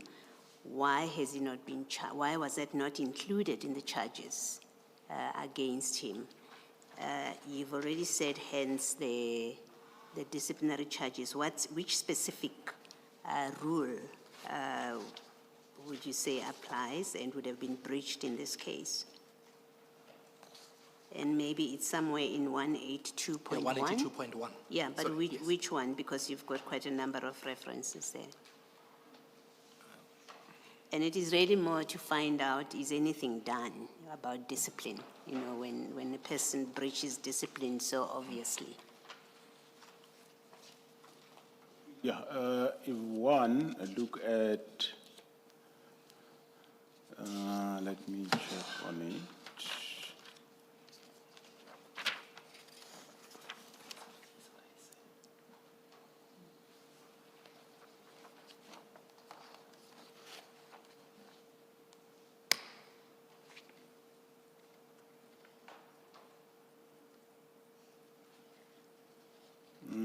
Well, 182.3 talk about non-compliance.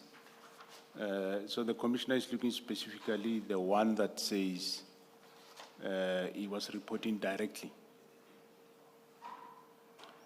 So if you look at 182.1, perhaps, and I skipped that when I asked you to read these parts of your statement, but perhaps let's start with 182.1. You will see there, you say the investigation found that Lieutenant General Sibia contravened multiple provisions of the Subdisciplinary Regulations 2016, including Regulation 5.3b, Roman figure 1, which deals with prejudicing the interests of the service. Then Regulation 5.3f, failing to carry out lawful orders. And 5.3j, improper conduct, etc., etc. So the Commissioner Baloyi was asking you which rule does the point that you deal with in 184.1 relate. So relative to those regulations that are mentioned in 182.1, if you can have a look and see which ones relate to an instruction that's not followed or failure to act directly. You will recall, commissioners, that the 14th of January, 14 and 15 January 2025, I did twice explain or directed him on what to go and do. And when you look at that 182.1, Regulation 531, failing to carry out lawful orders, it will also include the instruction given that do 1, 2, 3, and he chose to do something else. I guess my concern, General, is you complain that his conduct undermines the cohesion, for example, and the discipline of the SAPS, and yet he, on your account, he conducts himself in a way that is outside the lines, and specifically, instead of reporting to you directly, he's speaking to the minister on some issues. Now, I would think in any work environment, that would be a serious issue that is dealt with through disciplinary action or corrective measures. And you've listed complaints that were investigated by General Patekile because of his conduct. And on the face of it, it doesn't seem that any one of them includes this conduct, which in my view, maybe I'm wrong, think it's quite serious conduct, that undermines the lines of authority, and you don't seem to have treated it as that serious. And if we are going to criticize him in our report, and I'm not saying we will, if we are going to be criticizing him on this aspect, maybe even the minister on this aspect, there will be the question of your role in it as a leader and his manager. That's why I'm asking you the question and asking you to comment on it. Yeah, part of it is insubordination, which I know is carried somewhere in this regulation by passing and reporting somewhere else. That is insubordination. So I know it will be carried somewhere within the regulations that are here. But to be specific to that one that you asked, I think, yeah, on 1793.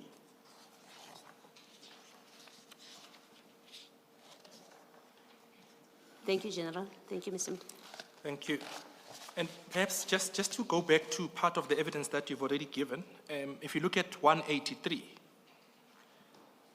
the second last line,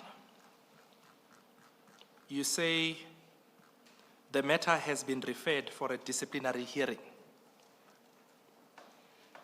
And in that regard, can I ask you, has a charge sheet been drawn up yet for that disciplinary hearing?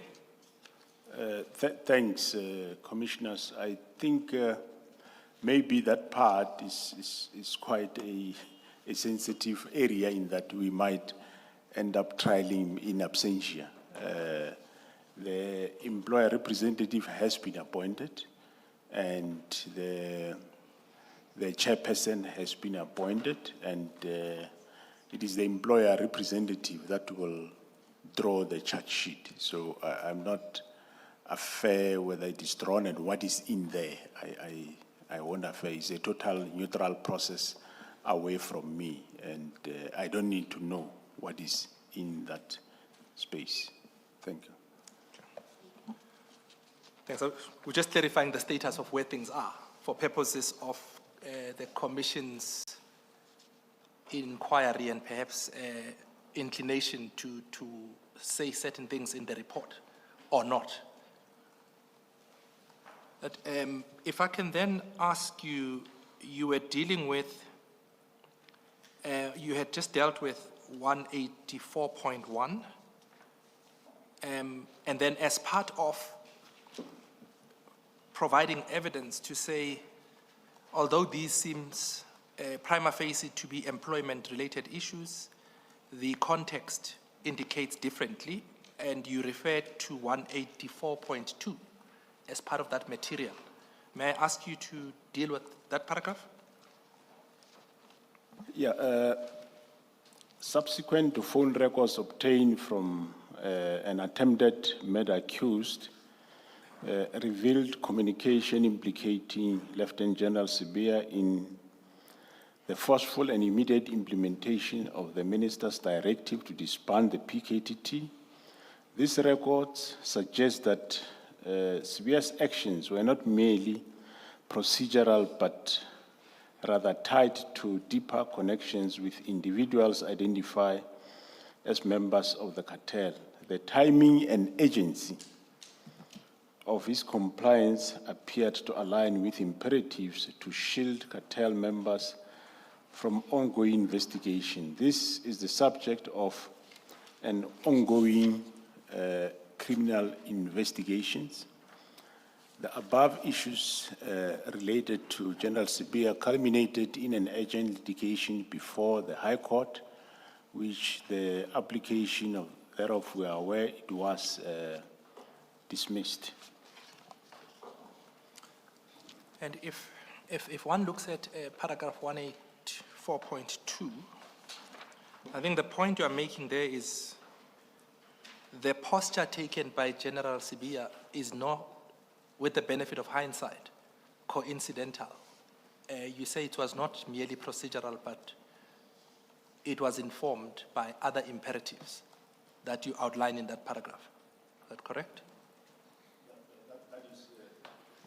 That is correct, Commissioner. So what one is saying here is that all these actions of facilitated after we obtained the records from the attempted murder suspect, which is Ket Matlala, and when the team analyzed the communication thereof, then it became out clear that the whole purpose of the disbandment of the political killing task team was born out of the operation of the 6th December 2024, where Mr. Katiso Molefe, when he was arrested, and Ket Matlala's premises was searched in the look or pursuit of the kidnapped Mr. Jerry Bushura. So it ended up tying up that it looks like from there on, from that 6th December to 31st December, there were measures. This communication suggests that there were measures then to disband the political task team.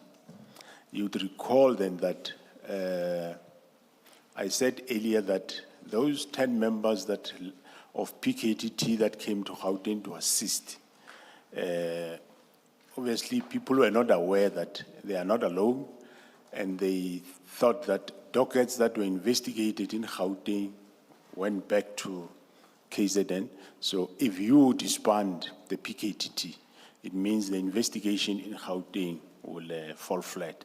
And hence, the calling of dockets to head office is exactly to find these dockets of Gauteng, which I think, I know that Timsani Khumalo will allude to the fact that after these 121 dockets that were brought in, there was an insistence of further requests that bring all dockets, including the Gauteng dockets. So it showed very clear that the objective was to get the Gauteng dockets of the investigation. For completeness, I do not want to rely on what's out there in the public domain. For the record, what was the litigation that you referred to in paragraph 185 about? The litigation was, I did earlier this year in July, Honorable, Chairperson, I did give an order to General Sibia to stay at home with a view to give us space to investigate the allegations made, including those made by Lieutenant General Mkonazi. And he challenged the move of staying at home. He took it to the High Court, which then that litigation, he lost the case because the court found that there was nothing wrong with the stay at home. And he has since been suspended, so he's still on suspension as we speak. And perhaps just to deal with that issue of suspension, does the suspension have a time limit? And I'm trying to deal with that with reference to what you said earlier, that the matter has been referred to a disciplinary hearing. Yeah, suspension do have time limits in terms of sub-disciplinary regulations is about 3 months. Yeah, 60 days, is it not? 60 days, yes, which then the chairperson of that hearing can extend with another 30 days, which means that it's limited to 90 days. And that's why I assume you said earlier that's a separate process, it will run its course. Yes, it's, the disciplinary hearing is a separate matter. It will be handled separately. Okay. Are you moving to the next topic? Excuse me? Are you moving to the next topic? Yes, I was going to go to the minister's motives and then come back to issues of relevance. In other words, to tie in what he's just dealt with. Maybe let me hold my question. Thank you. Thanks. Go. Oh. No, sorry. I thought Commissioner Balo is going to ask a question, but... Oh, I do have a question, but I thought if you are following a theme, let me not disrupt it. Thank you, Commissioner Malloy. General, if I can ask you to skip from 185 to 188 under the topic Minister's Motives, because you are now at a part where you've dealt with what these investigations have revealed, and you've disclosed up to the limited extent that you could, bearing in mind what you had said yesterday, these criminal investigations that are currently underway have an element of sensitivity and confidentiality in them, for reasons that you mentioned. But if I could just ask you to tie what you've just testified upon up to 184 with what you deal with in 188 and 189. Yeah, thanks, Commissioners. In respect of the Minister, knowing what I know now, what I consider to be irrational and inexplicable encroachment into operational issues is now explained by his desire to hold investigations against criminal cartels by disbanding the PKTT. By this, I mean that evidence that has emerged which links the minister to Brown Mokhosi, to Ket Matlala, and Lieutenant General Sibia. So it is clear now that that arrest of Matlala in May have assisted us to understand the real motive of the disbandment of the political killings task team. Because you would remember we asked reasons and it came, we don't mind, well, when does an order come? It came 31st of December 2024, after 1700 hours in the afternoon, and in a rush. Why the rush?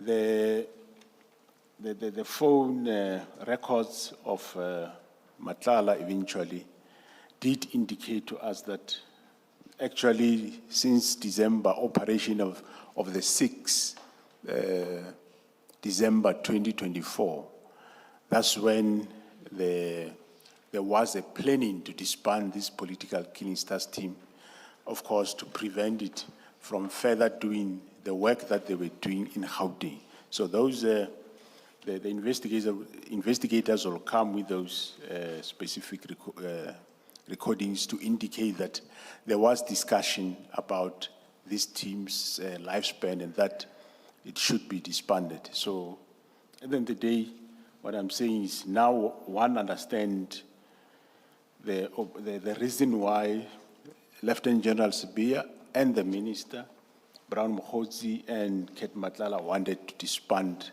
the team. There was no any other motive but to prevent the investigation against the cartels in Gauteng that are involved in murder, drugs, and so on. You were with the minister at a funeral in KZN 3 days before the instruction to disband, not so? I didn't catch that, Commissioner. You were at a funeral in KZN with the minister 3 days before the instruction to disband, not so? That is on the 28th of December 2024. That is correct, Commissioner. We spent the day at that funeral, and there was nothing that the minister raised that might be a worry or complaint by anybody about the political killings task team. He never said anything about this team's disbandment or even to indicate that I intend doing this. That was never at all. We did the funeral, we parted nicely, and he knew that I was going on leave because he approved my leave. And so the letter came as a surprise. And of course, the timing of it and the fact that the letter also said it must be done immediately. Of course, I interpret immediately as that probably it means it should have been disbanded. By the time I come back, the 14th, the team should not have been there. But luckily, the office did ask me direction as to how do we deal with this matter. Then I said to them, just prepare reports because the next feedback date is the 20th of January. Don't do anything other than prepare reports. Hence, when I get back to work, there was this speedy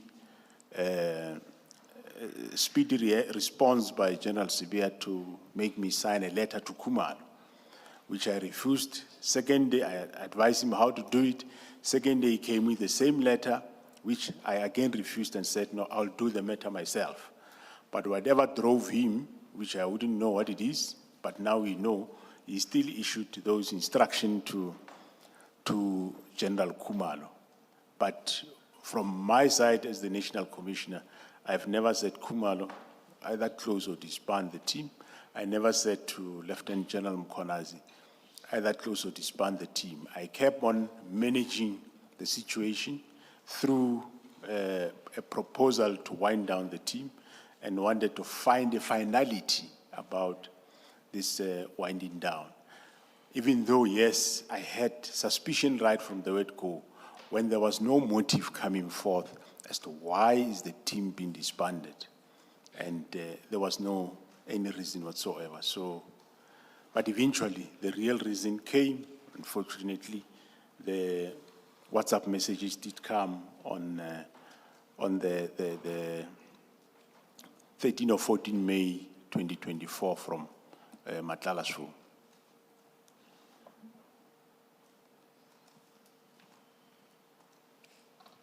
And maybe just to tie up that aspect on this basis, if you knew then what you know now, would you have approached the instruction or the directive by the minister that was given on 31 December 2024 the same way, or would you have approached it differently?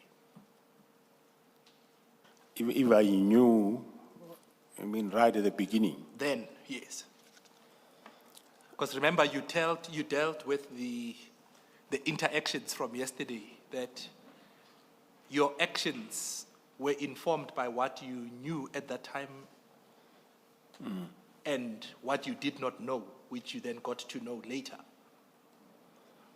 I think the answer to that should be obvious. I think we can deal with it with the commission. I don't think I need to, but I thought just for completeness. Well, if I knew then that the motive is to prevent this, the team, then I would have not even went as far as trying to suggest to the minister that because you want to close this team urgently, abruptly, let's rather wind down. I wouldn't even have went as far as that. So I would have outright refused the disbandment if I knew that that is the motive. I was dealing with that because one of the things that is anticipated is that you somehow participated and acquiesced to the disbandment of this team. But I think your evidence makes it clear that you didn't know at the time. But if you had known, as you say, you would not even have participated by suggesting even that phased wind down. That's correct, Commissioners. Okay. If I can then ask you to deal with one last matter before you make your concluding remarks. In paragraphs 186 to 187, you deal with other issues of relevance, and part of those are complaints against the PKTT. If I can ask you to deal with those two paragraphs. The second one we've already dealt with earlier, but let's just complete it. 186 and 187. Yeah, since the establishment of the PKTT, a professor or associate professor, Mary De Haas, lodged numerous complaints against the PKTT, ranging from irregular formation and conduct, malicious arrest and corruption, the use of torture, abuse of to persecute individual, political interference and cover-ups, questionable leadership, effectiveness and wasteful spending, and disappearance of case files. As far as I'm aware, there is no substance to those complaints. Additionally, these complaints were made to the IPID, I'm aware, they were made to Parliament. An example to demonstrate the lack of substance, Mr. Haas complained about a Sergeant Lamini who went on, ended up being convicted by a court of law. So it is complaints that really did not hold any substance, and they keep complaining. And you said this happened at the instance of the PKTT itself. That is, I'm saying the prosecution of Sergeant Dlamini happened at the instance of the PKTT. That's how I understood your evidence earlier. Or am I mistaken? No, not correct, Commissioner. The complaints about Sergeant Dlamini happen halfway midlife of the PKTT. But Ms. Meridi has complained about... But what I'm saying is, who initiated that? Was it not the PKTT itself that initiated the criminal process against Sergeant Dlamini? That's what I'm asking. Yeah, at the time it happened. It was the PKTT themselves, Commissioner. Yes, because you had indicated that he was one of the team members, and it was his fellow team members that actually were able to detect acts of criminality which have led to a conviction in a court of law. Yeah, that is correct, Commissioners. And of course, I'm sure IPID can talk better on the complaints by Ms. Meridi Haas. She complained all the time. It is and not only about the PKTT, but about other matters of policing. So it's not uncommon for her to complain. Okay. If I can then ask you to turn to page 62, under your conclusion. Mr. Mdau, perhaps let me ask my question at this point, and it's become two questions now, or two topics. And maybe let's start with these complaints against the PKTT. General, earlier when we were looking at the report that you gave to the minister, I think there was a briefing, and you had in there, you have a heading about complaints against the PKTT. You remember that? Yes. And you had listed what in the end sounded like not accusations but complaints when I read them. Now, when I consider that and I look at your paragraph 186, on paragraph 186, it sounds like the what you call complaints by Ms. De Haas, and I don't know if she's the only one. They seem to be serious. There's one of them is irregular formation and conduct of the PKTT, malicious arrests, corruption, use of torture, abuse to persecute individuals, political interference and cover-ups, questionable leadership, ineffectiveness and wasteful spending, and disappearance of case files. Now, all of those topics on the face of it are serious topics or complaints to raise or accusations to make. My question is, when these complaints or matters like this are raised, whether by Professor De Haas or anyone, does the SAPS investigate them and make its own findings? I know there's IPID, and hopefully we will eventually get something from IPID. General Mkwanazi did testify to this and said there's a report of IPID on something. But I'm more interested in the SAPS itself. What do you do when you've received complaints about a task team? Greetings to everyone. My name is Kinelo Matibela, best known as Maestro. I am an SABC Sport football analyst. I've never been to a picnic before. Oh my goodness. People sometimes struggle to pronounce my name, so everyone is just saying Maestro, so it has stuck with me. A good joke I heard when somebody said to someone, "You look so dark, you literally look like under the bed." My favorite dress code, I don't like being formal. Oh, I'm not a fan of meat. My favorite meal is definitely putu and milk. My current favorite song, A Million Little Miracles, can even count them all. To South Africa and the continent, tune into SABC Sports. Catch the incredible football analysis on Match Days with Kinelo Maestro Matibela. Proudly brought to you by SABC Sport. For the love of the game.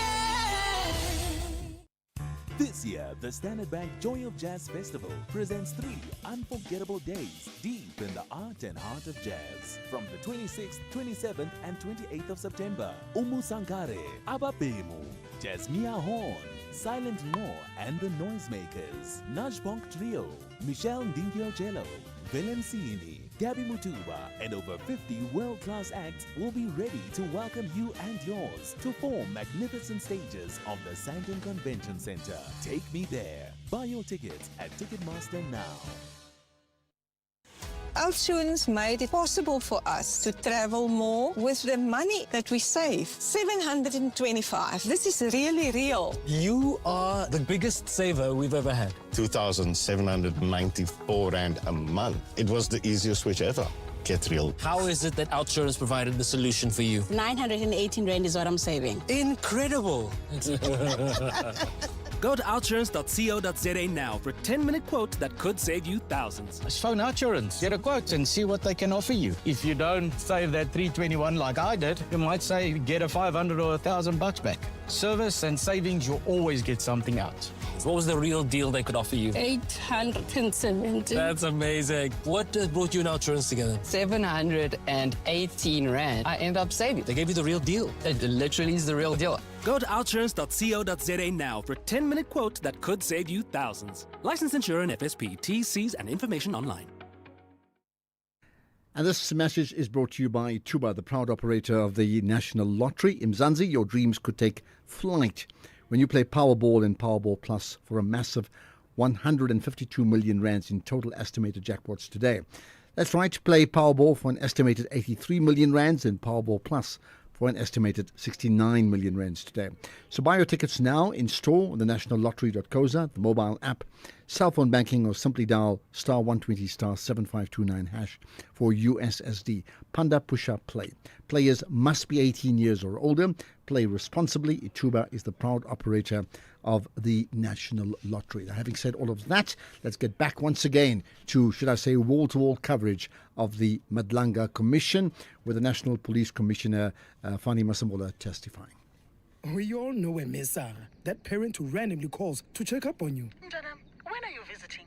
She knows that every call or text goes towards her free funeral cover. She'll keep calling until she spent at least 120 Rand a month. Mara, why haven't you accepted my friend request? Huh? For every convo or scroll, you get 10,000 Rand free funeral cover. Recharge with 120 Rand every month to get covered. No paperwork, debit orders, or medicals. Recharge on the VodaPay app or dial star 123 hash. T's and C's apply. Underwritten by Vodacom Life Assurance Company, a licensed life insurer. Further together, Vodacom. This week on FC Meets. Disetso and Bandile chat to TS Galaxy's rising Bafana star Kumlani Ndamane. Find out how this defensive gem handles the pressure of being a starting 11 regular, national duty responsibilities, and overseas ambitions. Tune in to SABC Sport on DTT Channel 4 on Saturday, 27 September at 6 p.m. Also available on SABC+. FC Meets. Football made for community by community. Rich and Jackie. Proudly brought to you by SABC Sport. For the love of the game.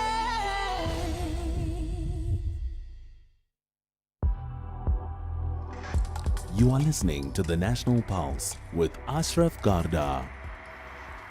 Pave the way that General Sibiya should be reinstated into the SAPS, and he was reinstated in July 2022 and placed at the post of head of organized crime in the detective services. When you say you saw it on TV, that letter, was it after he had been appointed to the position or before? In TV, I mean now recently, after General Mkhwanazi was at the commission. Okay. That's when I saw it for the first time. Now, as National Commissioner, when an appointment such as this, which is a direct report to you, is to be made, the position is advertised, the candidate is interviewed, and is whatever processes you follow, is that a matter that you become involved in, the selection of is it a divisional, Deputy National Commissioner, sorry? Do you become involved in that selection process? That's correct, yes, I become involved. But the selection for Deputy National Commissioners is not as you described. The positions normally don't get advertised. There is a section in the Police Act which make provision for appointment without advertisement, and it is that section that is being used. So he was appointed in terms of that section, and the minister has to concur also on such an appointment. Yes. So my emphasis and area of interest really is your involvement in that process that culminates in him being appointed to the position. Ordinarily, if such a letter had been sent, if indeed that letter was sent from the city of Johannesburg, you should ordinarily have become aware of it. Is that a fair proposition?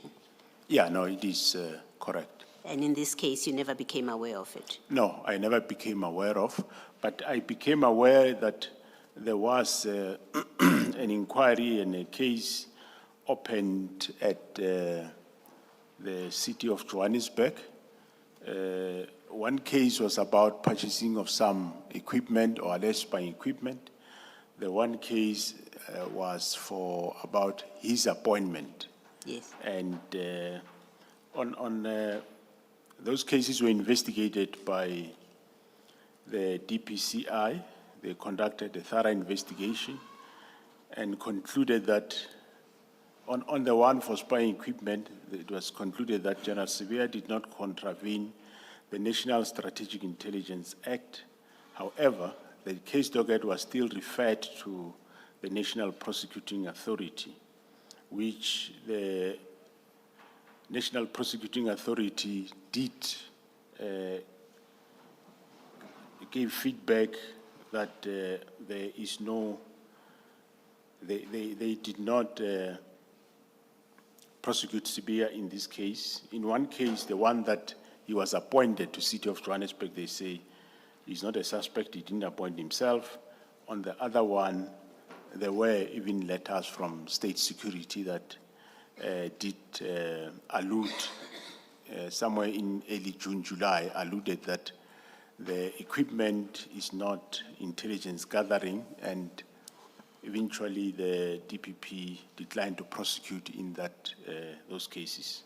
All right. Let me explain my interest, General. My interest is whether you as National Commissioner and your subordinate or immediate report is being appointed, the nature of your involvement in that process, whether you became aware at that point of the allegations against him, and if you did become aware of them, did you do anything about it? How come he was still appointed if you did become aware of these allegations at that point? What is your short and crisp answer? You were aware when you were selected, or you were not aware? Yeah, I was aware of these matters that I'm talking about. I became aware. One was an inquiry, one was a case, but I wasn't aware of that specific letter. You were not aware of the allegations about the city of Johannesburg? The letter that you spoke about, I don't know exactly what that letter contained, because I don't have it now, but I'm aware of the matter of the procurement of technical surveillance equipment. Yes, I was aware of that. If I may interrupt you, I think what I'm trying to determine is whether you did not consider that kind of allegation, whether you did or did not consider it as a disqualifying concern in appointing him to the position.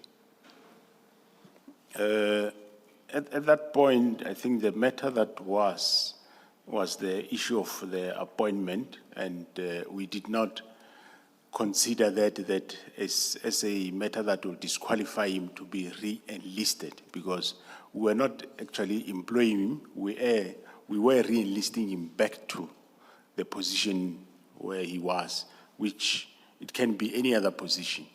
And if there is a matter that has to be dealt with, if it's within the service, we would deal with it. So in this case, we re-enlisted him, and the two matters, as I said, they ended up being declined, both of them.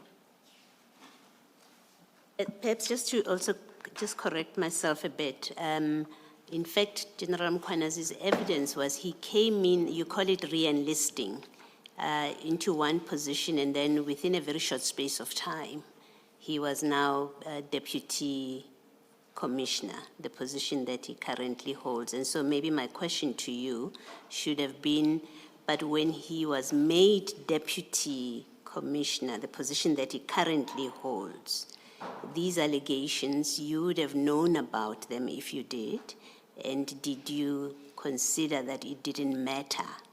It's not serious concerns, or they are unsubstantiated, so we will appoint him anyway. Those allegations, they did matter, but by the time he was appointed Deputy National Commissioner, they were already settled by the NPA, both of those matters. And of course, there is other criteria that one look at when you appoint the Deputy National Commissioner. Mr. Matau, before you go to the conclusion, we will deal with the last sentence of the conclusion, and then you will tell us who we attribute that language to. But we'll deal with that later. For now, let's go to 168 and 169 of the statement. I was just not clear what point is being made there, and maybe you can deal with it with the witness.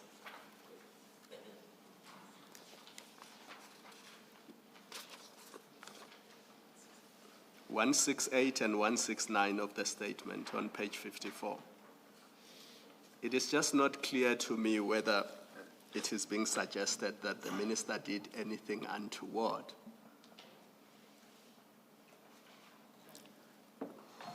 Thanks. I think maybe let's go back, because I had said I'll come back to it, but I thought it got cleared in the course of the evidence. But let's just tidy that up. General, in 168 and 169, you made 2 points. The first point that you make in paragraph 168 is the minister's intervention in questioning the performance of the service provider that had been appointed based on the concerns that had been raised, and that triggered an investigation into that contract with Medicare/Medicare 24. You dealt with it in paragraph 168, you recall? Do you recall that you dealt with that? That is correct, Commissioner.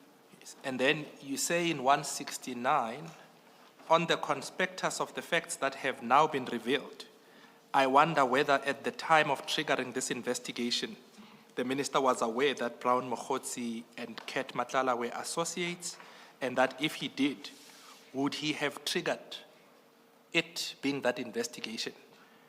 Perhaps just again to tie it back to the evidence that you've now given of the connections and the links that have been established by the investigation, perhaps if you could deal with 168 and 169 as well in that basket of issues. Yeah, Commissioner, what one is saying here is that the minister, before the 24th of December, he did allude that there is this contract that is for health risk management in the SAPS, and is briefed or tipped somewhere that there is problems around this specific service provider.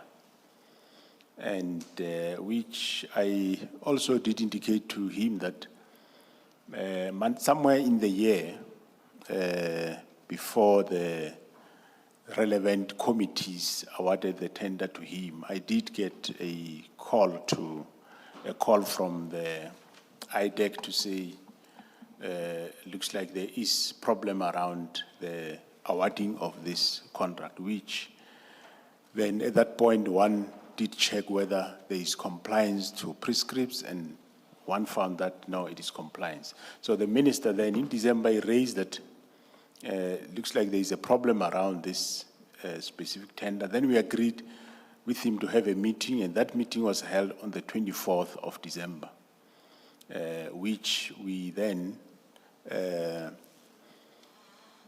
got a briefing in terms of how this contract is performing. And there were a bit concerns around various issues, amongst them performance or delivery of service around this contract. And I then directed that, together with the minister, that there should be an audit of this contract. So then the audit was performed, which culminated in a report that identified a lot of things like, I think, funding, corruption, and whatever, fraud, let me say fraud, which eventually that led to me, 13 May, then cancelling the contract. So paragraph 169, what it is saying is that now, knowing what we know now, the question is, by the time the minister raised an alarm on this contract, did he know that this specific person was his funder, yes or no? We don't know. But what we know is that at some point during the charts, the communication between Abu Brown Mokhodzi, Matlala, and so on later in December, they do indicate somewhere in those communications that the person that the minister raised the alarm on the contract is actually our funder. So what we are saying on 168 and 169, we're saying that the minister raised an alarm on the 168. On 169, what we're saying is, knowing what we know now, we don't know whether the time he raised alarm, did he know that this person is one of his associates or not? That's the context of these two paragraphs. Of his associates or an associate of his alleged associate? Yes, whether he's associates or associates of his alleged associate, whether he was aware, we don't know. General, I'm still not clear. Was the minister raising alarm about issues of payment or issues of performance, or even how the contract came about? It's not clear to me what we are dealing with here. So He was raising the alarm on how this contract came about, and whether are we sure that this contract was done properly.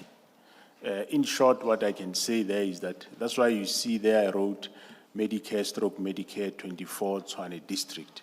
So during the investigation by the audit, well, I wouldn't know specifically what he got, but he raised about how the contract was ended up with the specific person.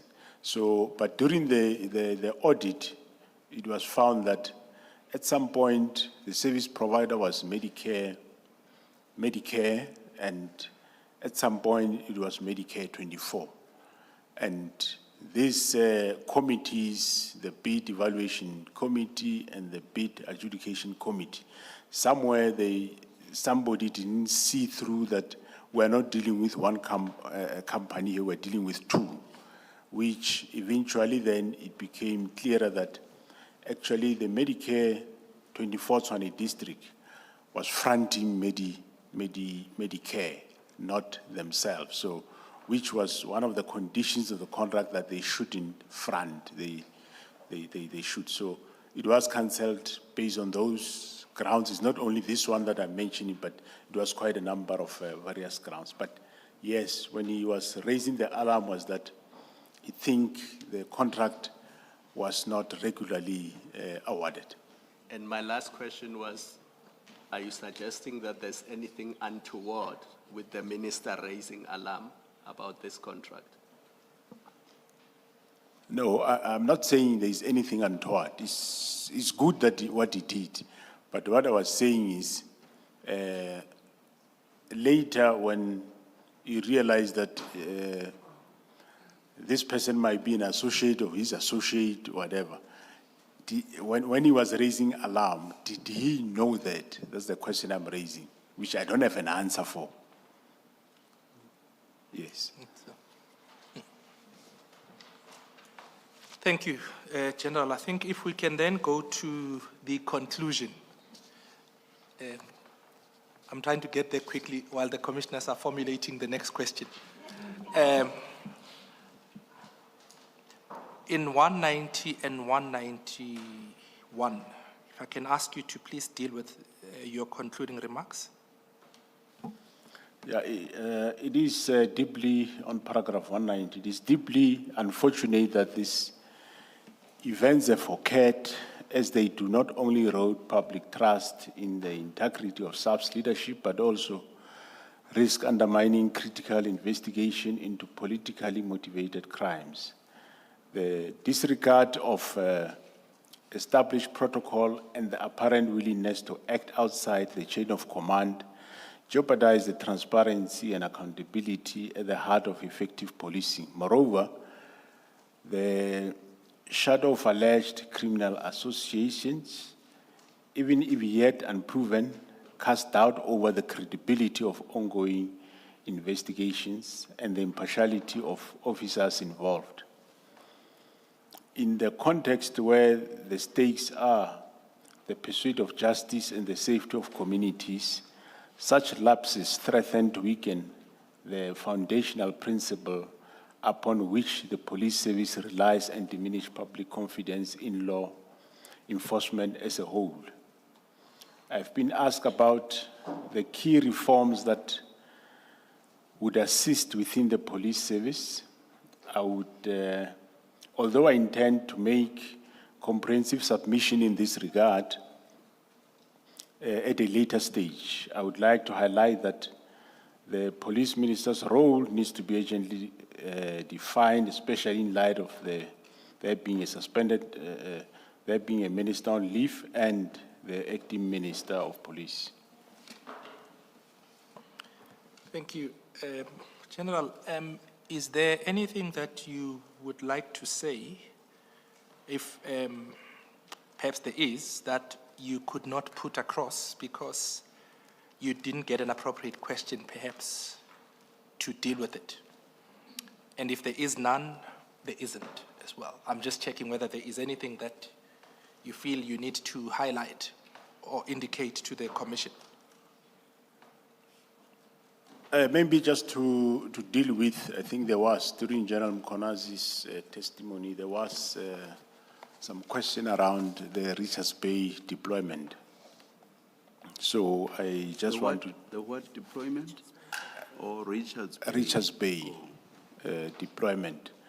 I just want to allude to the fact that indeed, yes, there was deployment that he withdrew, and we sent national deployment because there were complaints that there is a problem. There were executives of Richards Bay Minerals or RMB that were killed, and there was a need to investigate those cases, which eventually the team that was sent from national, when they were there, I think one of the suspects was shot either by both teams or the team from the provinces, from the province. And there were quite a number of firearms recovered in that operation, and there was nothing sinister about that, the operation. We always do get calls. Even currently we have operations in Northwest, in the mines where people are mining. In certain areas, they mine behind houses.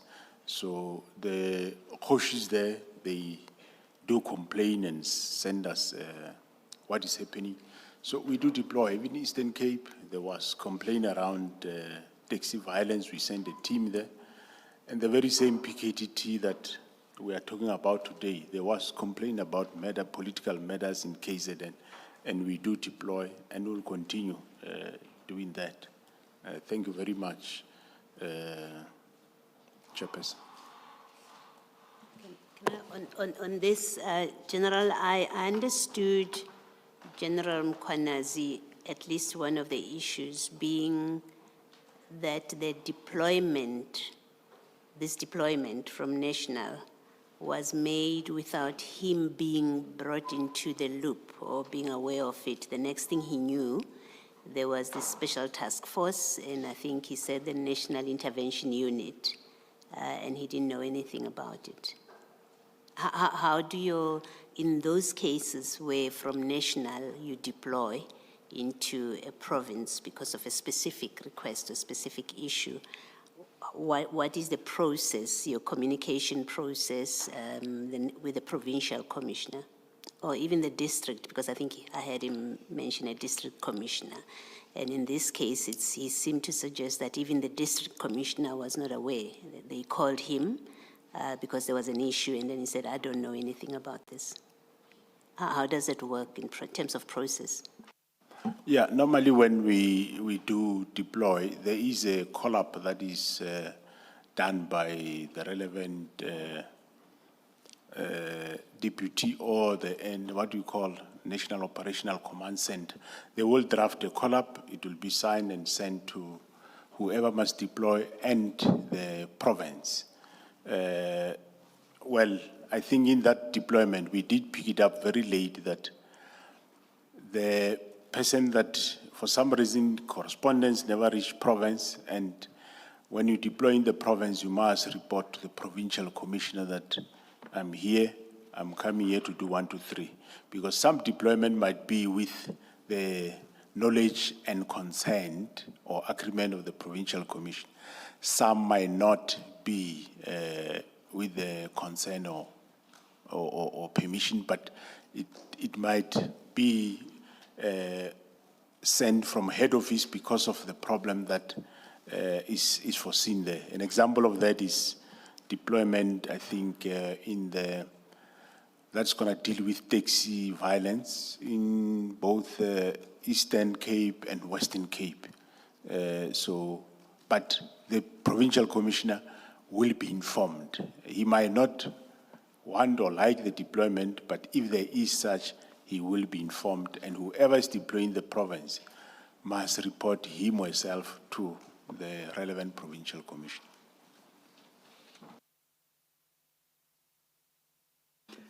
As I understood it, part of the complaint by General Mkwanazi was that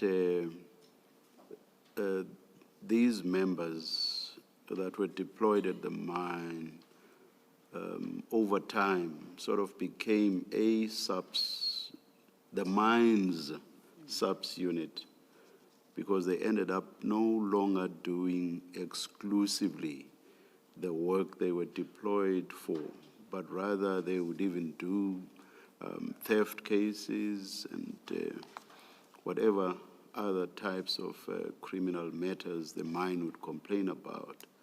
Do you want to comment on that? Do you know how that came about?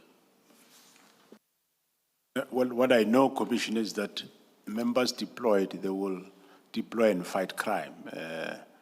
If they end up doing some things that they are not supposed to, then the commander who becomes aware of that then needs to raise the alarm and it get addressed. But theft is a crime, is something that police needs to deal with. But they were sent there for specific types of crimes. It's not as if there were no subs members in the area who would have continued to do subs work. So with regard to those thefts, the subs in the area should have continued to do that type of work. And I would have thought that these members would concentrate only on what they were deployed there for. Yeah, no, I agree with that, Commissioner. But that is more cooperation then and liaison and communication between the deployed team and the local police to say what you do and what I'm doing, what I'm here for. So basically then, must I understand you to be saying there was no cause for complaint at all if these members deployed for a specific purpose were now suddenly doing every and anything? So there was no cause for concern about that? Well, if they do any other extra for what they're not being called for, as long as it's crime, and they are not fighting or arriving at scene with the locals, there is nothing wrong. Thank you, General. General, I would be concerned with that answer if the deployed units are the Special Task Force and the National Intelligence Unit. I wouldn't expect them to be doing common theft matters. I would agree with you, Commissioner, on that specific one. And in this case, it was not those two units. I will agree with you. NIU and Special Task Force are solely used for medium to high risk operations. So here, as far as I know, it wasn't either of those two units.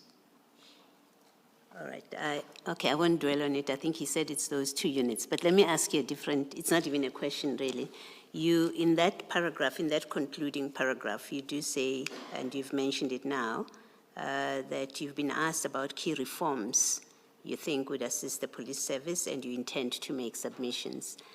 Can I suggest that when you do that, when you consider that, you have regard to term of reference 5, which is, you also take that into account. It requires us to comment on or to look at the effectiveness or failure of oversight mechanisms. That's term of reference 5. And then 6, it's the adequacy of current legislation, policies, and institutional arrangements in preventing such infiltrations. Of course, the infiltrations being of criminal cartels or criminal syndicates. If you would just have regard to those as well, more specifically. I will do so, Commissioner. Thanks. Thank you. Thank you, Chair. Thank you, Mr. Mtao. Chair and members of the Commission, that concludes the evidence on behalf of the National Commissioner. General, thank you very much. Thank you very much, Commissioner. Thank you. Sorry, just one housekeeping issue. I know, Commissioner Baloyi, I owe you references to particularize SAfm 6 and SAfm 3. I do have them, but perhaps just to be tidy, if I can just hand them over so that there is evidence that I did. And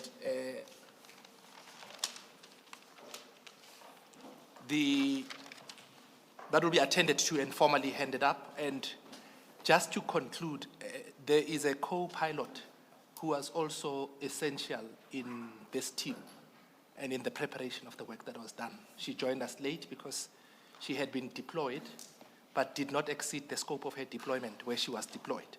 Her name is Advocate Thabang Powe. I'd like to give an acknowledgement of her presence and her participation in the matter. Welcome, Ms. Powe. Thank you. Thank you. It's not 4 o'clock yet. What do we do next? Chair, are we calling the next witness? Chair, Chair, I unfortunately can't accuse you of encroachment when you raise that. But Chair, if we could request that we stand down, also given the lateness of the hour, then we'll prepare the next witness that will be leading. And with your leave, if we could please commence on Thursday at 9:30. Thank you, Mr. Mtao. Let us adjourn and resume at 9:30 on Thursday. Thank you.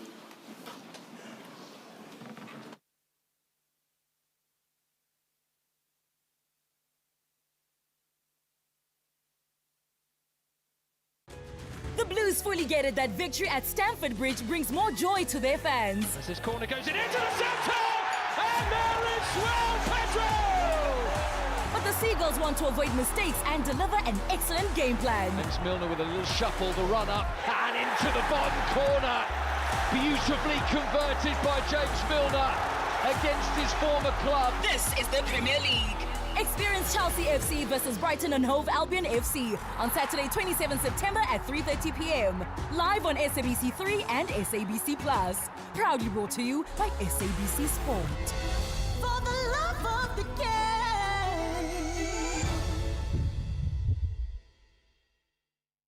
Spar brings you super savings. like 2-ply Baby Soft toilet rolls, 18s for $124.99 and get 300 megs free data on Spa Mobile, or 3 kg Sunlight hand wash powder for $79.99 and get 200 megs free data on Spa Mobile. Plus, you could win your share of 6 million rand in instant cash. Competition ends 7 October. Price is valid 23 September to 7 October 2025. While stocks last. T's and C's apply. This Heritage Month, SAfm invites you to journey into the past while shaping the future under the theme Reimagine Our Heritage Institutions for a New Era. We celebrate the stories, traditions, and voices that define who we are as a nation. From vibrant conversations to thought-provoking debates, SAfm is where heritage meets innovation, connecting generations and keeping our culture alive in a changing world.